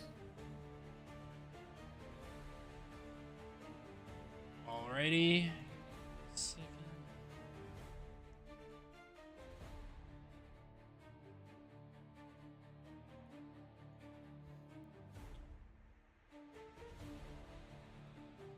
Can I do this correctly? So, Maya. as your flames through the room, you see them die down. You see both of the half dragons standing there. You see they look at each other just as they fix their ties. You see what looks to be ruby-like crystalline structure across their skin. Seems they've gained some armor. So fire. They're good with fire. Okay. So for my bonus action, I would like to pull out my what is it? My lightning tongue short sword. That would be an action.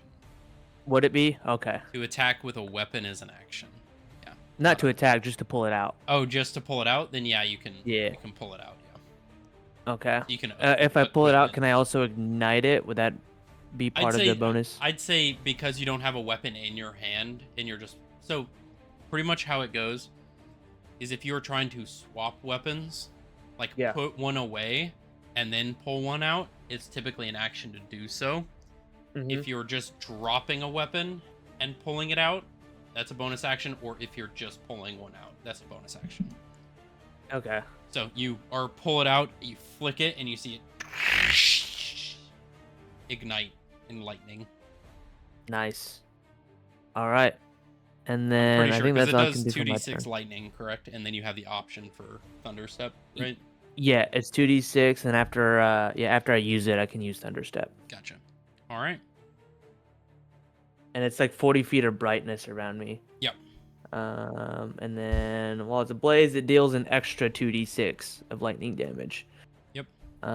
Cool. Yep.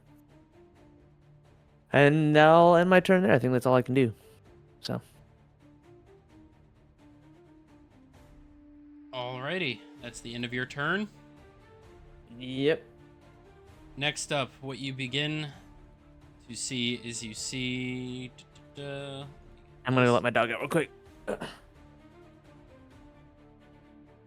And this is what Valen sees right now, what we don't see. Right? Yep.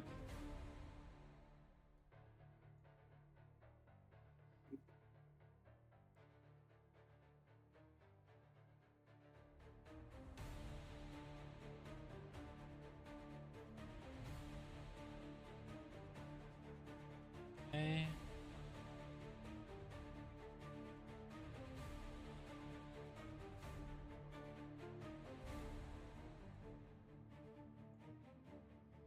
And I'll wait till he gets back to do some fun stuff. Oh, great. Oh, it's been so decent bit since we had combat. Yeah, I know, right?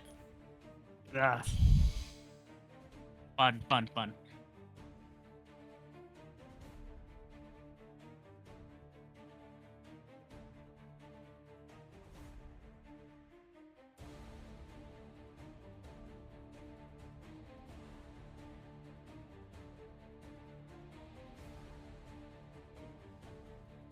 Just to remember here, malfunction for the M4 is still M1, right? Malfunction 1. It's just one. It's a Okay. misfire of one. Already been counting up the bullets, so. I see. I mean, Dragar gave me enough. So, Ark, you're gonna be on deck after this. Yep.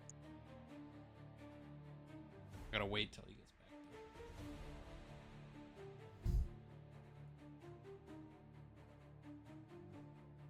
Also, when I started streaming versus when I started recording was only 5 minutes difference, which I think is how long I was on for. Talking.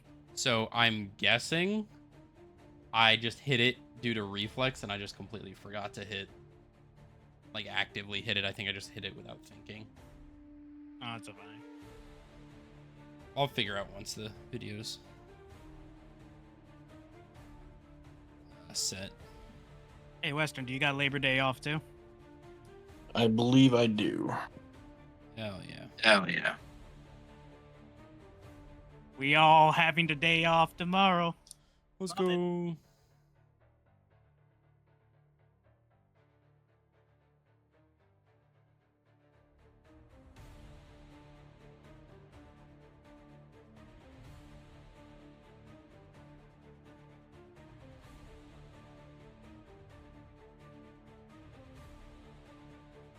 Is your cat back there just laying flat on Taya? Yeah. I There's, can't. I can't tell There's- if it's like just there's Shar beans. she's just laying there like. Oh, she's enjoy- adorable. Grand.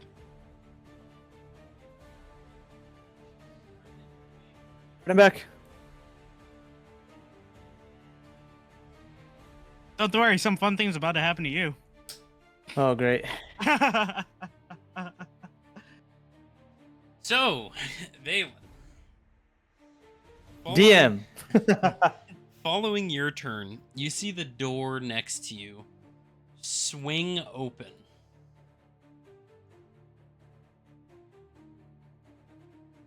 As you see the door open, you see 3 individuals.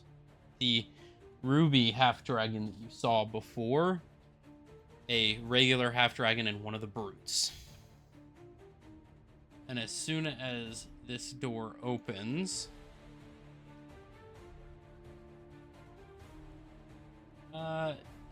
Mr. Mastermind over here, he is going to take his turn.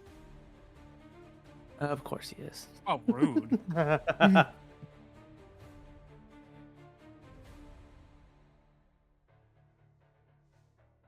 Let's see. That's no fair. You already had a turn. He is going to then point his finger at you yet again. Of course he is. And that is a 25 to hit. Wow. Absolutely. Ready? And I won't be able to counterspell that either.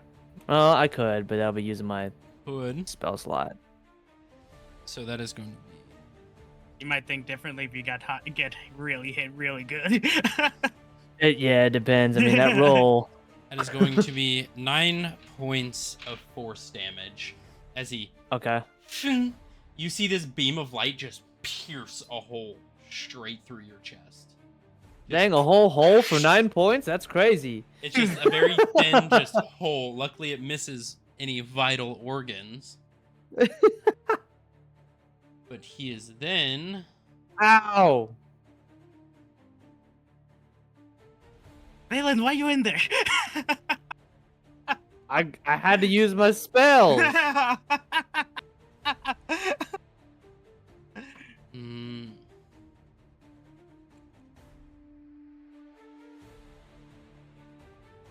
all right. He is then going to look at you and he is going to speak. You're going to be a tedious one. Let's get rid of you. As he waves his hand, he is going to cast Dimensional Door at 4th level. Counterspell. Counterspell? Yeah. He's going to counterspell you. Oh! Can counterspell the counterspell? You can. He's got a his thing that he's can got his happen. reaction. He can do that in mid casting? That's crazy. Mhm. Well, Yeah, good to know for me yeah, later. Yeah. So you see him wave out, you go counterspell, and he goes, just waves it with his other hand, and you see yours just shatter. Your eyes go wide, you see a door open below you, and you see sky. As you fall through the portal, you are now 500 feet in the air Wow. and falling. Well, good luck, boys. And I'm gonna put this on you as a marker. You're exactly where you were, just 500 feet up. Did Yerk just see that? Yeah. So you see him wave his hand, he fall through the floor, the portal close, and then he's gone. Valen! And at that point, that is going to be the end of his turn. Ark, you are up.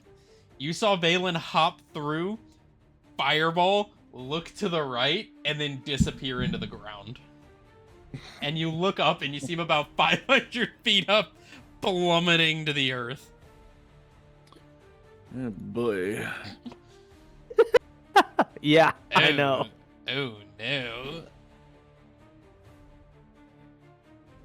Dang, how did I get Does- more flight time than Yerk? Should have had your cop in there first. Oh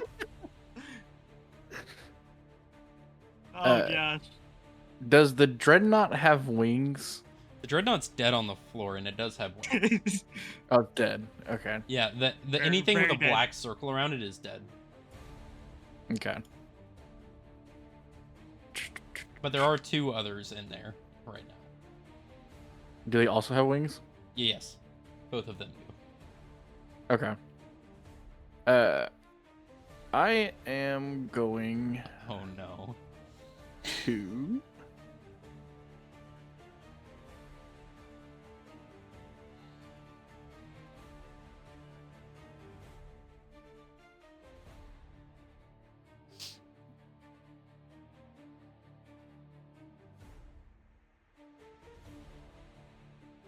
I can't.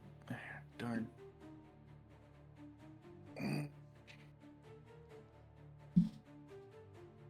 Oh, typical command. So this is okay. I'm going to cast at second level command. All right.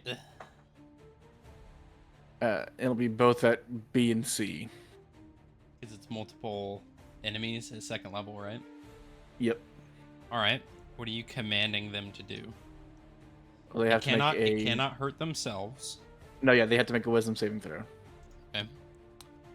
So first one is a 16. He passes. Second one is a 9. That one fails. So this one is under command. And Alright. the command will be to catch Valen. Do I Use your wanna body as a Do I vessel. want to be mean and say, how does he know who Valen is? But I'm going to say contextually, this makes sense. Yeah, because he's the only guy in the Catch- air falling. Catch Valen! So it would Who's make that? sense. It would make Fuck. sense in yeah. In context, it makes sense. I won't be an asshole about it. So will he just move that because he's still in a building? Yeah, his next turn coming around, will proc Yeah, that he'll- command. Yeah, he'll I come really out wanted to be while like, I catch him. who's Valen? Command's Happy broken. Shit. And You have a bonus That will be action. that'll be the end of my turn. All right. Any movement at all? No, he'll stay where he is at. All right. He's just staying there smoking the cigar. Just is the command Go get him. is the command like vocal and like I heard that, or like is it like in the mind? It's vocal. Okay. So it is then going to be this Dreadnought's turn.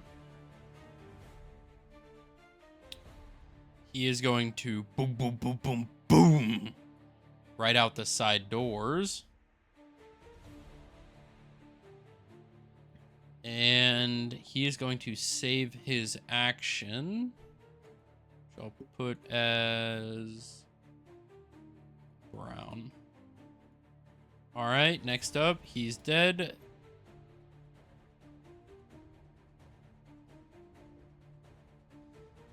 Foot soldier is there. He is going to hold his action as well. Then getting to this guy, he is going to use his 60 feet of fly movement to go 30 feet this way and then 30 feet up. Oh, that works. I'm just gonna say he's Yeah. there. I'll just name him that. That'll work. That dude's name is 30 feet up. 30 feet. Because we 30 feet up in this bitch. Awesome, Western. Awesome. All right. End of his turn. This one is going to curl around this side. And as he is doing that, he is... Do it, motherfucker. Yerk, go ahead and roll a d20 for me. Tell me if it's a 11 or higher. It's a 9. Okay. Do I no advantage on that shit? No, it was just a decision roll. Good. So, Okay. Ark and Yerk, you see as he begins to run by, you see he looks at you, catch this asshole, as he reaches back into one of the boxes and throws something at you. Please tell me it's not a corruption As you core. see, there's a crystal flying towards you. So I want to see if if it would be considered something that would work. All right.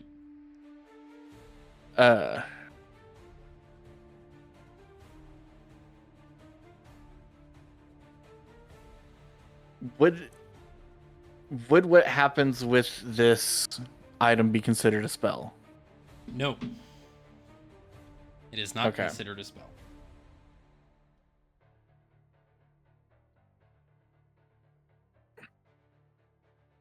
But is it a magical effect at least? Technically. Not the So- activation of it, not the throwing of it. No, yeah. Just the action whenever it happens. Yeah, technically. So I have a reaction ability called Absorb Magic. Alright. Could I use that to make it inert? Read the description of it. I've read it, and I know it's with casting a spell and everything. Well, just read me But the I'll- description and I'll kind of get what you're going at, as long as it's within You- the bounds. Using your channel divinity, you can interrupt a creature you see within 30 feet of you casting a spell. You can use a reaction when you see a creature within range casting a spell to present your holy symbol and interrupt it. The spell fails and has no effect if it is of a level no higher than 3 to a maximum of 6 level spells. When it does, you gain 3 temporary health points plus 5 times the spell's level. Not in this situation. Okay. But as he throws it, Yerk, you see a green crystal. Doesn't look like a arcane core, looks different. It's more spherical, like a large bead, almost like a jawbreaker. As he tosses it, you see it smash on the ground in front of you, and you see the ground beneath you beginning to shift as you see multiple vines of thick bramble just encase you in this cone. Go ahead and roll a dexterity saving throw to see if you can jump out of the way. And this I could do advantage. Yes. Okay.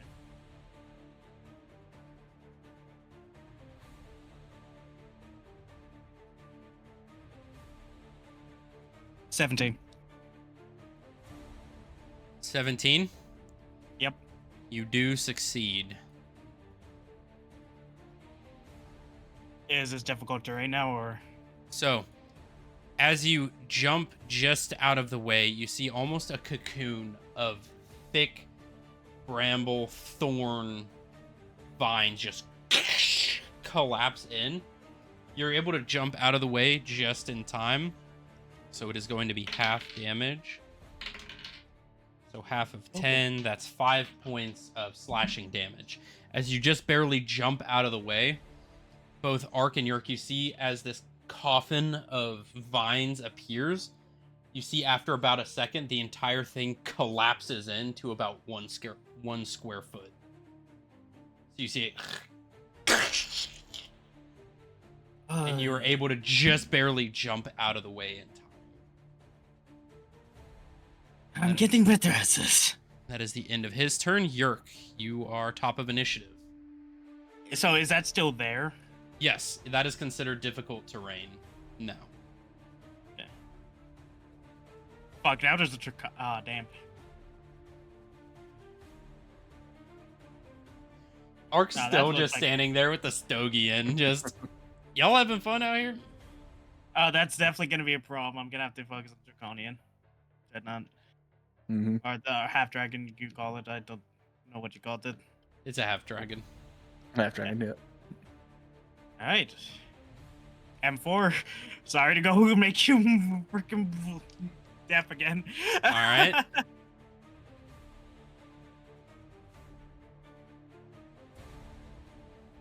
$24. Oh yeah, 24 is gonna fucking hit. No problem. 25. All right. 16. 16. 16 will hit, yeah. 28. 28. Oh yeah, all four, buddy. All right.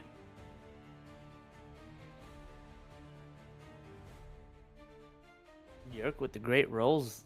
Yeah, I know, right? It's rare. 12 for first damage. 12 damage. Another 12. Another 12.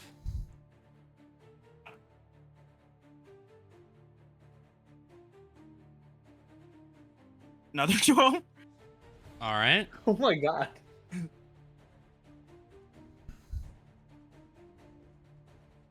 And it's another fucking 12. Are you fucking kidding me? All right. These guys are rigged. Another 12. You see this guy just get shredded and Swiss cheesed as he just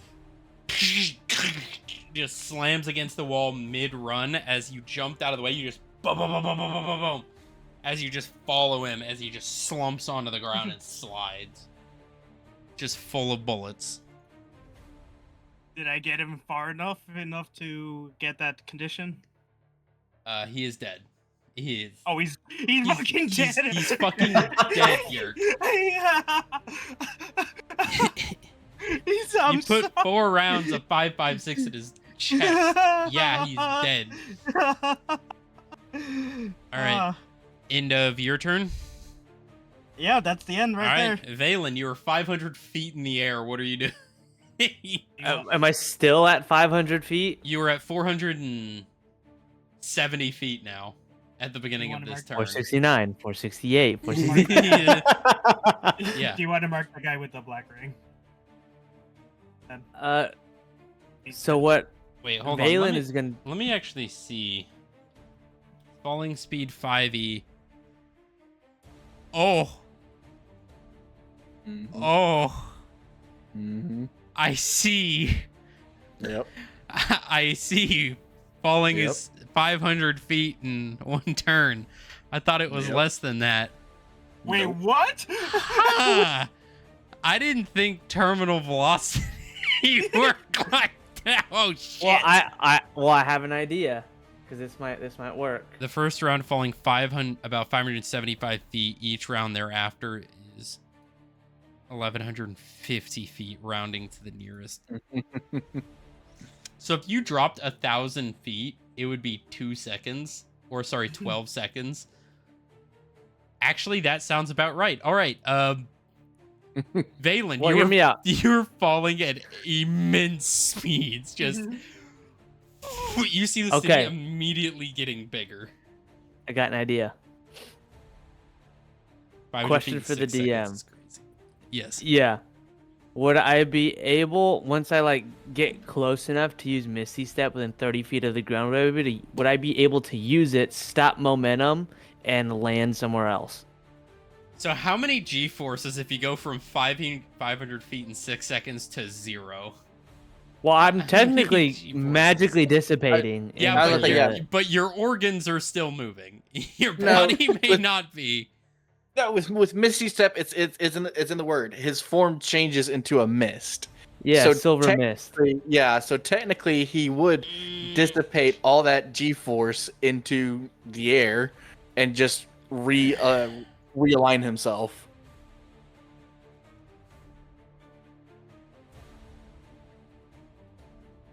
Briefly surrounded by a silvery mist, you teleport up to 30 feet in an unoccupied space. Here's what I'll say. Well, there's also the word teleport that Yes, could also be yes, him disappearing physically. Yes, I know. So what I'm going to say is yes, you can. But I need you to roll because where are you teleporting to? Well, if I'm falling straight here, I'm gonna teleport probably on the left corner. I'm gonna be on the rooftop there, if that's what that is on the left side Yeah. by arc, Yeah. because it gives me some wiggle room to versus just smacking the ground. All right. Okay. So the closest object I can, which would be that. Okay. So I'm going to say roll a dexterity check to see your accuracy because you are free falling, and I'm guessing you've never free fallen, so you're not experienced in orientating yourself. I have flown before though. Yeah, but you haven't free falled 500 feet in 6 seconds. This is true. Jay Z, just I would a normal say dexterity. it'd be fine. Yeah. Valen, no. So just a normal dex. Yeah, just throw? regular dexterity check. Okay. Ooh, dirty 20, 17 plus 3. 30-20. So you are barely able to orient yourself, and you catch a glimpse in the spinning of the roof, and you boom as you right in. You do stumble a bit as all of that is coming to a stop of motion, right? 'Cause Yeah. if you teleport, you're still technically moving, but you teleport and you're like, oh, nausea. Going from that quick to just stop, you're sitting there. You're fine. You're not damaged, but it's taking you a second. Yeah, I'm like getting my bearings. And Misty Step, that's an action. So Yeah, you have your bonus action, but you are standing on the roof and you're Well, so Misty Step is actually can be used as a bonus action. Is it? Did they finally change Uh-huh. that? Okay. Yeah. So you do have your action, but you can't cast 2 spells, but you do have a cantrip as a action or Yeah. another ability if you wish. Zedge, I want to point out, I was aiming for the Dreadnought, not the Foot Soldier. You were? Yeah. Oh. I thought you were shooting through the window at the guy that threw stuff at you. No. Okay. So we will that was what, 12 times 4, right? It was literally all 12s. Yeah, 4. So 12. Huh? Okay. So 12 times 4 is that's 24, that's 48. Okay, so we'll do this then. Yeah, sorry. I thought you forgot to put No. the black thing on the ring. No. And I saw, Okay. I was like, oh, it's the other one that's dead. Okay. In that case, this changes things. So as that happens, he's falling. He is going to go ahead and roll for system shock. And we will see. Okay, he succeeds. So he takes no effect, but his held action is going to activate, and he's going to shoot you. Great. With what? A gun. Oh, he has a gun too. Yeah, he's got a 9mm. They thugs. Yeah, they are. Disadvantage though. Disadvantage, so that is a 12 to hit. Nope.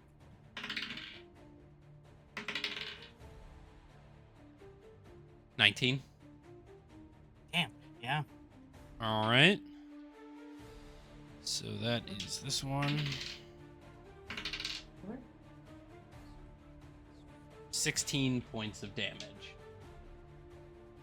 As he's sitting there watching, he sees you fire and it boom, boom, boom, boom, hits him in the shoulder. He just reaches into his coat pocket and he just boom.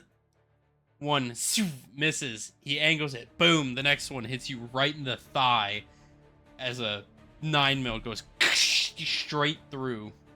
Ah, is this how it feels? Is this what I've been doing to people? Alright, sorry about that, Zedge. I didn't. Nah, you're good. Yeah. So this guy's back alive. Yep. Gotcha. Okay. So Valen, is that the end of your turn? No, I didn't do my action yet. Right. Yes, you have an action, bonus action, or cantrip, or another ability. Yeah. So I am going to let me see here. I'm gonna cast Firebolt, which is my cantrip. All right. Let me see here. I'm gonna do it at the big old dragon Big old dragon. straight in front of me. Yeah. Alrighty, go ahead and roll the hit.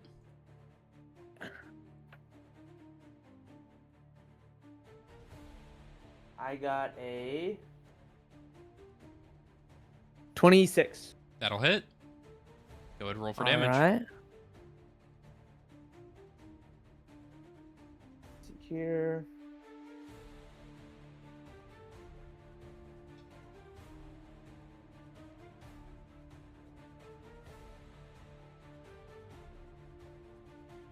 do what's that? And then we got. I got 18 points of fire damage. 18 points of fire damage. You see as you firebolt, boom, slams into his chest. You see his wounds begin to close as he heals. Noted. For 18 points of health. Noted. Yerk, you see his wounds begin to close after getting hit with fire. Oh, come on, man. I'm just trying to make it an even fight, guys. We don't want this to go too quick.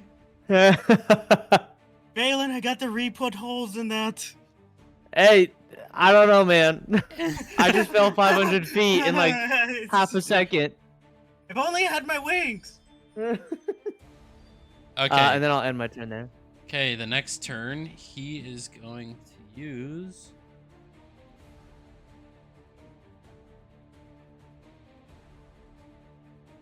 I mean, does he realistically see anyone?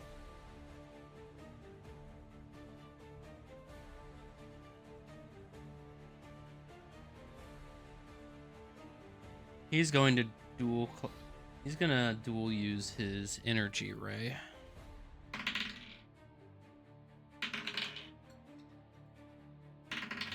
So that misses you. That is a 24 to hit on you, Valen. 24, that hits. That hits.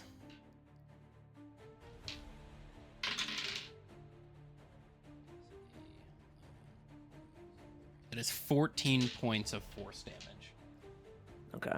You see Yerk and Valen, as you're running into position, you see a light through the wall just barely miss you, Yerk. Valen, you're sitting there and you see a light out of the corner of your eye just shoot through the roof and just boom right into your shoulder as it just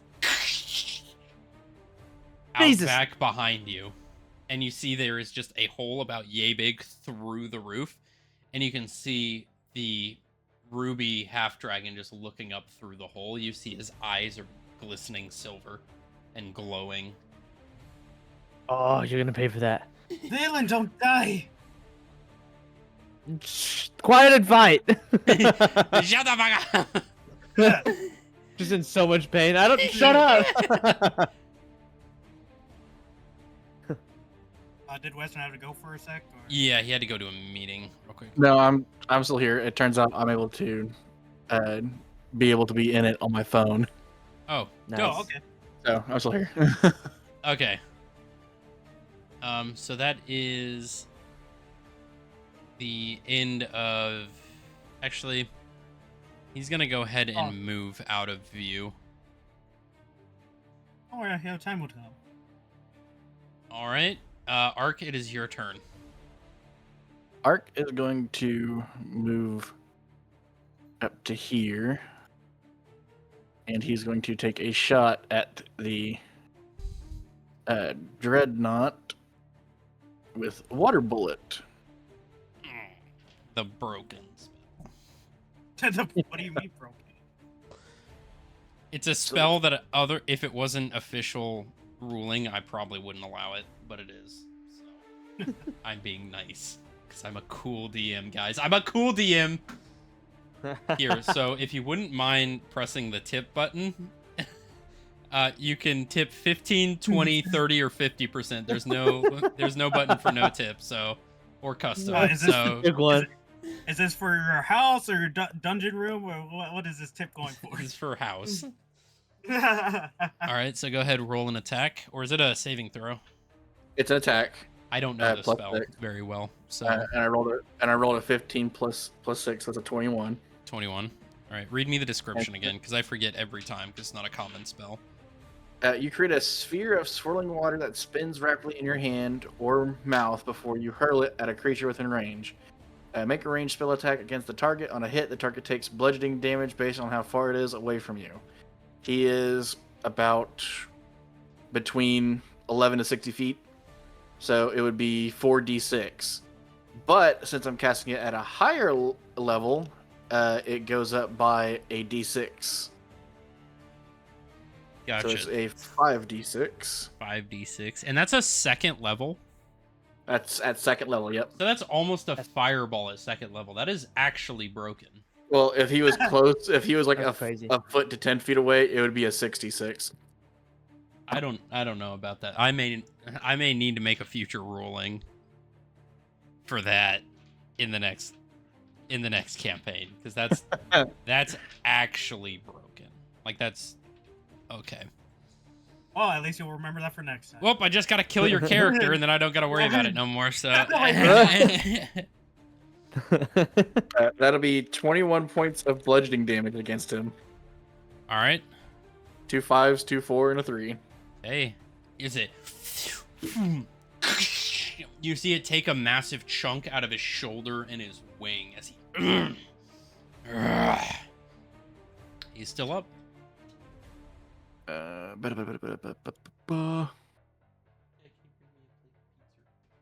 Melee weapon attack.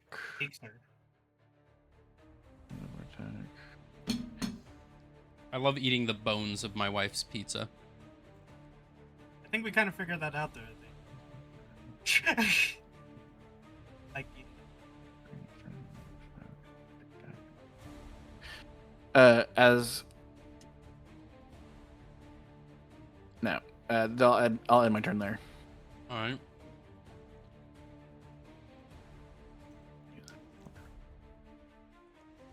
This dreadnought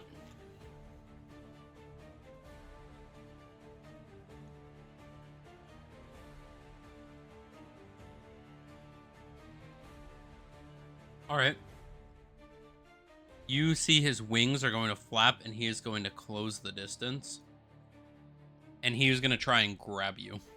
So I need you to make a contested strength check. do it, Ark. Okay.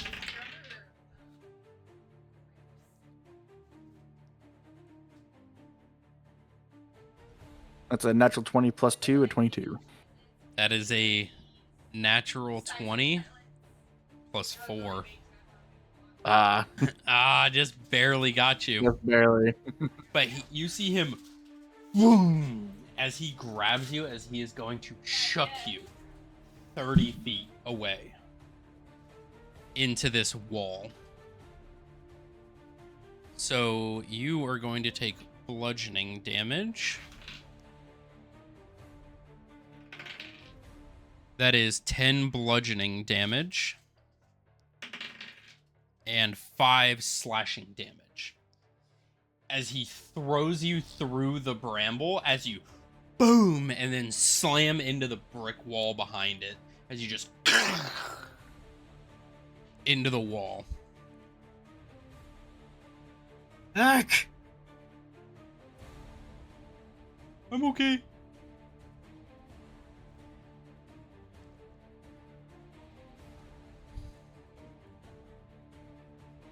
Dummy has like another action. Nope. Okay, good. But next up is going to be this guy. As he is going to run up. And he is going to make an attack on you, Yerk. Why not? And he is going to shoot your ass. Great. Does he also have a gun? Yep. He sure does. 15? Advantage, right? Yep. Yep. No. Yeah, it doesn't hit. Sorry. Doesn't hit. What's your AC? 17. 17. So he pulls out and goes boom as it right by you. As the second one is a 4 plus something. So Yerk just boom. glares at him. Straight past you. Yeah, next. You see he's going, God damn it, he's messing with it. Next up, you were going to Sakai. hear this guy. He is going to fly up next to you, Valen. If Valen is there. I'm here. Don't worry, I got you. You won't fall anymore. Thank you. And Yes. then, as he's completed his command, the command drops and he goes, "Wait a minute." That was his action to do the catch, so he can't do anything else afterwards. Yeah, he just sits there and goes, "Wait a minute, what the fuck?" As he, JC, you see him winding up a fist to just clock you. Yeah, I'm so confused right now. What even is this fight right now? Yeah. What even is the fight? Okay. In that case, this guy shot at you. This guy is gonna shoot up at you, Valen.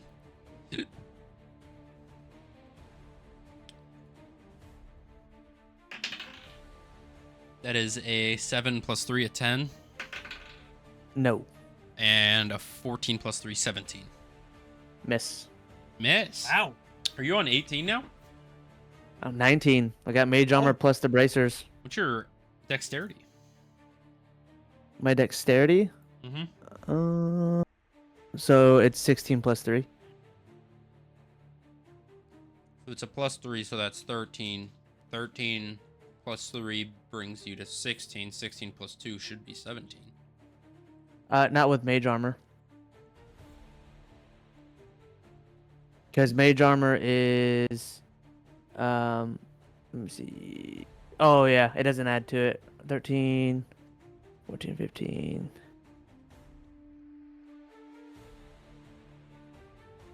Should it be 17? Let me see. Let me check your character sheet, make sure you did it right. Yeah. So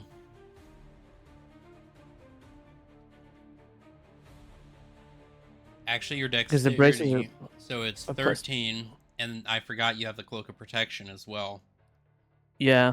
So that brings it to 14, and then 15, 16 with your floating bracer shield, and then plus 3 from your mage armor. So yeah, So 19. that would be 19. Yep.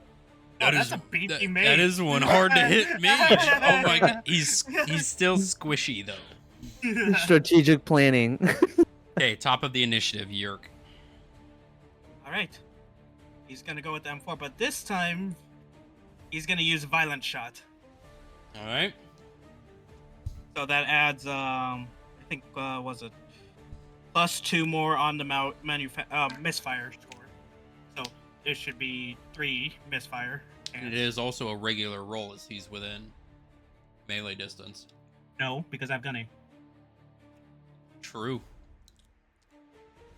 Now you just gotta roll So- double 3s, and I'll be happy. it. So advantage still. Mm-hmm.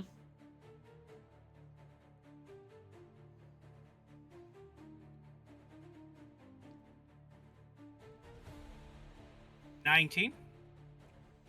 19 does hit. And this is Right. against the Dreadnought, correct? Yes, this is to the dreadnought. I'm Just making sure he's fucking confirming. dead. Yes, he is. Okay, so I'm gonna continue on the hits, and there are hits for now. Then. Yeah. 28. Yeah, that'll hit. Natural 20 plus 10, 30. Oh That'll god. 26 for the. Mm-hmm. Okay, so for the first hit, I kind of got first time actually doing it. It says you can roll 1 additional weapon damage die per grit point spent. Using 1. You're using 1, so that would be an additional D, whatever. So like it would be like. How much is your 3D rifle right now? It'll be 2d6, so 3d6. Mm-hmm. Okay.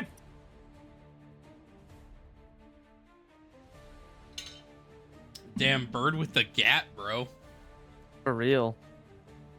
17 for the first hit then. All right. Only if he could fly, then he can do flybys. Mm-hmm. And the second one, you're gonna roll 4. Oh yes, 4. Yep. because you crit. Because that initial shot, that was your only violent shot, right? Yes. Yep. So this is your natural 20s. You're gonna roll 4d6. Actually, technically, because Hey. I did get a hit. I did get a natural 20 on a hit. That refreshes the grit point. Yeah, so you get a grit point back. But Yeah. I can't use it now since I already No. used it. But it just no, that's interesting. But 4d6.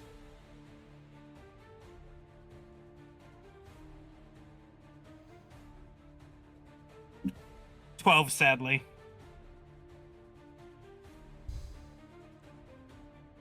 Okay.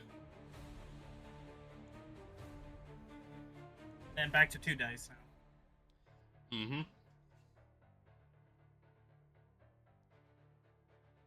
14. All right. 10. Alrighty. And you have 14 more bullets in the rifle. You have shot 16 so far. Yes, but the good thing is, Or are they 20 round? I thought you said 30. Actually, I just look at standard. It was 30, but I think they're 30. Yeah. All right. But here's another good thing though. I don't have to use an action to reload it. True. So Infinite, technically. Other than Technically, but what's I'm- in your okay, inventory, as long as you're yeah, I'm counting. keeping count. I'm still keeping count. It's just So, as he runs up and throws Ark into a wall, Valen, you see Yerk just muzzle punch him in the chest and just boom, boom, boom, boom. And you see him just clutch his chest and just crumple to the ground like a sack of shit. All right, I just kind of nod in like acknowledgement, like, "Hey, this isn't looking so bad." Okay, I would say Taya. like that's mean. Here, I'm gonna check D&D chat real quick. check This it. is what Taya just sent me. Where? In D&D stuff. Okay.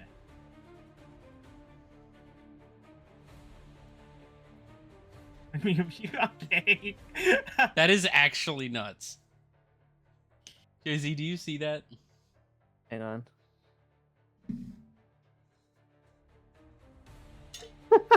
That's crazy, bro. That's great. That's Alright. great. So, I will say, do I still have a bonus action? Give me some animal crackers. I'm pretty sure I do because the violent shot was just like a special thing for the class. Yeah. So, Yurika takes a moment for a sec, collects himself, and second wins. Okay. You're healing 1d10 plus something? Yeah, it's been a while since I've done that, so. Let's see.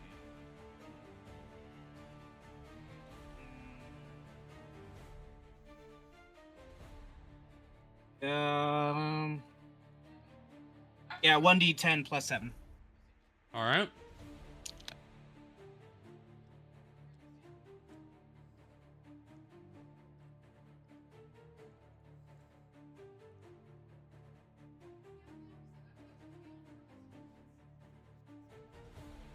Nine.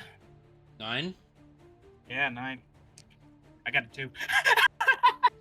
Okay. Is that the end of your turn? That is what I'm gonna do. I guess at this point. Yep, that's a got. Alright. Valen, it is your turn. All right. I am going to, let me see here.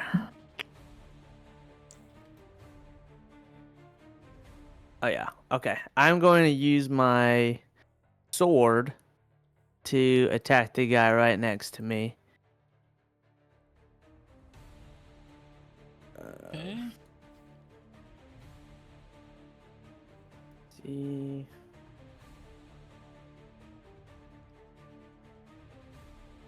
I got a dirty 22 to hit. A dirty 22 to hit. Yes. That is going to hit. Sweet. All right. So it's a 1d6 plus 3 for its natural damage. Let's see. That's 6 plus the lightning damage. Which should be 2d6. Yeah.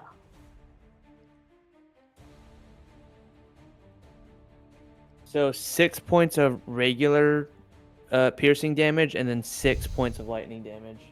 Alrighty.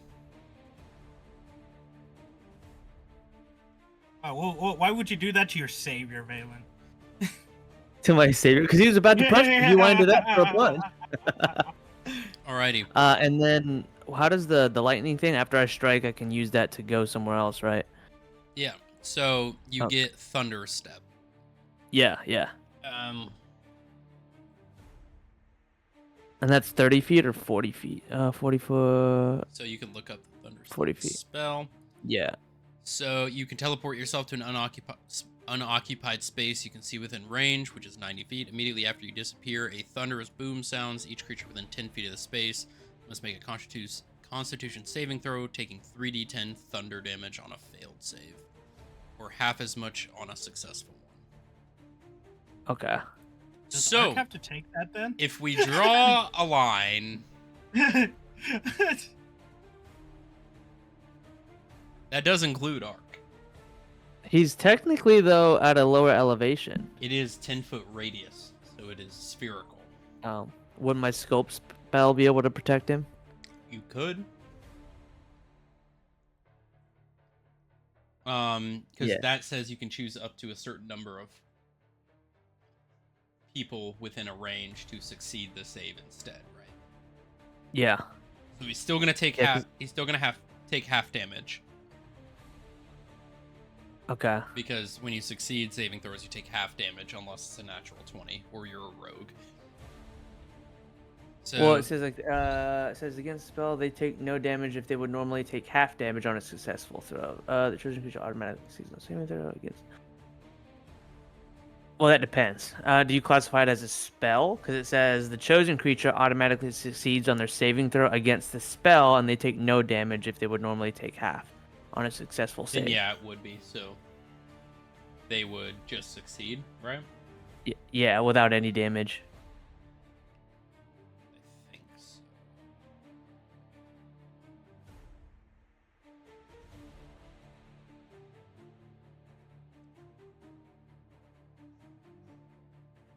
Okay, yep. And it is evocation, so it works. So Arc is fine for now. The the half dragon, however, is going to roll a 2 on his saving throw, so he takes 3d10 thunder damage. 3d10. All right. Let's see.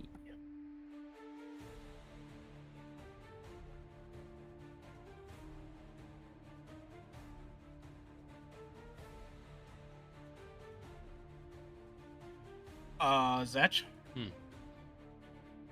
I was kind of reading up about it. The creature was supposed to make a saving throw for the trick shots. Are they? Yeah. Oh, I didn't. It was a 16, but was there enough damage to kill it off? Oh even yeah, without the yeah, extra dice? yeah. Bro had like maybe 12. So Okay. They got 23 points of lightning damage. 23. He is gonna go ahead and roll, and he succeeds. So where are you teleporting to? 90 feet. So I'm gonna teleport. I'm gonna teleport straight across, like lateral to the right-hand side, somewhere kind of in this general area to get to those arcane core boxes. Oh boy. I don't know if you would have visual of that because you're on a roof. Yeah. So you're looking down, so you'd only be able to see in a. If I'm not mistaken, wasn't it like in? You could see Or- probably about to there Yeah. in that room because you're looking down at it. Mm, But if you wanted to, you could Okay. teleport up to the roof, which would be right I'll do that. So you boom I'll do that. right up here onto that side of the roof. Cool. All right. And this guy immediately you hear a boom. What Ark, your ears go ringing yet again. As you're crumbled in this wall, just holding your head. He's gonna have a massive headache after this fight. At the end of your turn, Mr. Mastermind is going to make another 2 energy ray attacks, one on Yerk and one on Valen. Oh, did he move in sight now? Or is he just shooting through the building? 5, and that is a 10, so a 10 plus 6, that's a 16 for you, Yerk. How much? 16 to hit. Nope. 17. All right. And for Dang, Valen, I'm beefier than you. That's crazy. that is a natural 20. Well, that hits. So that is... They can see me on the roof. You can. Wild. He got big brain. Ooh, that's... know, right?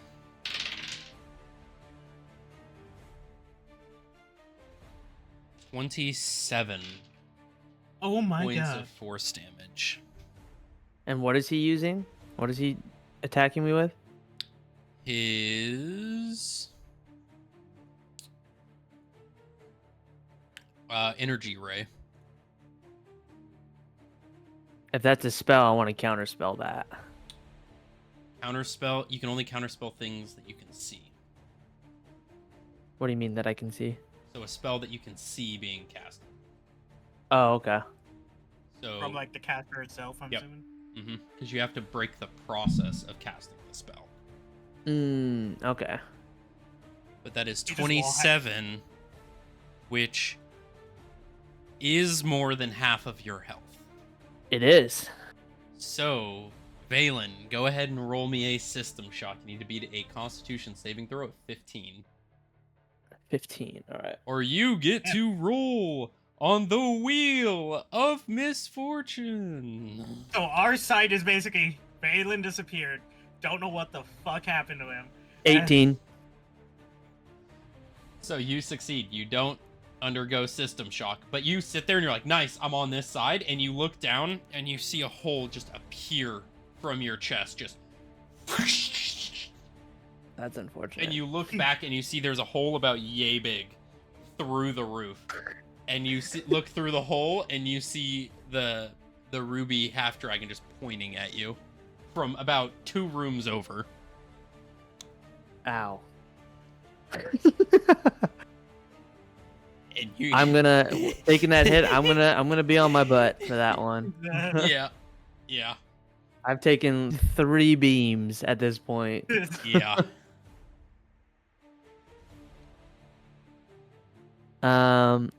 Yeah. Well, he says ow Yeah. ouchie. um, So end of Yeah, I end don't of think I can that do anything, Turn yeah. Arc, it is your turn. You hear Valen scream from the rooftop right after the explosion. The guy above on the roof still up there. Yeah, he is. I thought he got blown off because of Thunderwave. So Thunderstep, yeah. it's Thunder Step. It is just an echo of Oh. loud. It's not an actual Okay. like moving. If it was Thunder Could- Wave, then it would move him. Could Ark reach up there and grab him? I mean, you're tall enough. Shit, you might. Shit, then yeah, he's You gonna just grab grab him him and by the just fucking slam him on the ankle. ground. Okay, that'll be a competing strength check.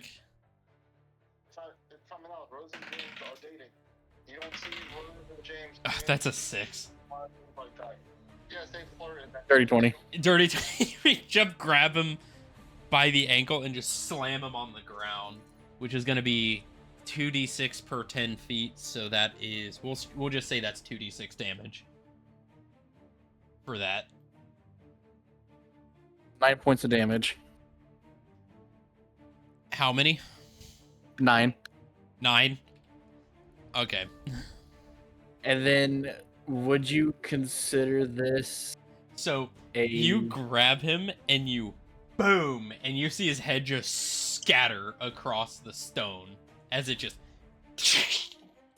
Would you consider it a melee attack? Yes, that is a melee attack. Thunderous Smite. He's dead. Oh, he's dead. Yeah, Oh. no, you grabbed him by the ankle, slammed him on the ground, and his head exploded on the concrete. Okay. So you slam was him, quick. you get ready to cast Thunderous Smite, and you see his headless corpse just holding him by the ankle. Just. I think you got them, Mark. I think you got them. Do the interview or it's in the group chat. That is. Okay, well, Ark, what do you want to do for the rest of your turn? So the next thing that he's going to do is he's going to move up to this guy. Okay. And then he'll end his turn.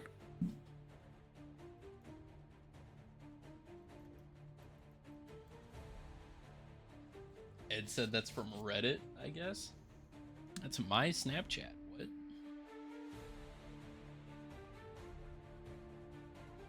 Alrighty, so that's the end of your turn? Is moving in? Yep. Alright. End of your turn. That is going to be this half dragon here. He is going to make 2 attacks towards you. He's just gonna try to ding your bell, as it were.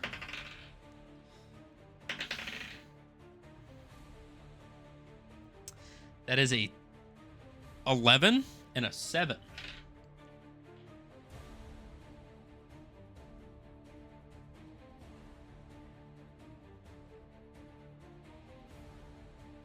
I'm guessing an 11 and a 7 don't hit Arc.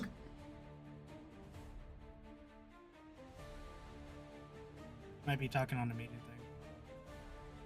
Yeah. Well, regardless, that misses. So the next one is going to take 2 shots on Arc with his firearm, which both also fucking miss. Okay. As it boom, boom, as it just strikes the wall behind him. Yerk, you are top of initiative. Let me see here. First with not expecting a response, but free action. Balin, are you okay? Not really. I'm in Ah! a lot of pain.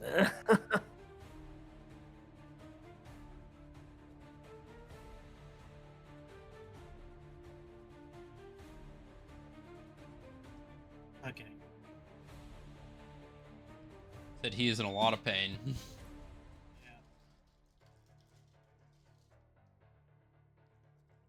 Is there things I could climb up to the roof? Just visually see. Just a quick. There's a bench that you could probably climb up.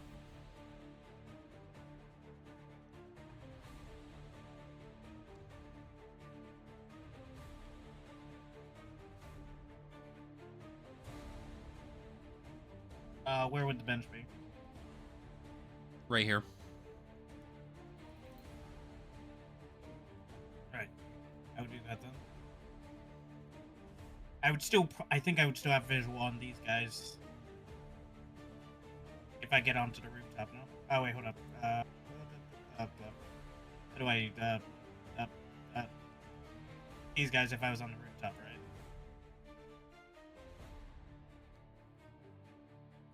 Say it again, your mic's pretty low. Sorry. Would I still have visual on these guys down here if I went on that rooftop? No. No?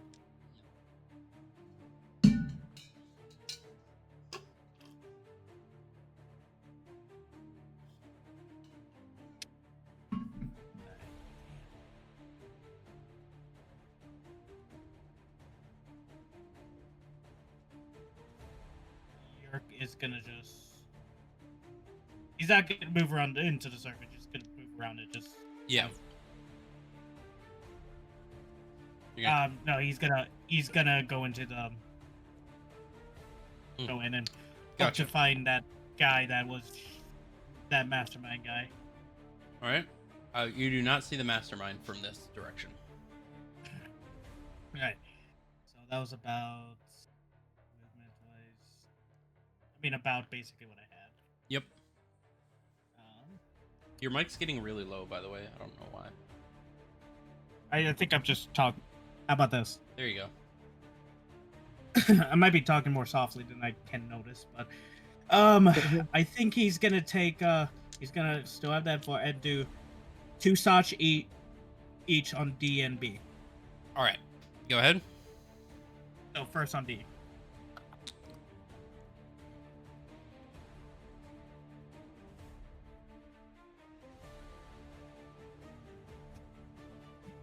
$13. 13 misses.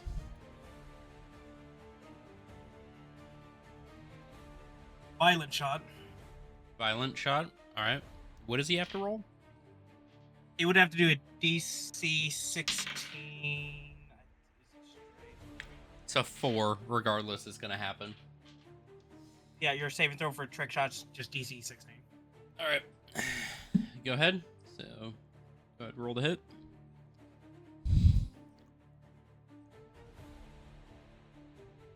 That one. 2 natural ones. Oh no, advantage. Yes, I forgot about Yep. the advantage thing. Still have advantage. If I was mean, I Yep. would take that. Yep. God damn it! Really? Still, 13. Still. 13 So, misses. So, boom. Yeah. Oh yeah. That grit shot is used. Yep. All right. And now on B. Yep. I'll be using those shots. All right. Go ahead, roll the hit. 18. 18 will hit. Another 18. Both will hit. Go ahead, roll damage.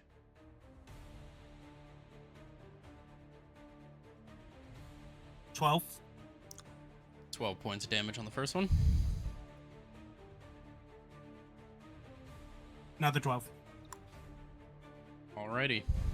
So you see some of the red crystalline structure shatter as you shoot. He's beginning to bleed, but he's still up and kicking. Man, that sucks. I'm starting to get bad rolls now. Damn. All right. All right. Next up. That's all I Valen, got. you're up. You with your 3 hit points. Literally. I'm gonna drink my potion of greater healing. All right. So I believe that's Uh, 4d4 plus 4, I believe. Yeah. And remove it from your inventory. Yep. And is that an action or a bonus action? It is a bonus action to drink it yourself. It is an action to give it to another person. Okay, cool. So it's a bonus action. Let's see. And people have proven this in real life in making an attack and drinking a potion in less than 6 seconds. Oh, really? Someone. It has who been did that? factually proven that you can down a health potion yourself and make an attack in less than 6 seconds. Melee attack and spell components included. Who did that? There's a video of a guy doing it in every way you can use an action with that. So he Okay. swung with a sword. He did a whole spell component thing and said the word and then down the fucking healing potion. And he was able to do it in less than 6 seconds. That's amazing. All right. I got 21 hit points now. Alrighty. Let's see. Now you have an action. Let me see here.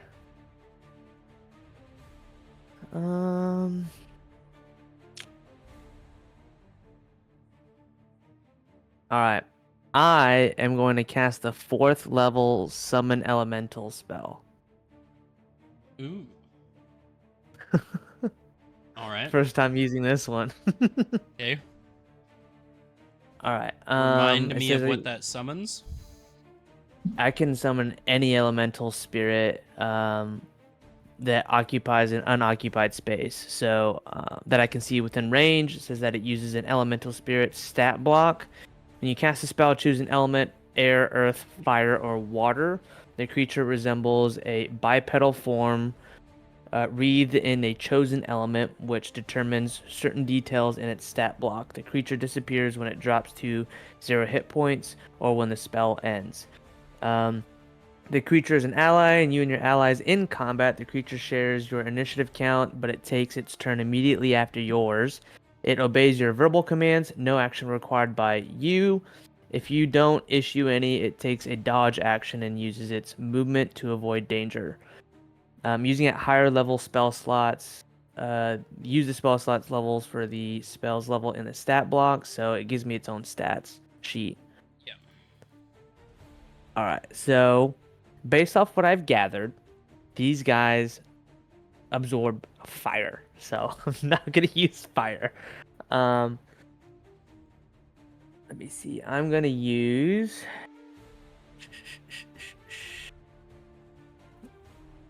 I'm gonna do a water elemental. Okay. And you have the stat block for it? I do. So it's like strength is 18. It's a +4 modifier. Dexterity is 15 +2. Constitution 17 +3.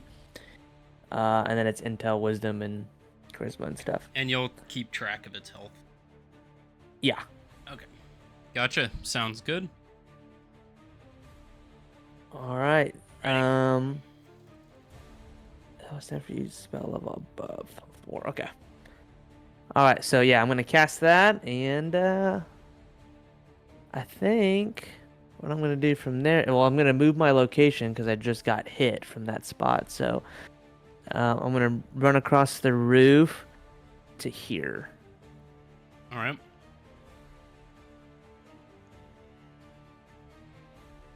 And that'll end Valen's turn. Right. And so what action does the water elemental take? Let me see here. Does it say you have to use an action or a bonus action to command it? It says that no actions required by me. Gotcha. So it just acts on its own whim? Yeah. Does it consider you friendly? Wow. Yes. Well, it says it obeys my verbal commands, but no action is actually required by me. Okay. And it says the creature. It says the creature is an ally to you and your allies in combat. So. Okay. Just confirming. It just starts going off and hitting everybody. Yeah, some spells do that. All right, is that the end of your turn? That's the end of Valen's turn. For my elemental, should be right after mine. Mm-hmm. What is it gonna do? Let me try to think. I'm trying to make sure I'm reading this right of what its actions are. Okay, so it has 2 attacks. It can do a multi-attack or slam. Those are the only 2 actions it can really do. But also another thing is that it's one of its traits is amorphous form, that it can move to very, very small and narrow spaces, up to 1 inch wide. Multi-attack says the elemental can make a number of attacks equal to half the spell's level, rounded down. So it can make 2 slam attacks. Yeah. Okay. Okay. So yeah, that's what he's gonna do. DM, did we hear like Valen running across the rooftop? Probably. Alright. So I'm guessing it's attacking D and B. It is going to, yes. All right. So 1 attack on D, 1 attack on B. Go ahead, roll it. All right. What the hell is this? It's a water elemental.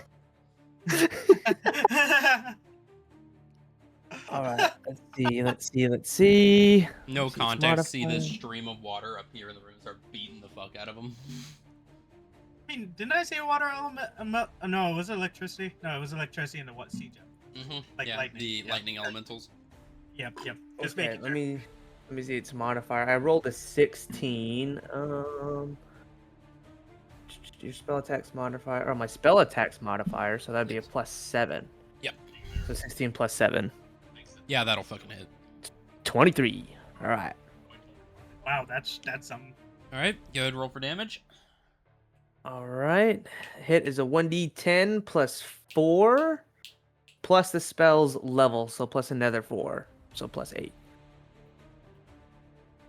So total damage is. Second. Math. Literally. This is math disguised as a fun game. Hey, it makes it fun. I enjoy this. Yeah. Matt, you're doing something with math. That is. Ooh. Okay, so that's a 10 plus 8, 18 for the first attack. Damn. 18 of bludgeoning okay, damage. He's gonna roll that. Actually, cold damage. It's water only, so. A failure. So, well, that would be force damage, right? Or does it say? It says bludgeoning's for earth, cold is for water. Gotcha. So it just has disadvantage until the end of its next turn. Because that did a lot of fucking damage. You see it crater in his whole left side, and his arm just goes limp. You see Just basically big just a elemental crater water. fucking in his shoulder. Okay, the next one. All right, the next one. Let's roll for the second hit. And we got 10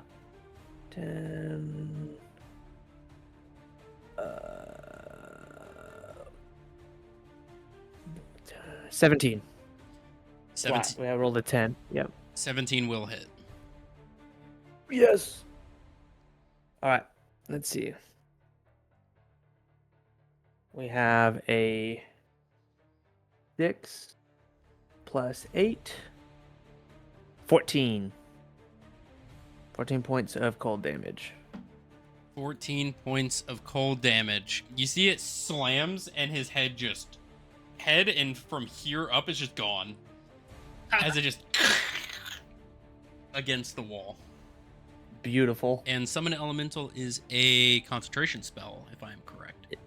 It is. So you have that on you. All right, end of your turn. Yeah, end of the elemental's turn. Okay. Mastermind is going to make 2 shots on the water elemental. Oh. He's like, oh god. He's like, God damn it. That is a dirty 20 Okay, that one hits. and a 12. 30. Second one doesn't hit. All right. That is a total of 12 points of force damage. Okay. 12. Yeah. Let me get my notes out.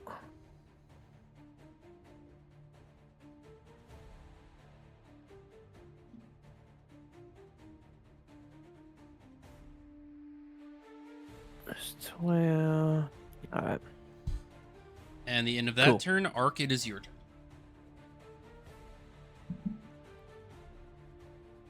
Back. Arky Poo, it's your turn. Yes, I heard you. He's going to make a melee attack at the guy in front of him. You just beat his ass. All right, go ahead. What weapon? Your sword? Yep. Dope. Go ahead, roll an attack. 12 to hit. 12 misses. Okay.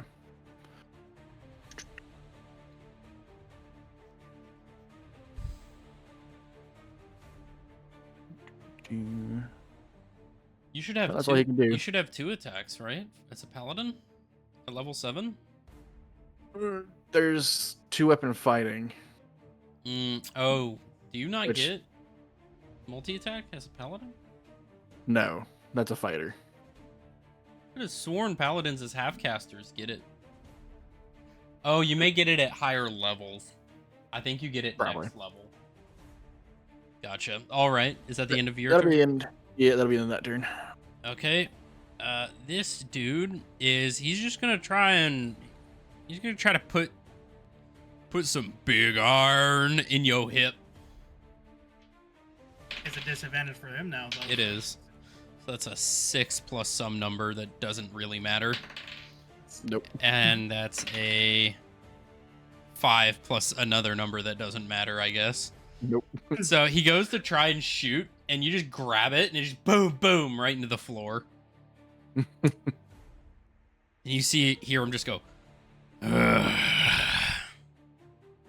I should have put some distance, brother. All right. That is the end of that. Top of the initiative, Yerk. Alright. Yark will target D with. How is he looking, I guess? Who? D. Not great. Not great at all. His left arm is completely limp, and it's just cratered in his chest cavity. Can I call non-lethally on him and go until he goes down? Sure. It's not gonna be very long. A fart would blow this guy over. 23. Oh, yeah. Alright. Yeah. Want me to roll the other hit or just go? No, down? you just roll damage on that. Yeah. I'm pretty sure at bare minimum it's gonna kill him.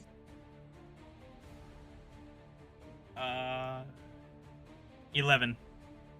Yeah. And you said you wanted to do non-lethal? Non-lethal. Okay, so he'll be grayed out.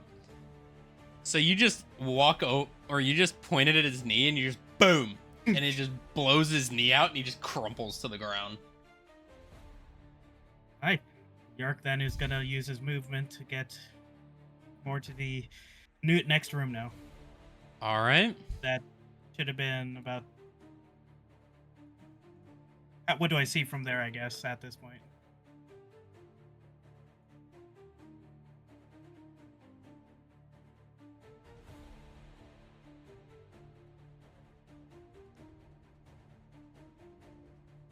Okay, and we'll go ahead and. Oh.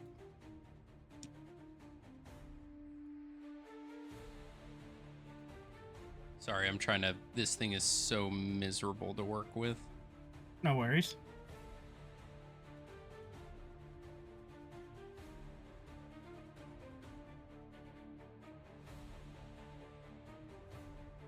Okay, we'll do this. We'll do that. And we will go ahead. Do this. So this is what you see when you enter. If you look on the right side of the map, you'll see the upper Yep. floor. Yep, I see that. Your mic's Hey. super low again. Yep, sorry. And I think it's. Hold up. There you go. Oh, you have it. You have your mic backwards, so the big knob. Oh, yep. I think I accidentally flipped that when I was like There- trying to adjust it. It's probably why it was quiet. Okay, there you go. God. Okay. Pleb. All right, All right. so that is what you see in that room. So will there be a obstacle to be shooting right at the mastermind guy? He will have half cover, so he'll have +2. Okay. +2. And you've already fired one shot. All right. You're 4. I don't technically really. I mean, like. I don't think I would technically see the guy in the balcony since I'm under the walkway. Yeah, not really. So I think he would have to target the mastermind, Alrighty. even with the half covered. Okay, go ahead, roll your first hit.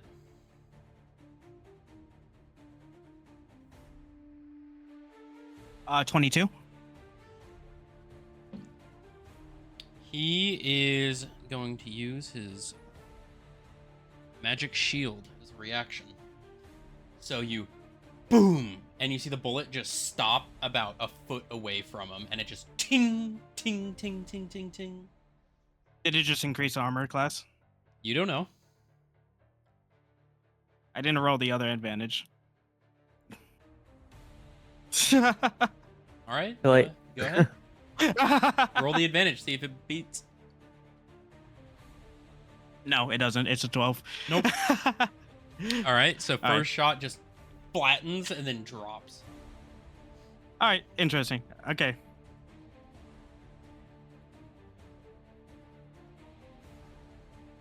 No, I have advantage. Okay. Mhm.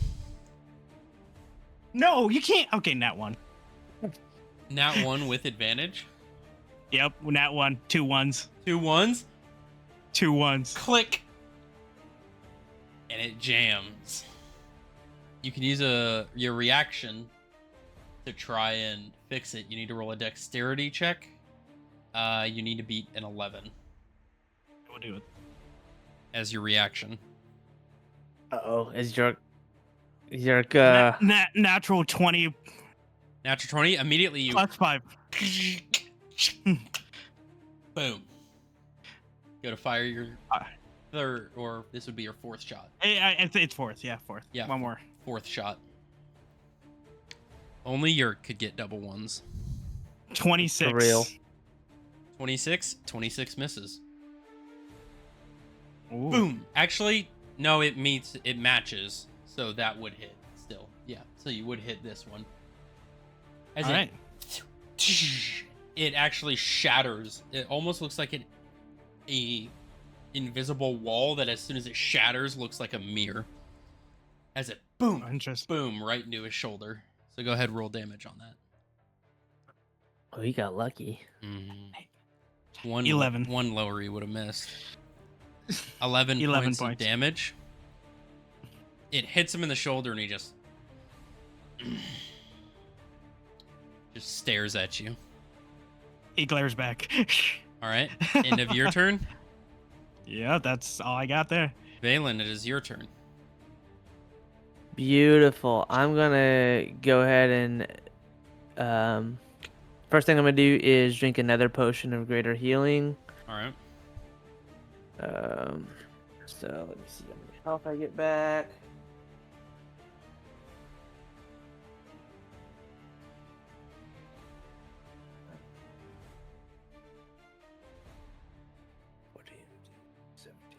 Okay, so I got 17 points back.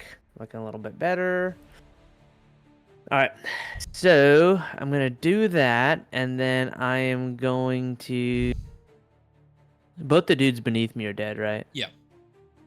Okay. One's just unconscious, one's dead, but you don't know the guy's unconscious. Right. Yeah. Is there any openings from the rooftop that I can see You inside? You could swing into the window. Could. I'll do that. Just be a part of your movement. See you. Yeah. Boop. You would Cool. see the ruby half dragon standing at the end of the hallway. All right. I'm going to then, let's see here. What do I want to do?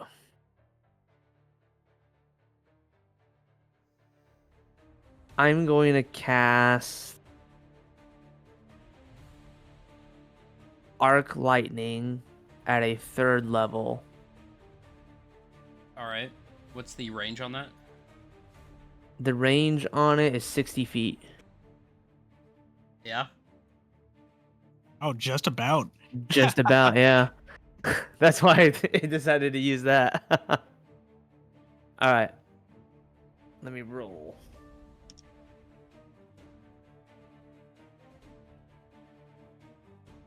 Ooh, nat 20 plus 7. Ooh. Fucking baller. 27. All right. Let me see the damage. All right. That will be 2d8. And they need to make a dex saving throw? Hang on. The target must, make a dexterity saving throw. The creature takes 2d8 lightning damage on a failed throw or half as much on a successful one. You have to make a dexterity saving throw and must beat a 15. But you rolled a hit, right? Yeah. I rolled a hit and you have to make a saving throw for damage to make sure if you get full damage or half damage. Well, hold on.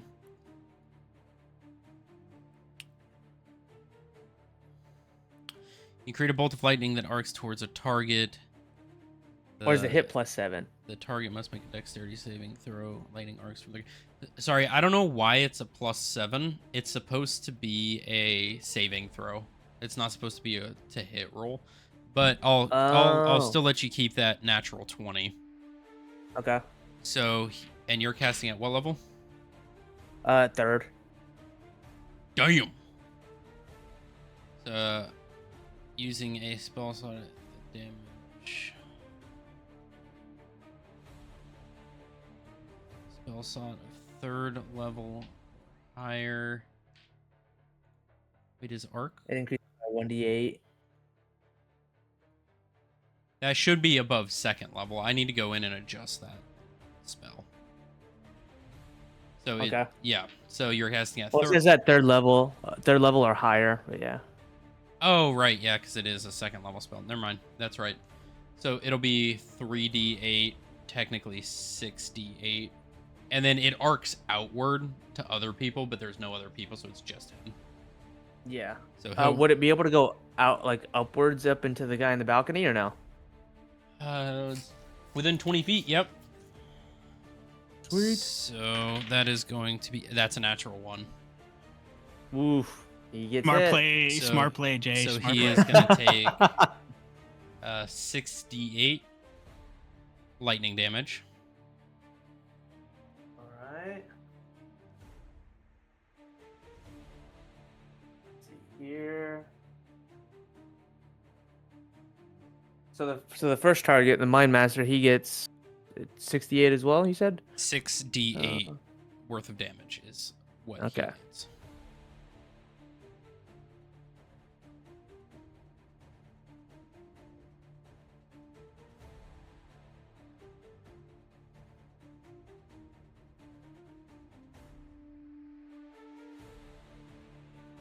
$28 points of lightning damage for the Mind Master. 8 points of lightning damage, and then the rest of them arc up towards the guy above him, and that's a natural 20 for a saving throw, so he takes no damage. You see the lightning begins to arc up, and it catches on the metal of the banister, and it just dissipates. But you see the ruby half dragon just get was going to go after the bird, but I think you need to leave. Many have tried End to of get your- me to leave, and I'm still here. End of your turn? Yeah. Yep. And for my elemental now. Mm-hmm. So he's gonna do. Let me see here. So the dude on the ground is unconscious, right? Yeah. So the elemental's gonna attack him. All right. Does he know he's unconscious?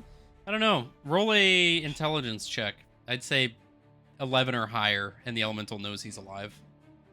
Okay.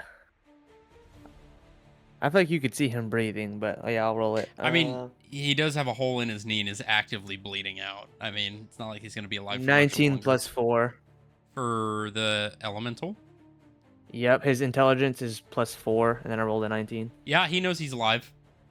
He's not moving, and he's just unconscious and bleeding out on the floor. Actually, can I do something a little crazy? I was crazy once. I want the water elemental to grab him if possible and throw him at the Mind Master. What the fuck? I would say that would use both of the attacks. Okay, And I'm I'd cool with say go ahead and roll a strength check. You need to beat a 15 or higher. If you hit 15 or less, it hits Yerk. that. Okay. I mean, okay, yeah. Ooh, a 19. 15 plus 4. 19, so... And he is going to roll a dexterity saving throw. What is your spell save DC? My spell save DC is. Let me see here. Let me see if there's a modifier. Naturally, it's 15, but let me see if there's an addition for the elemental. It should just be based off of yours. Okay, if it's 15, then. So you rolled 16, so he's going to dodge out of the way. But you see this draconian just get boom, just poof, just gone. You see his arms and legs are left behind, and his torso is just missing, and there's just a hole in the wall That's great. where there was once a half dragon. All right, the mastermind's turn. Well, let me move him real quick, and then yeah, I'm gonna move the water elemental out front, in between to kind of block me. And Ed just redeemed an in-game challenge, so I can't use any spells for the next turn. Oh no shit! Wait, what do you mean? What do you mean? No, In my Twitch stream. that is In my Twitch stream. No spells for the next turn. What do you mean? You actually do that, Jay? Yeah. Your character's on the line. Alrighty. Well, I can still move, So, and I have a sword. in that case,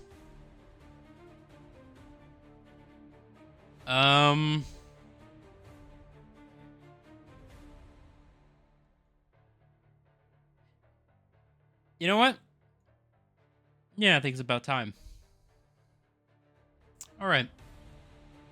So, Mastermind is going to use Dimension Door. Again.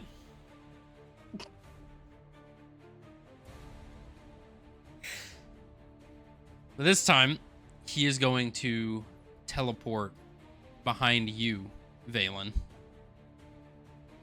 You see this gate open behind him, and he steps through it, turns around, and he's behind you. Question. He becomes within 30 feet of me now. Could I do a spell absorption? I believe that's for damaging spells.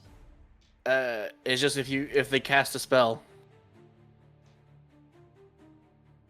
Read me the description. He gets stuck in the ethereal plane. I interrupt it. The spell fails and has no effect. If it is of a level no higher than 3 to a maximum of 6 level spell.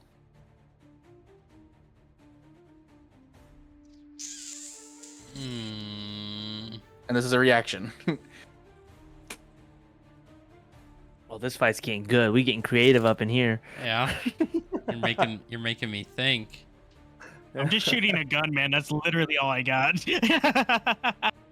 I don't got creativity compared to you guys. You can use a reaction when you see a creature within range. Casting a spell. This spell has already been cast. So it has to be mid-cast before it actually happens. And I was about to say, wouldn't it still be mid-cast because he's going through it? No, because it's the spell Having components to keep, and the having to keep concentration? This isn't concentration, it's instant. So as soon as he goes through the portal, it disappears. As soon as somebody goes through. You can go through as a group, but once you're through, it happens instantly. So I'd say no. But what he is going to do is, as he appears behind you, Valen, he's going to go, "You smell like a high elf. Wouldn't it be a shame if something happened about that?" He's gonna breathe in, and you're gonna see him breathe out a noxious breath. What's that? So, in a 15-foot cone, him Oh, barely miss your. in front of you, I need you to make a DC 14 Constitution saving throw. Constitution saving. Okay. 14 plus 4. 18. 18, so you will take half damage.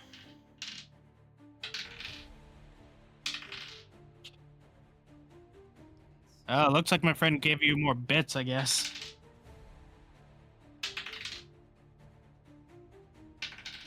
Oh, nice. W bits. 15 halved, so 7 points of poison damage. How much? 7. 7. Okay. 7 points of poison damage, and I need you to make another Constitution saving. Okay.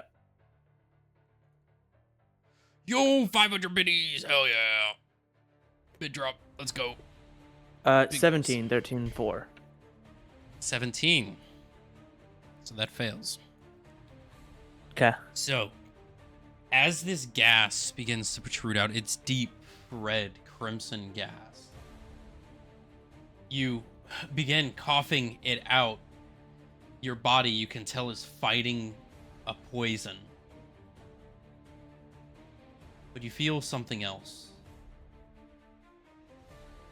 begin to change. Become exhausted. Gain 1 point of exhaustion. Would I put that in damage? Classify that as damage? No. So that would Okay. be under conditions. Okay. So you click Exhaustion. conditions, exhaustion, you click 1. Okay. So you have... Why did they remove that? Oh, legacy. So you have disadvantage on ability checks On ability check. Okay. until you sleep and you try to break that exhaustion. He has 1 exhaustion. Yep. -2 to D20 test and a -5 to feet to speed. We're using legacy exhaustion. Disadvantage on ability checks. Yep. Word. So I also need you to roll something for me. Okay. Let's go ahead and get this pulled up.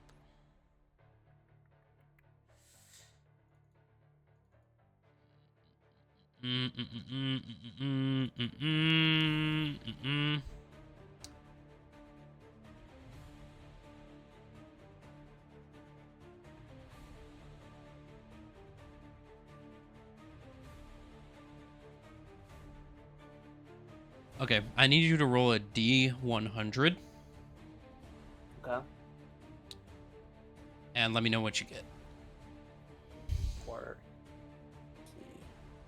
Mysterious roll. Right. D100.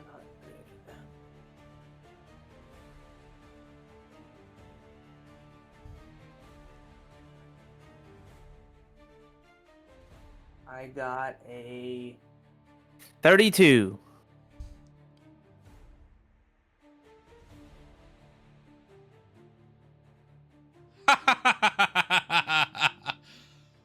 Oh yeah. Oh yeah. Okay. Oh yeah, that's good. That's good. Okay. Okay. Okay. Okay. Okay. You could explain that. I know, right? He's just enjoying it. Is this your campaign or ours? Go on. Okay, roll a D10 for me. A D10. All right.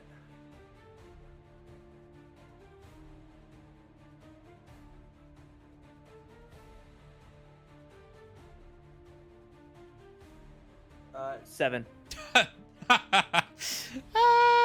Okay. Cool. What the fuck? So you begin. know. Okay. So you begin coughing at the poison as the gas begins to dissipate, and you see this ruby half drag, which is a smile on his face. And that's the end of his turn. Ark, you're up. Yep. Charge at him and swing. All right, sounds good. That's cocked. Oh, right. You're holding concentration, right, JC? I am. So you took damage. You need to make a Constitution saving throw. It needs to be an 11 or higher to keep concentration Oh, because you took damage. 11 or higher. Yep. Okay. Let's see. Constitution save. 15. 19. Dope. Water elemental still up. All right, Ark, you're winding up. Hit him. 15 plus 5, 23. 23 does hit. Okay.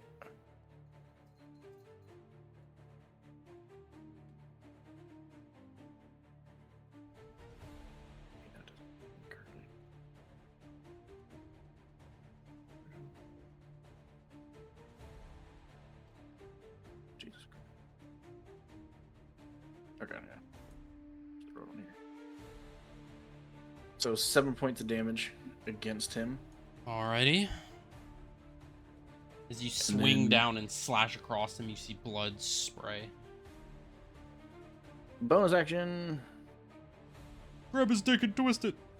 Yo, Right. this, Oh my is gosh. this is an MMA match. Give him the old dick twist. Okay. Thunderous Smite. Dope. So he takes an additional 2d6.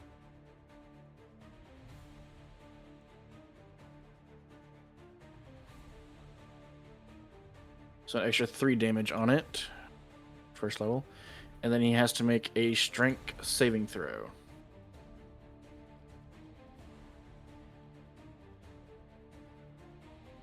You said thundering? Yeah, Thunderous Smite.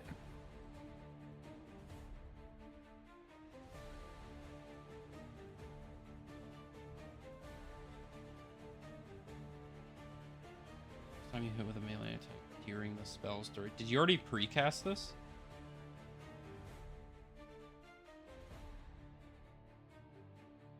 Or no? No, just the first time. So the first time you hit with a melee attack during the spell's duration, the duration is concentration for up to a minute. So you cast Thunderous Smite, it procs, so you keep concentration, and then after Okay. that, when you hit with an attack, the spell goes out and the damage disperses. It's not hit and then it automatically goes, it's you have to cast it, hold concentration, and then hit. Which for a learning experience, we can say we can say you did that. Yeah, so it says the first time you hit with a melee attack during the duration or during the spell's duration, your weapon rings with thunderous thunder that is audible within 300 feet, and the attack deals an extra 2d6 thunder damage to the target. Additionally, if the target is a creature, it must succeed on DC 10 or be pushed 10 feet away. But it has to be within the duration. So you have to precast Thunderous Smite as a bonus action and then attack as your main action. Okay, first time playing Paladin. Yeah, but and it's been a I while. understand it's a learning thing, so just remember, smite first, then attack. But I'll let you And keep. what's that I'll let you. others? I'll let you keep. Oh. If you're talking about Divine Smite, that's just when you hit. That's With what I was thinking of. yeah, Okay. With Divine Smite, it's I hit a dude and I want it to do a lot more damage right now. Okay, that's what I Your was thinking spell smites, that's you proc it first and then you hit. of. Okay. But we'll do 2d6 thunder damage additionally. Okay. Was it a 3 on the thunder damage? 3. All right, and he needs to roll or he'll be 10 feet away. That's a 17. So He saves it. Yeah. So, boom, and he just shoves it off his shoulder, and he's just looking back at you as you hear Valen beginning to cough. Valen, you're Hey, give me 1 second, guys. I gotta head out real quick. okay.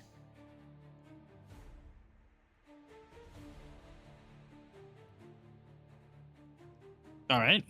Already, so does this dude? Do we need to take an intermission? You'll probably have to ask Jay what the situation is going on. No clue. I mean, sure, I could take a piss real quick.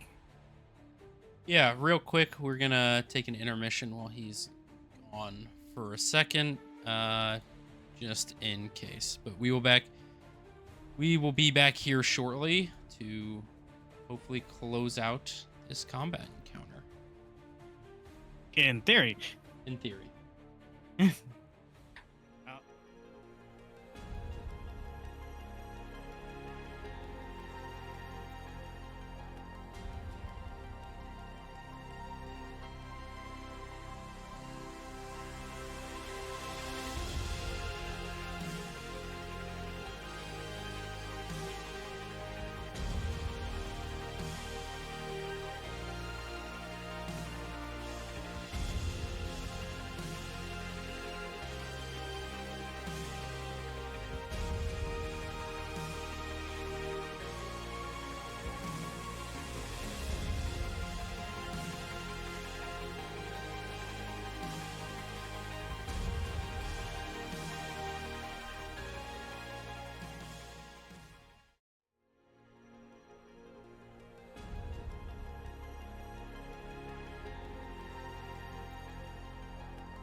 We can continue. I mean, And okay. if he comes back, he comes back. Just so we can close this out. I'll So, play Valen. Just kidding. as this is happening, this draconian foot soldier, or the half dragon, the other one, is going to hop down, and he is going to make an attack on you, Yerk. Do it. That is a 3. That ain't hitting shit. Must have been the wind. Ooh, next one, maybe. Nope, that's 5. Nope, both shots miss. Get fucked. Yerk, it's your turn. Were you actually trying to aim at me? I don't know why you went British Alright. Yeah. Yerk's a Brit Alright. now. Hmm. Oh, well, I just now, after getting shot at by E, I'm gonna now take 2 shots at him and see how that goes. Alrighty. 24. Oh, yeah.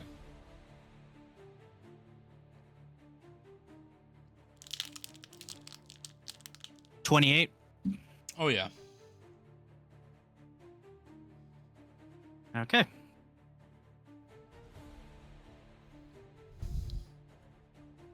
$12. For damage? Yep. How are you, Oh, I'm just doing 2. I'm just doing 2 hits right now. how are you getting all these 12s? You just land in 6s? Yeah, I guess. Okay. Wait, if it was 6. Well, because I got +5. Oh, gotcha. Okay. Yeah, because it So happens. technically I your don't know. max is, what, 17? I guess maybe. Yeah. Alright, the next one.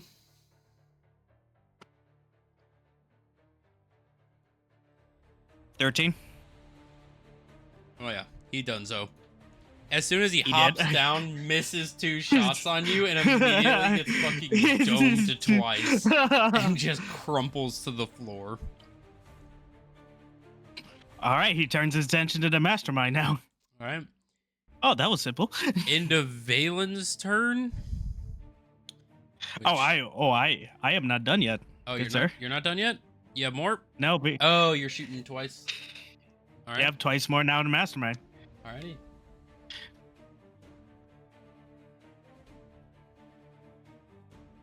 22. 22 does hit. All right. 26. 26 does hit.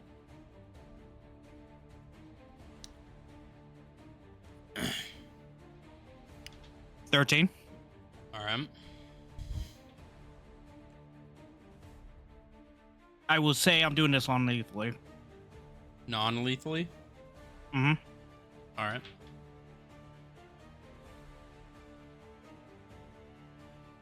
Uh, 10. 10.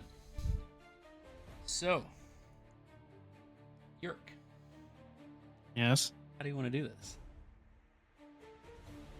Well, since I'm trying to do it non-lethally, I am eviscerating his kneecaps. Alright. Yerk. Boom! Boom! And immediately, both his knees are blown out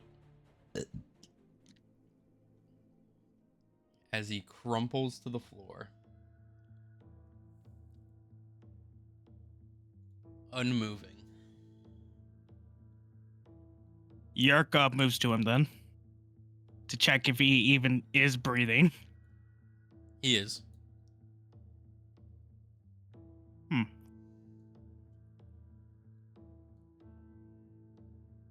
He slaps him a bit to wake him up.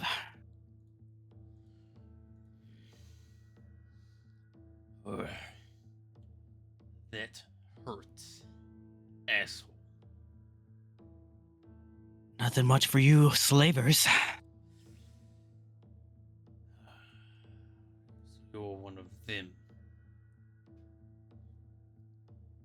Those who don't understand business. I am merely taking down your court.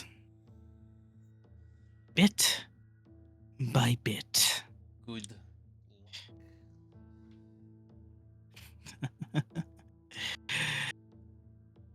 Who is this cobalt woman? You mean the Ruby? Yes. Someone far more powerful than you.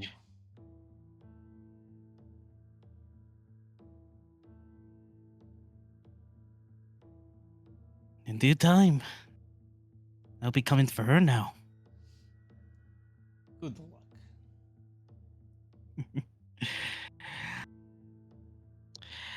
I will do what the Crystal Cage done. And start taking your organs. You act as if it hasn't been done before. Your friend For will you? learn soon enough about that. What do you mean?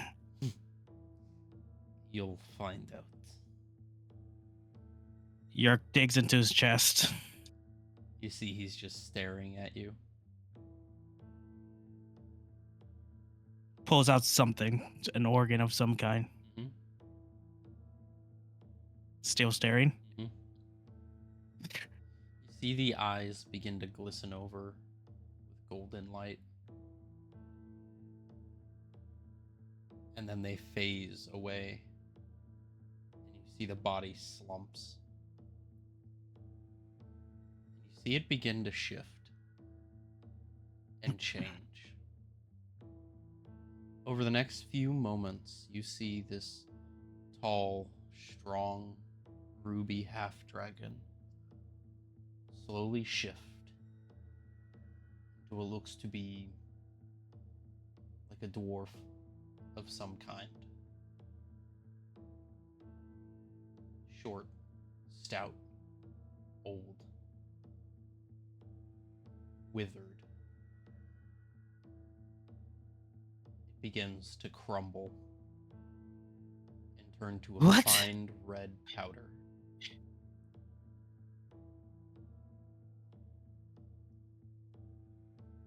And it blows away.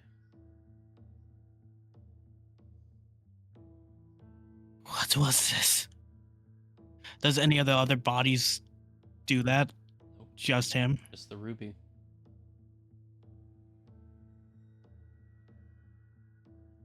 And off in the corner, you hear Valen beginning to see a little bit of blood spew from Valen's mouth.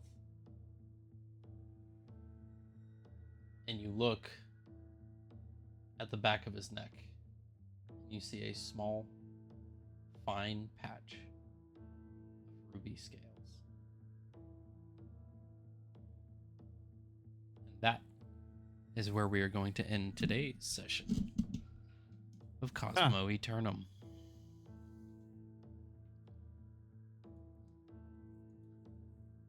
Until next time. Fuck you. Uh-huh. Hope you guys enjoyed that. You got a little bit of combat for the first time in a while. Fuck me, we're not doing 2 more fucking warehouses. Me, no. Well, for all of those that are watching, there is the YouTube channel where we post all our VODs.